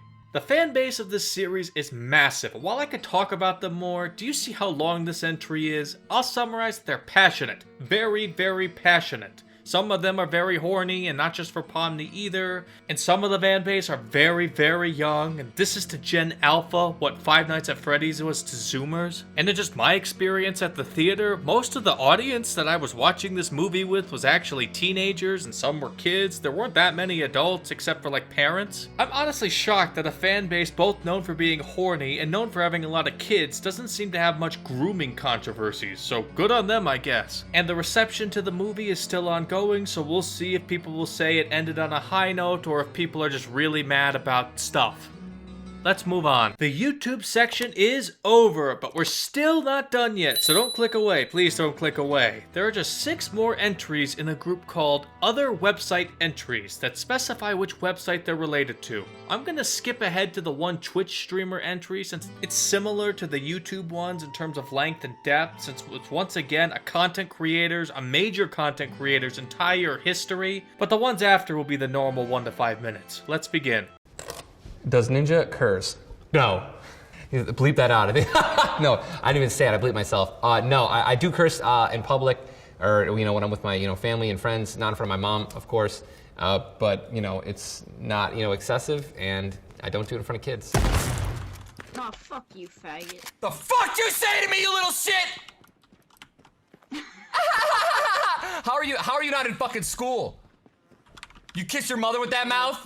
That calm and collected individual is Richard Tyler Blevins, and is an American born in 1991. We have a unique beginning to our story, since here's a guy who's an esports player starting all the way back in 2009. In the MLG Orlando Championship 2009 for Halo 3 in the team 4 of a kind. Now he played in various other teams for Halo tournaments around this time, but let's skip ahead. In January 2011, he made his Twitch account and began his streaming career. This is why this entry specifies that he's on Twitch. He does also have a YouTube account made in November 2011 that I'll mention, but if you noticed in the YouTube entries, I never really talked about the history/content people did outside of YouTube, except for super quick bullet points if I thought it was interesting. Well, this is a Twitch entry, so I will focus on that unless there's something interesting about his YouTube channel. There is something I do want to mention though. I'm not an avid Twitch user like I am on YouTube, so if you know of a way to do this, please let me know. But from what I've seen and from some Googling, it looks like Twitch lacks a feature that YouTube has. That being sorting streams from oldest to newest, which means that to go to Ninja's oldest streams, I gotta scroll through 15.5 years of streams to get to his oldest stuff. Come on, Twitch, please add that filter. YouTube has one, so can you.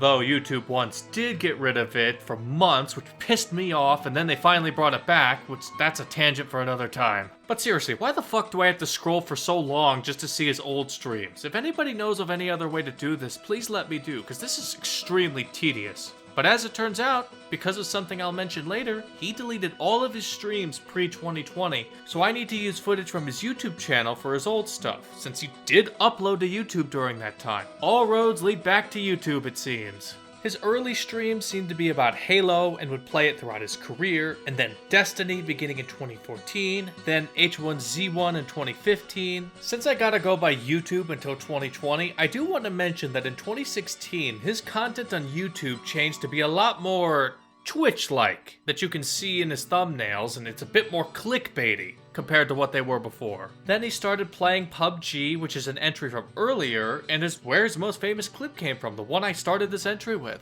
Now during all of this, he was still participating in esports. The PUBG team he was in, Luminosity Gaming, actually won the Gamescom PUBG Invitational 2017 in the squad category. But PUBG isn't what you remember Ninja for, is it? No, you know the game that defined this man's career, you know it off the top of your head. Heck, I already talked about him in the entry for that game, that being Fortnite, or more specifically, Fortnite Battle Royale. But if you remember from the Fortnite entry, I'll just call it Fortnite from now on.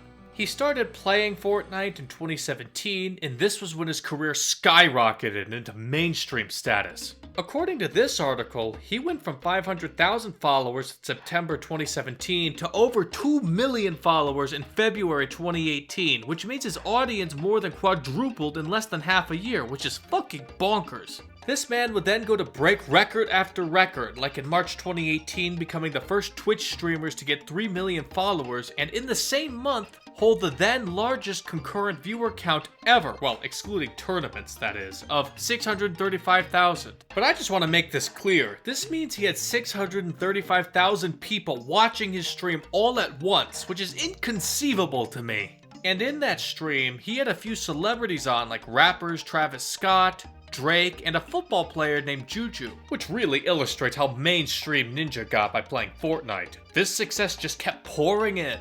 At E3 2018, Ninja got to pair up with a DJ named Marshmello to win the first official Fortnite tournament. There was also an event called Ninja Vegas 2018 where Ninja once again beat the CCV record for non-tournaments at 667,000 concurrent viewers. He wasn't just popular, he was good at Fortnite. He was the first PC player to get more than 5,000 victory royales. Side note, this article had to post a correction with a hilarious last sentence to me.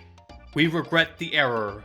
Anyway, you may also be aware that Red Bull was a very proud sponsor of his, with him often wearing a Red Bull headband, even on The Tonight Show with Jimmy Fallon. But they loved him so much that they made an entire Fortnite event just for him and his fans called the Red Bull Rise Till Dawn, in which Fortnite players could challenge him to a match. They even put this man on the Red Bull can. If your face is on a popular drink's can, you know you've made it to stardom.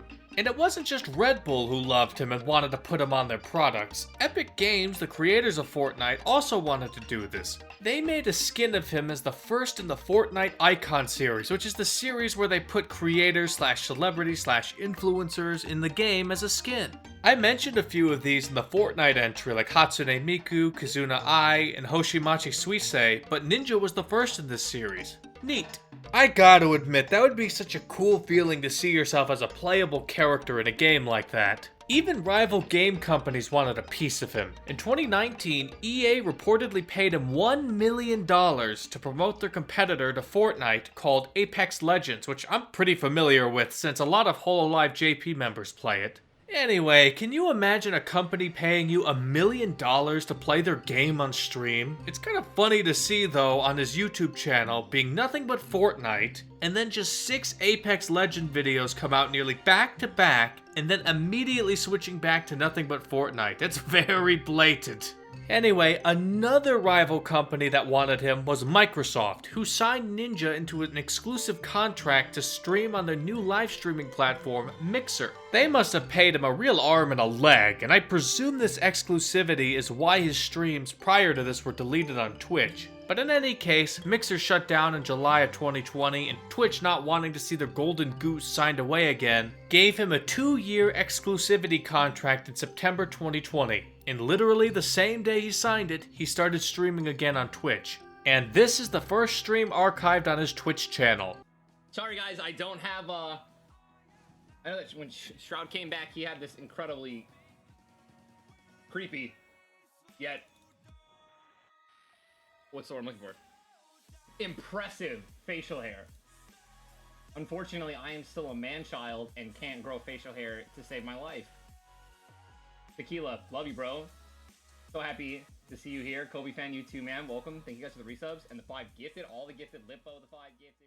Where he played Fall Guys, which is an entry for later. In September 2022, he took a week-long break from streaming and changed his accounts to be called User Not Found. And then finally, a week later, he came back, changed the accounts back to Ninja, and announced that he'll be simulcasting his streams on many platforms and no longer only on Twitch. These days, he's nowhere near as omnipresent in the gaming world as he used to be, but I don't know if I attribute it to anything he did, or if it's people moving on, or Fortnite itself being less popular. But regardless, he's literally the 3rd most followed streamer still as of writing this on Twitch, so he's still very popular. Whew, I think that's enough of a history lesson, don't you think? Let's just do a quick speedrun list of 5 other interesting things I want to mention, and then I'll move on. His most viewed stream on Twitch, no, not concurrent viewers, but views itself, has 4.6 million views and was a 15-hour stream where he played Valorant and then did an Among Us collab.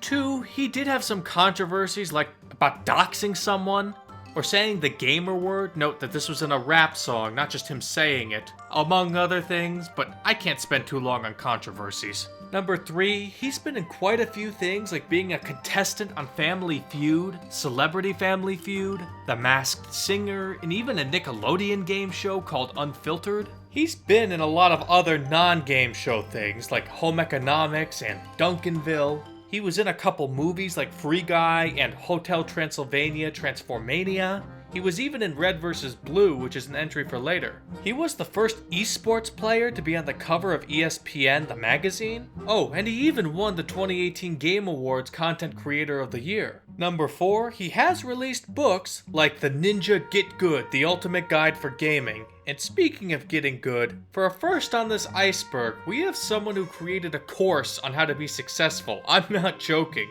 He made a course on Masterclass about how to become a successful streamer, which got him clowned on by people, like this video from Drew Gooden, and I'll link in the paste bin. And finally, number 5, another bit of Zoomer/Gen Alpha culture. Some musician named Eric Doa did a live stream where he off the cuff said this. Imagine if Ninja got a low table fade. Imagine if Ninja got a low table fade. And thus, the haircut low taper fade became linked with Ninja, even spawning a meme about it and becoming popular. And then Ninja himself responded to the meme by getting the haircut. Imagine if Ninja got a low table fade. Imagine if Ninja got a low table fade.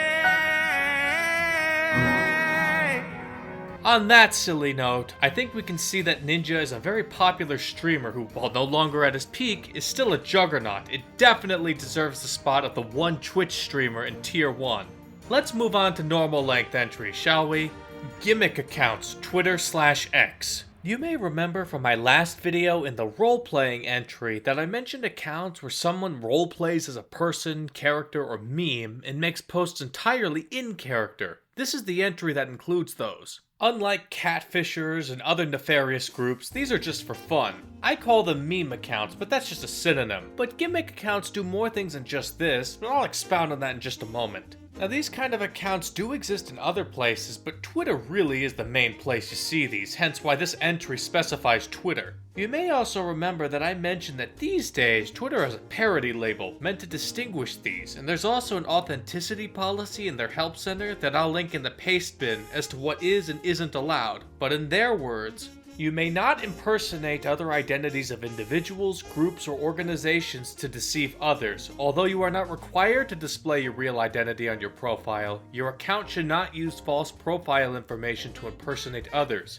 We allow compliant parody, commentary, and fan (PCF) accounts on X only if the purpose is to discuss, satirize, or share information. So as long as you're not breaking the rules, you can have a parody account. And yes, you can have a verified account, also have a parody tag, as verification just requires a fee, as I explained in the verified users entry. The example of a gimmick account that I showed in the role-playing entry was Spoony, who's an entry for later, role-playing as his own dog Oreo, in perhaps the most cringe possible manner out there. I'll give a few non-RP gimmick account examples too. One would be like existing solely to make specific meme posts on Friday, which the misspelling drives me nuts by the way. Or one that just reposts funny visual novel database posts. However, gimmick accounts aren't limited to people and could instead be bots posting certain things, like this account here that does this type of thing where it took and copied and pasted text with the names being replaced each tweet with characters from VNs with no rhyme or reason, and sometimes it would lead to a funny result. Twitter does have an automated tag to let you know that it's a bot account and who set the bot up, like this account has, and you can read more about this here. However, unlike these ones that may be funny and otherwise harmless, there are really some weird ones or controversial ones. I'll link a video about some of these, but there's a trillion others who have talked about these. Let's move on. r/AskReddit. Reddit. r/AskReddit is our first subreddit entry. Oh boy, so if you want to recall how Reddit works, please see the Reddit entry.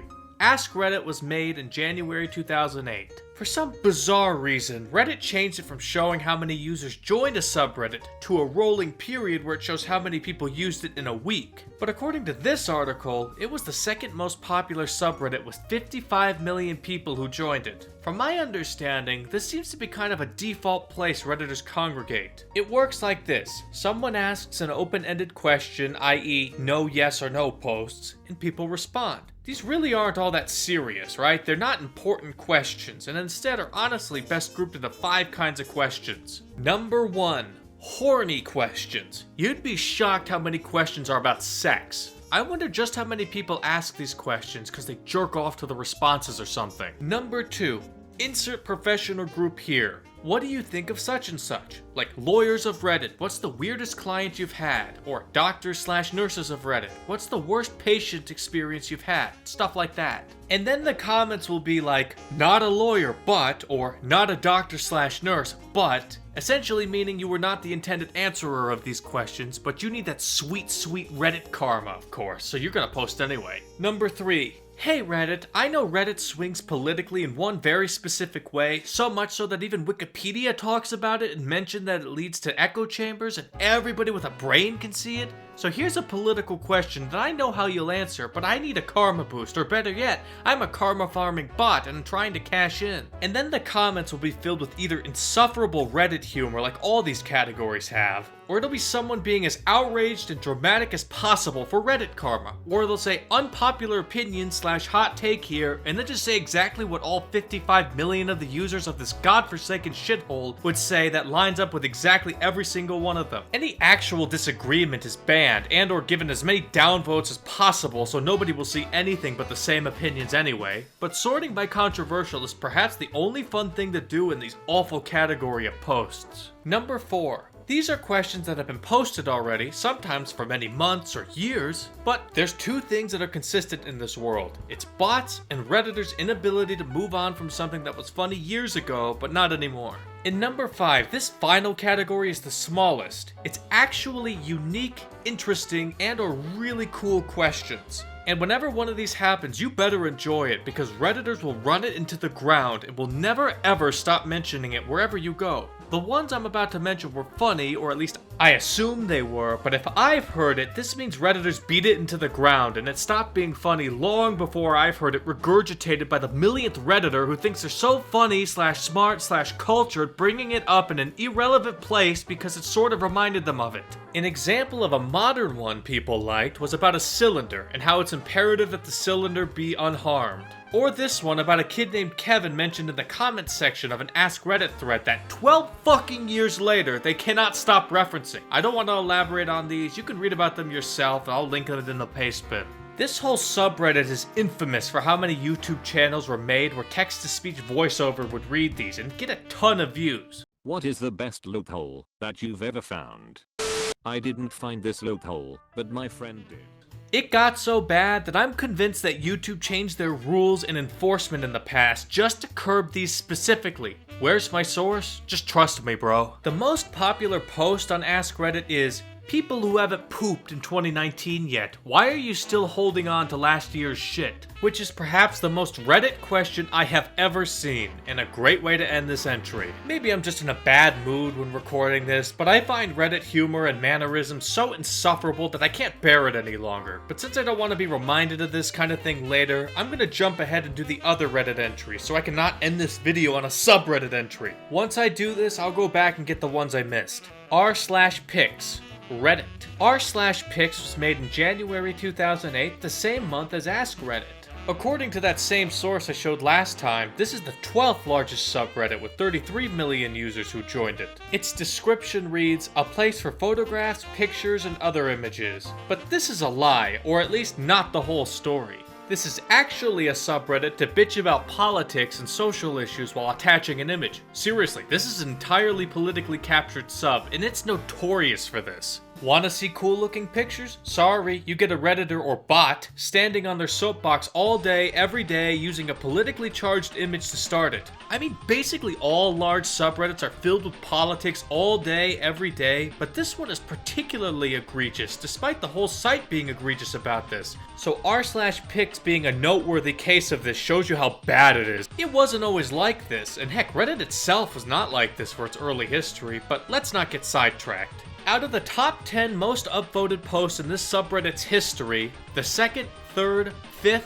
6th, 7th, 8th, 9th, and 10th are all about politics/social issues. The 4th isn't political, but it's just bitching about people hoarding toilet paper during COVID, which is a reasonable thing to get mad about, but a low quality image like this acting as rage bait, deserving to be the 4th most upvoted post on a place called r/pics? Give me a break. However, the single non-political and non-angry post in the top 10 is this one, which is the #1 post on this subreddit. Which, hey, I'll give them credit and say it's something nice about r/pics, the first time someone has said something nice about this place in decades, but this post comes from Rick Astley, and in the comments section, he actually got Rickrolled. Rickrolling Rick Astley, the man himself, must have been a dopamine hit unlike any other, and it's actually an interesting thing to happen here.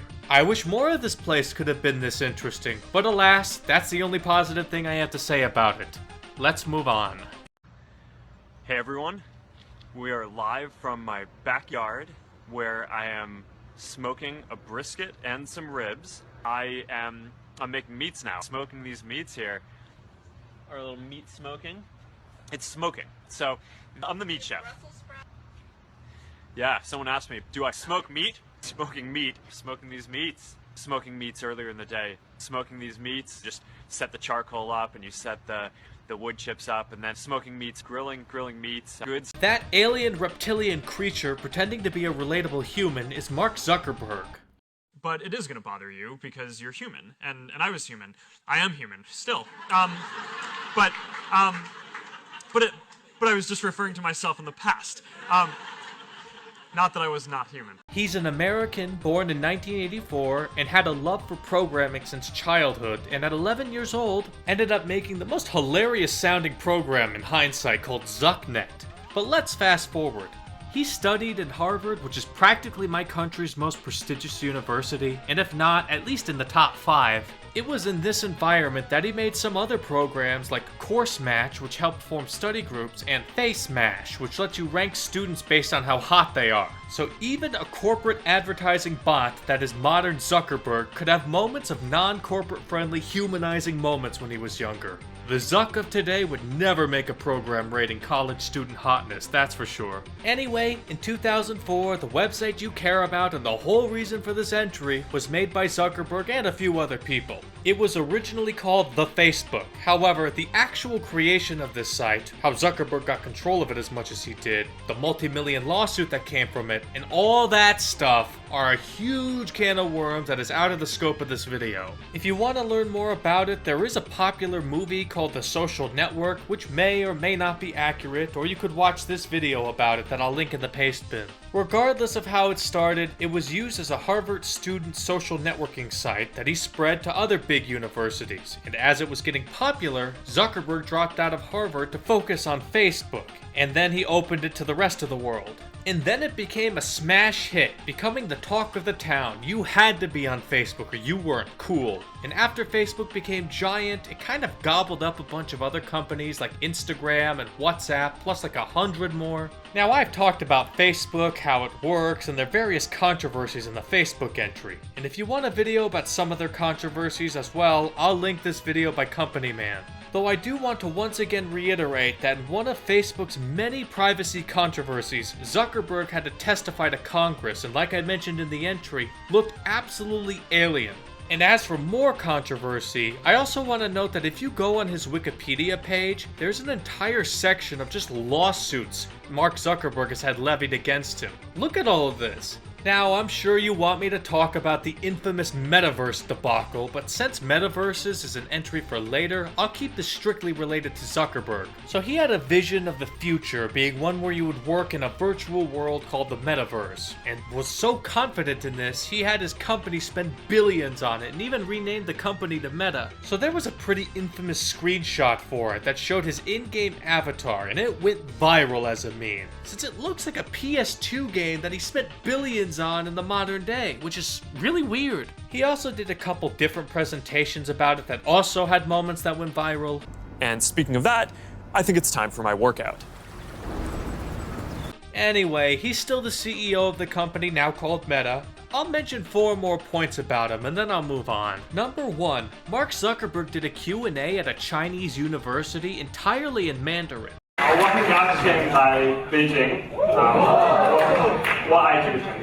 我的中文很糟糕，但是 He said that since his wife is Chinese, he wanted to learn to speak it. Number 2, in 2015, he announced that he would give away 99% of his wealth in his lifetime through he and his wife's organization, the Chan Zuckerberg Initiative, which is strangely a for-profit charity. I have never heard of a for-profit charity, but in any case, that's where he says 99% of his wealth will go. Number 3, Zuckerberg has been in a ton of media, like the movie I mentioned before, South Park, Saturday Night Live, The Simpsons, etc. Number 4, as I've kind of hinted at many times, Zuckerberg kind of has an image problem. No matter how he acts in public, he gets clowned on for looking so unnatural. There were some incidents I didn't even mention, like his sunscreen face, as you can see here, or the fact that he always wore the same kind of t-shirt everywhere he went. And now he seems to be trying to change how he's perceived by having a full makeover, to have a zoomer broccoli hair, gold chains, he works out a lot now, and he seems to be a lot more sporty by being involved in mixed martial arts, or MMA. So it's like, all right, what's a thing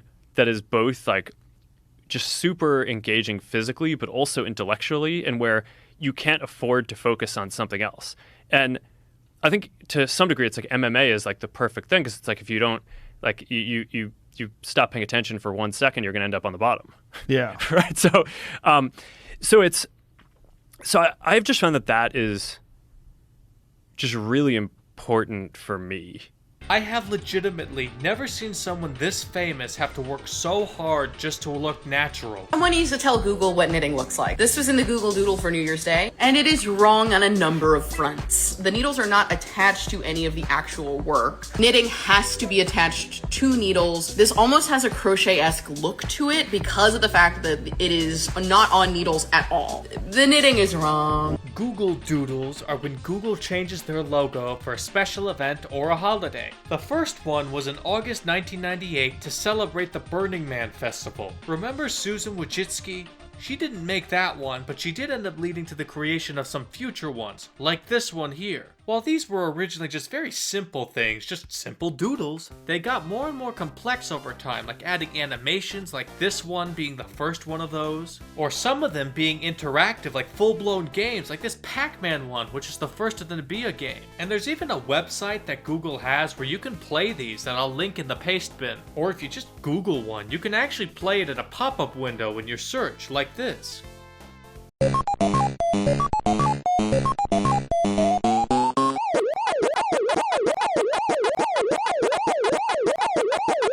There's also this website all about doodles that I'll link in the paste bin as well. Now, despite these being temporary artsy logo changes, there's actually been a decent amount of controversies relating to these. I won't go into too much detail, but usually stuff like bias about choosing holidays, especially religious holidays. As while their policy is not to show any religious imagery, there is still debate on whether they've actually been even-handed about this policy by shafting Christian holidays in favor of Jewish or Hindu ones, or even celebrating an activist instead of Easter. Or another set of controversies is who they choose to be celebrated with a doodle, like when they honored Yuri Kochiyama, who was a member of a Maoist black nationalist group called the Revolutionary Action Movement, and she also praised Osama bin Laden. And they decided to put this woman on an American homepage of Google, which is pretty controversial. But moving on from controversies, they also have a competition for students called Doodle for Google, where winners get put on a website, where then those entries can be voted on by the public to become the top 5 finalists, which is then judged by hand-picked judges to become a national winner. For winning, you get these prizes. I'll link the current competition right now if you want to see the 5 finalists. The finalists were chosen this month, but as of writing, the national winner isn't picked yet. Editor Deep Dive Otaku here. Actually, the national winner has been decided. That's how long this takes from script writing to recording and to editing. Holy moly. Alright, we're all done. Tier 1 of the gigantic internet iceberg is finally complete. Gonna be honest, I was expecting this video to be maybe 3 hours, 3.5 hours, but it ended up being over 4. Next time, I'm just gonna split it. I'll just have a short final one if that's what it takes. Cause this nearly 4.5 hour video plus the over an hour long of Patreon videos is making me feel like this. But to all of you who stuck around, thank you so much for watching. I really appreciate it. If you want even more content, I have 2 videos up on Patreon right now. And as a reminder, Tier 1 gets videos 2 days early, Tier 2 gets an extra monthly video, and in Tier 3 you get to tell me a topic to cover every single month. That way you don't have to wait for this iceberg to end before I do honorable mentions. You can get them out of the way now if you wanted me to cover an entry early, or if you wanted me to go more in depth on something I already covered. And it could even be stuff outside of an iceberg format if you wanted. The link to the Patreon is at the top of the description. And finally, if you liked the video, please make sure to like, comment, subscribe, and hit the bell icon. God bless, and have a great rest of your day.